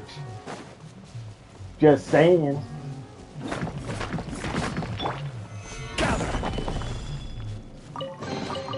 One man's stone is another man's gem. You're no fun, you know that, Allie?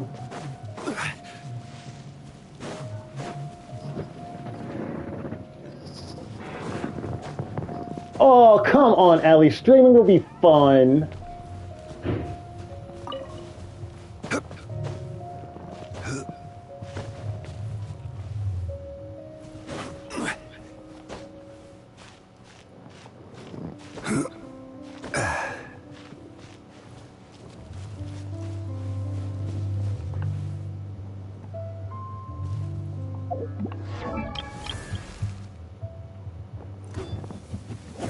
Yeah, okay, fair enough.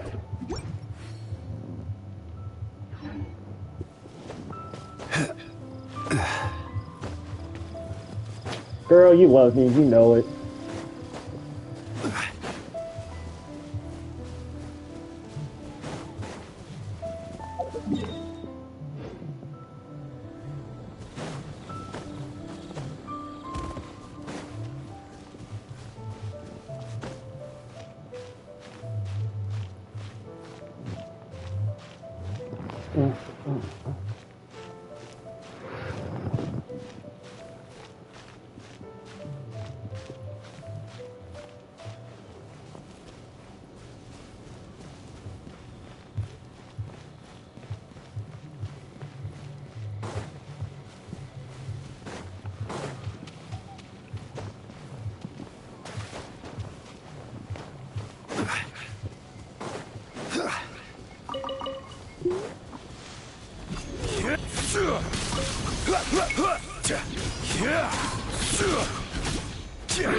Oh, this solidify. Strike a pose. Go. Shimmer. This is order.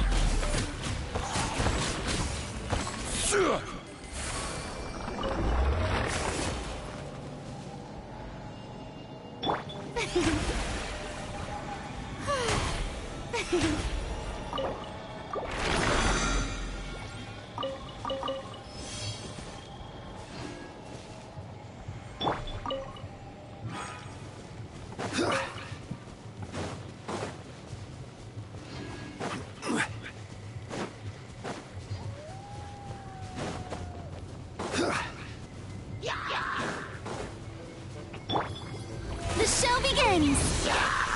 Fire it up! Supporting fire!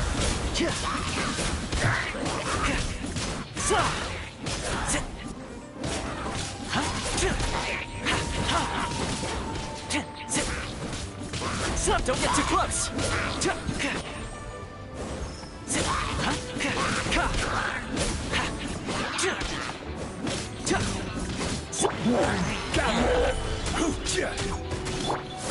May I present?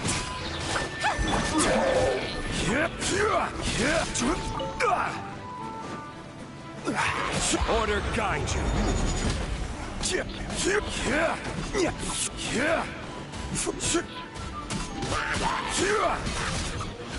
Solidify.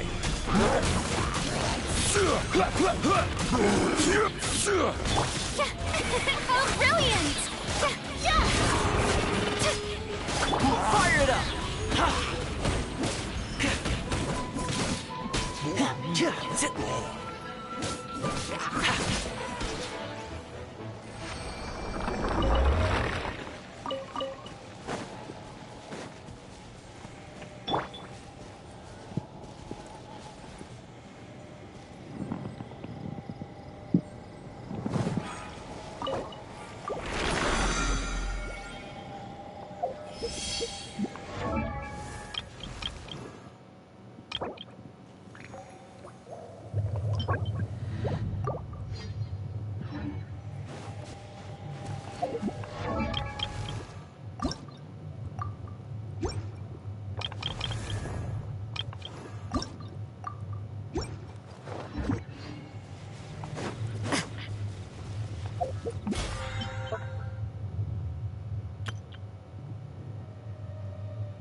suppose it wasn't too much trouble.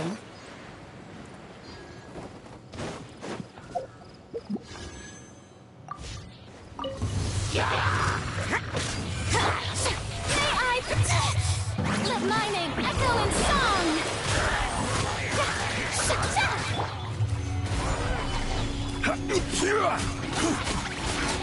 Don't get too close!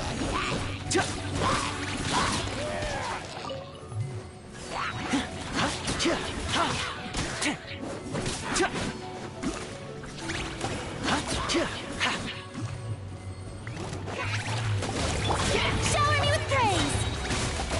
Time to shine!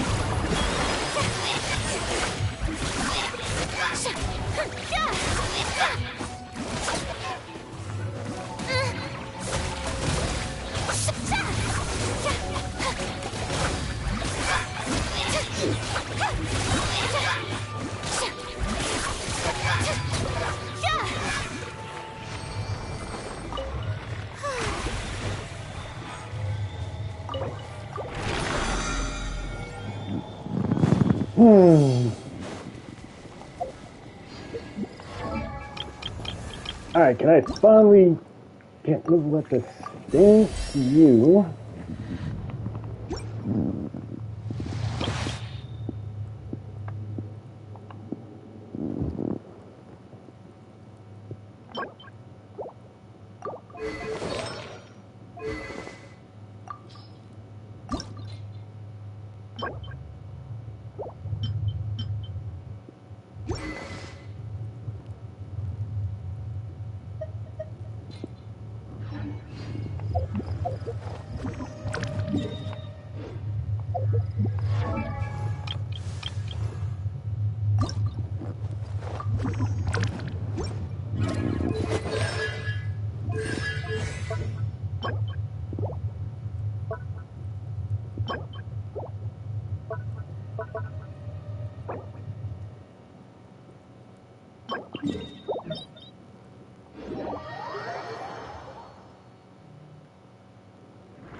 Stay close and you will live.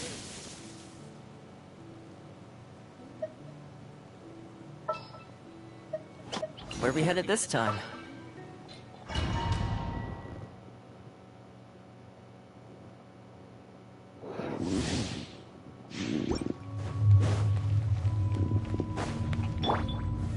Gather!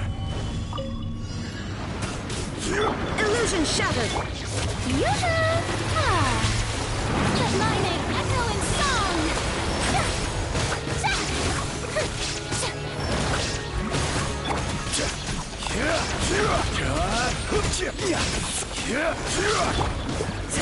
Check this out!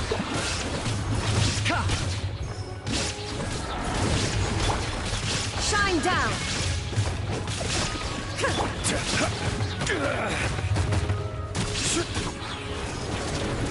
Stabilize!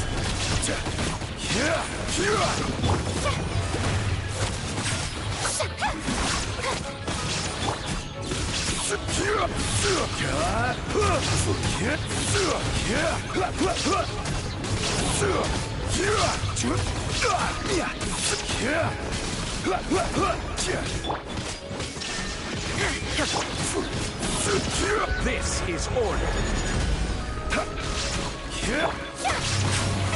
How brilliant! Let the world collide!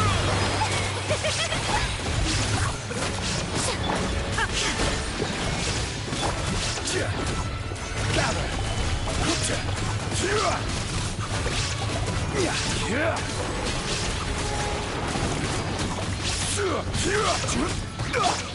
Strike a pose! Fire it up!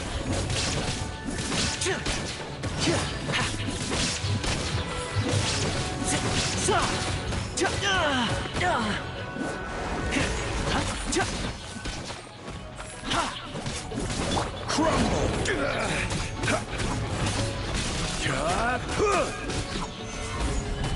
May I present?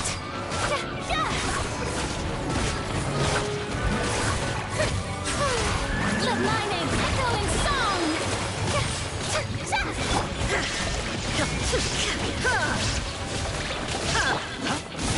I got you covered!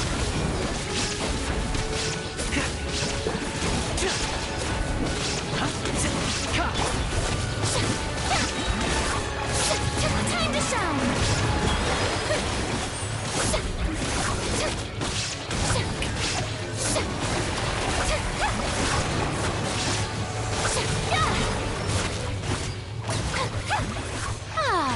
And sit your ass down.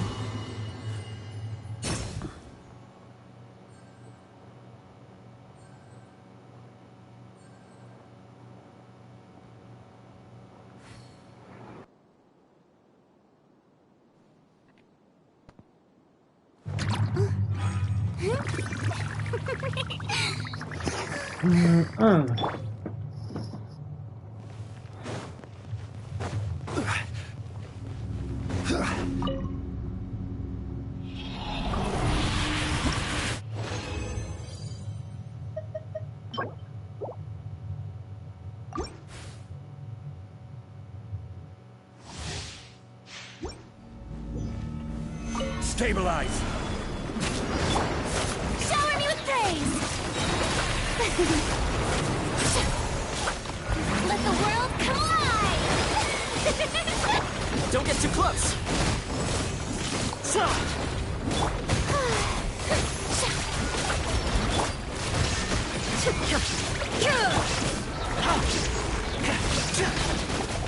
Here's backup!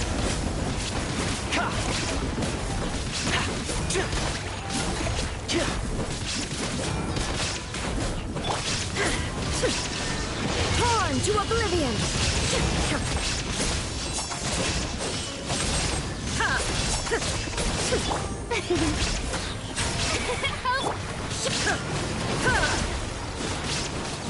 Illusion shattered. Check this out!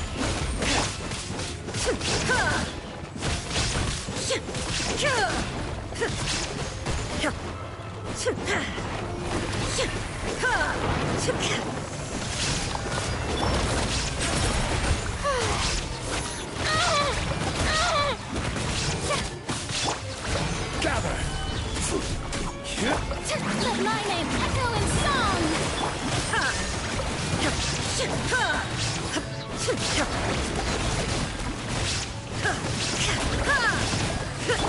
Fire it up! I got you covered!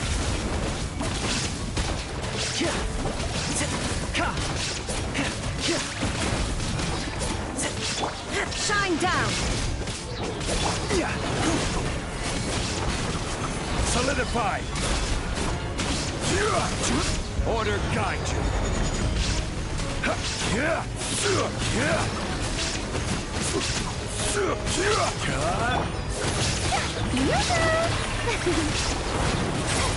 Let the world collide.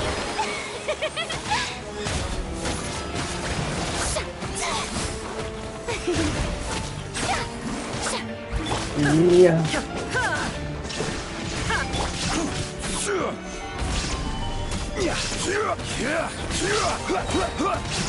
I will have order.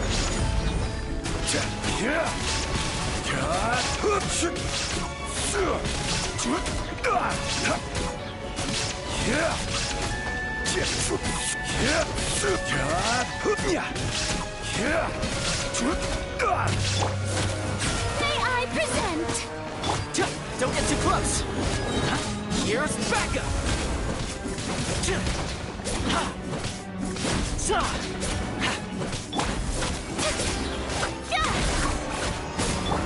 Illusion shattered.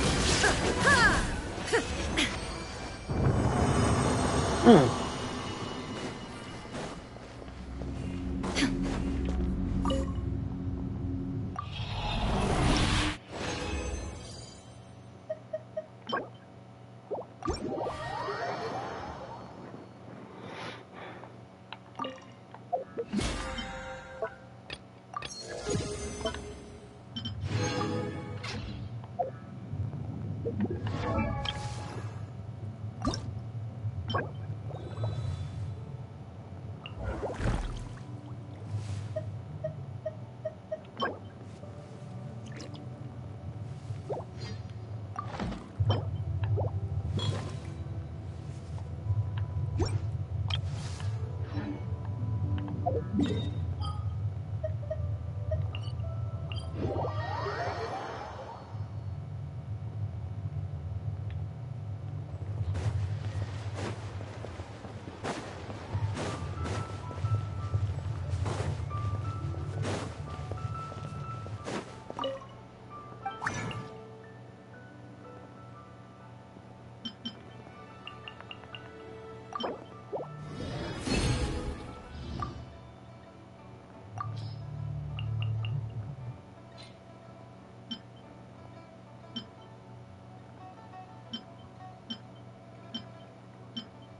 world remains constant over the centuries, but...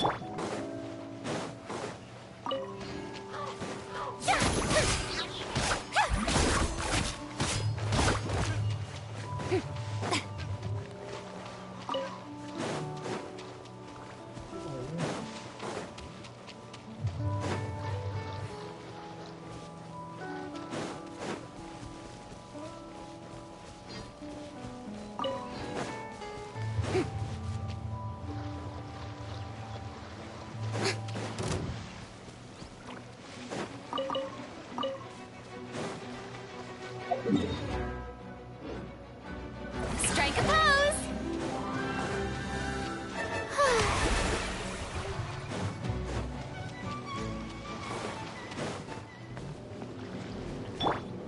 Ignorant and There is no escape!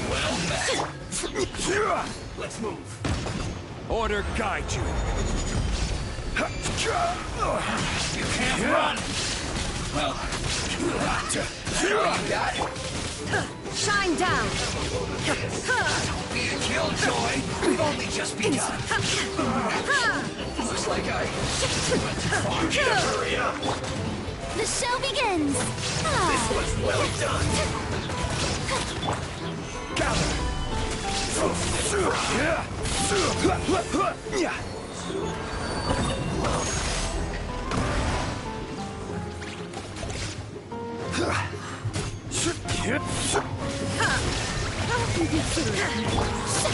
Shower me with praise!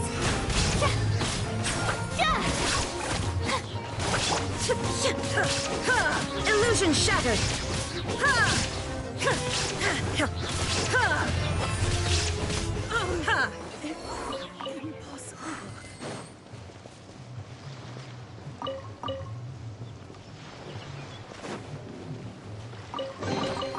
Take them.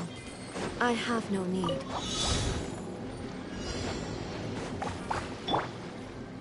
May I present?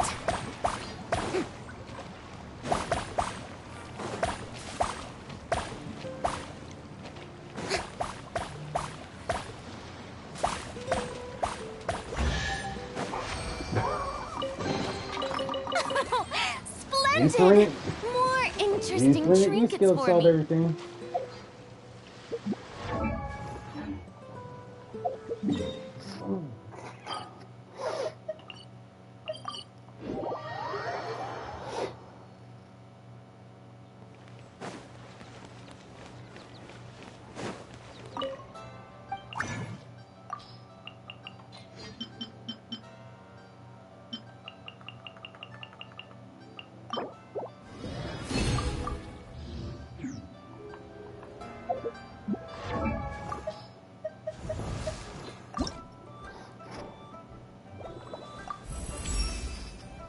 So this is what you're truly capable of?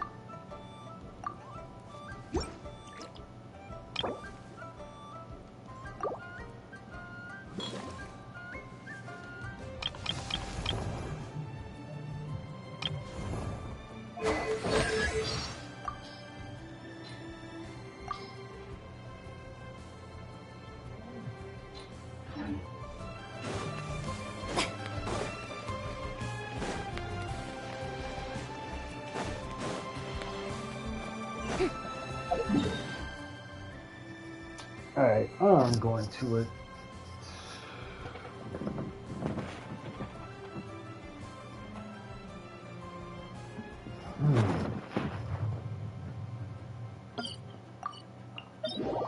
Alright, I'm going to attempt this shit one more time.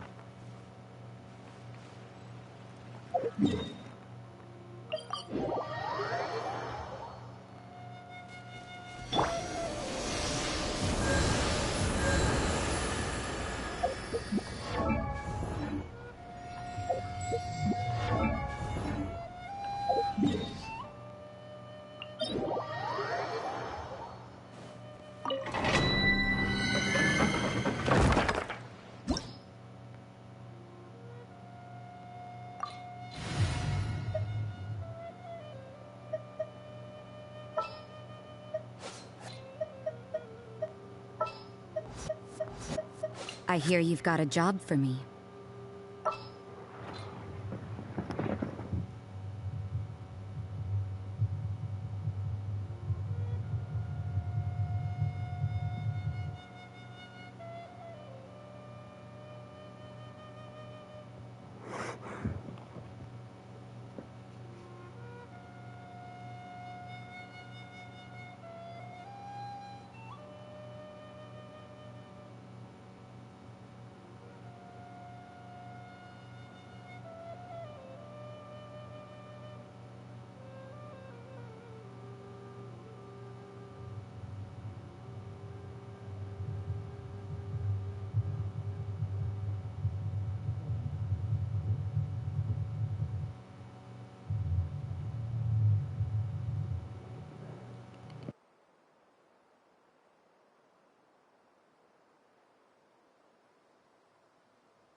judgment.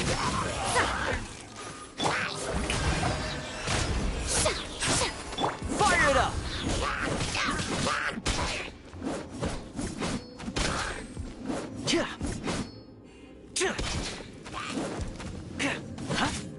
Yeah, you can't run.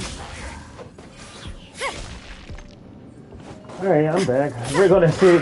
We're gonna see if I can get past this cursed hurdle.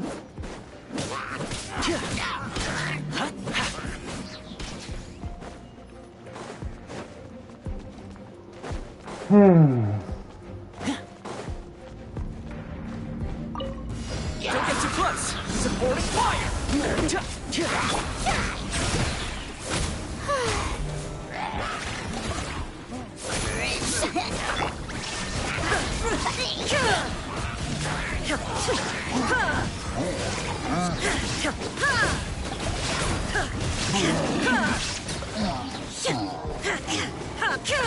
You can't run. Lights out. I got you covered!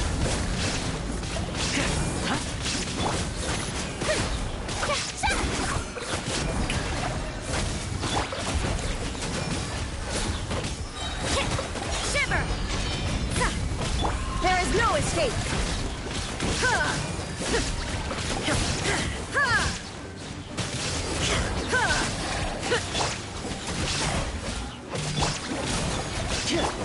Strike a pose.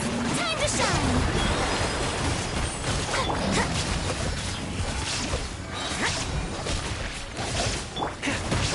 Here's Becca! Fire it up! Inazuma shines eternal.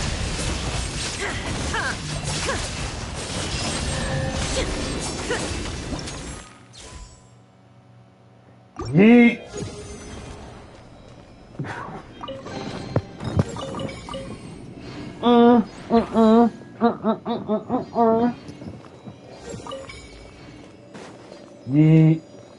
Yeet. Yeet. Yeet. Yeet.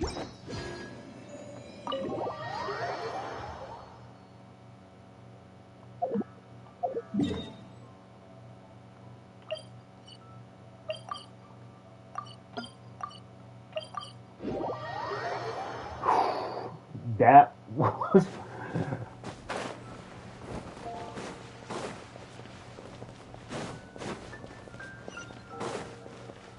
Ad Astra.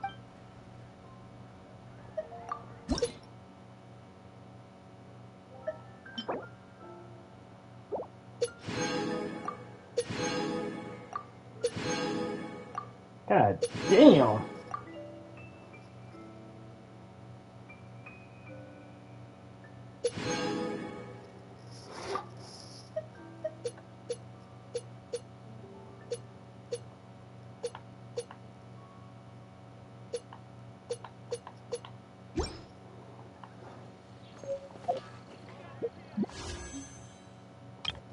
I slayed that. I slayed that shit.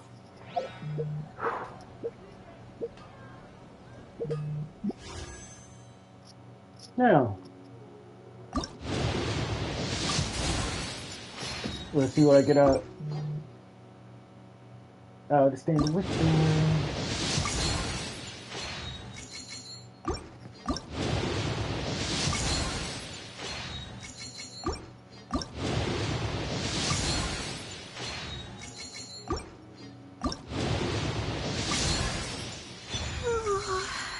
Hi, I'm Layla, a Ratawa student. Oh, sorry, I didn't sleep well last night, so I'm a bit out of it today. What did you say again? You want to team up with me? No, it's not that I don't want to, I'm just not sure my crazy sleep schedule will really work for you, but, I guess I look forward to working with you.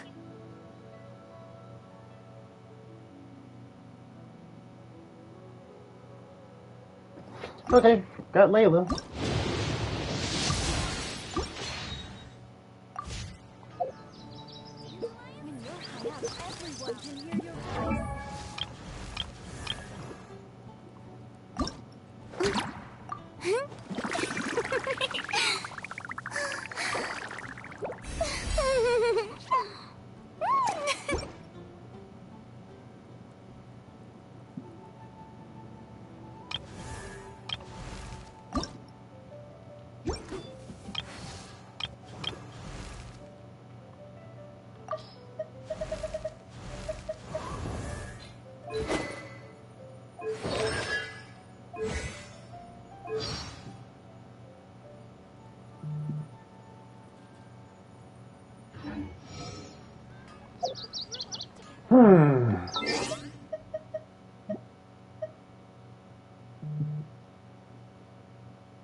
Excuse me.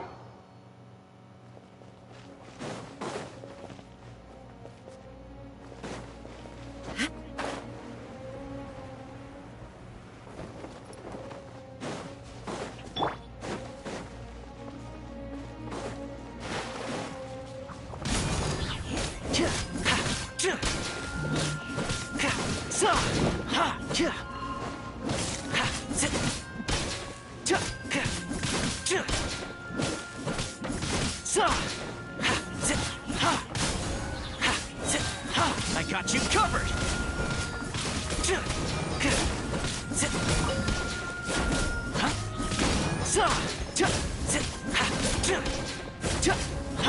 Judgment! Yeah!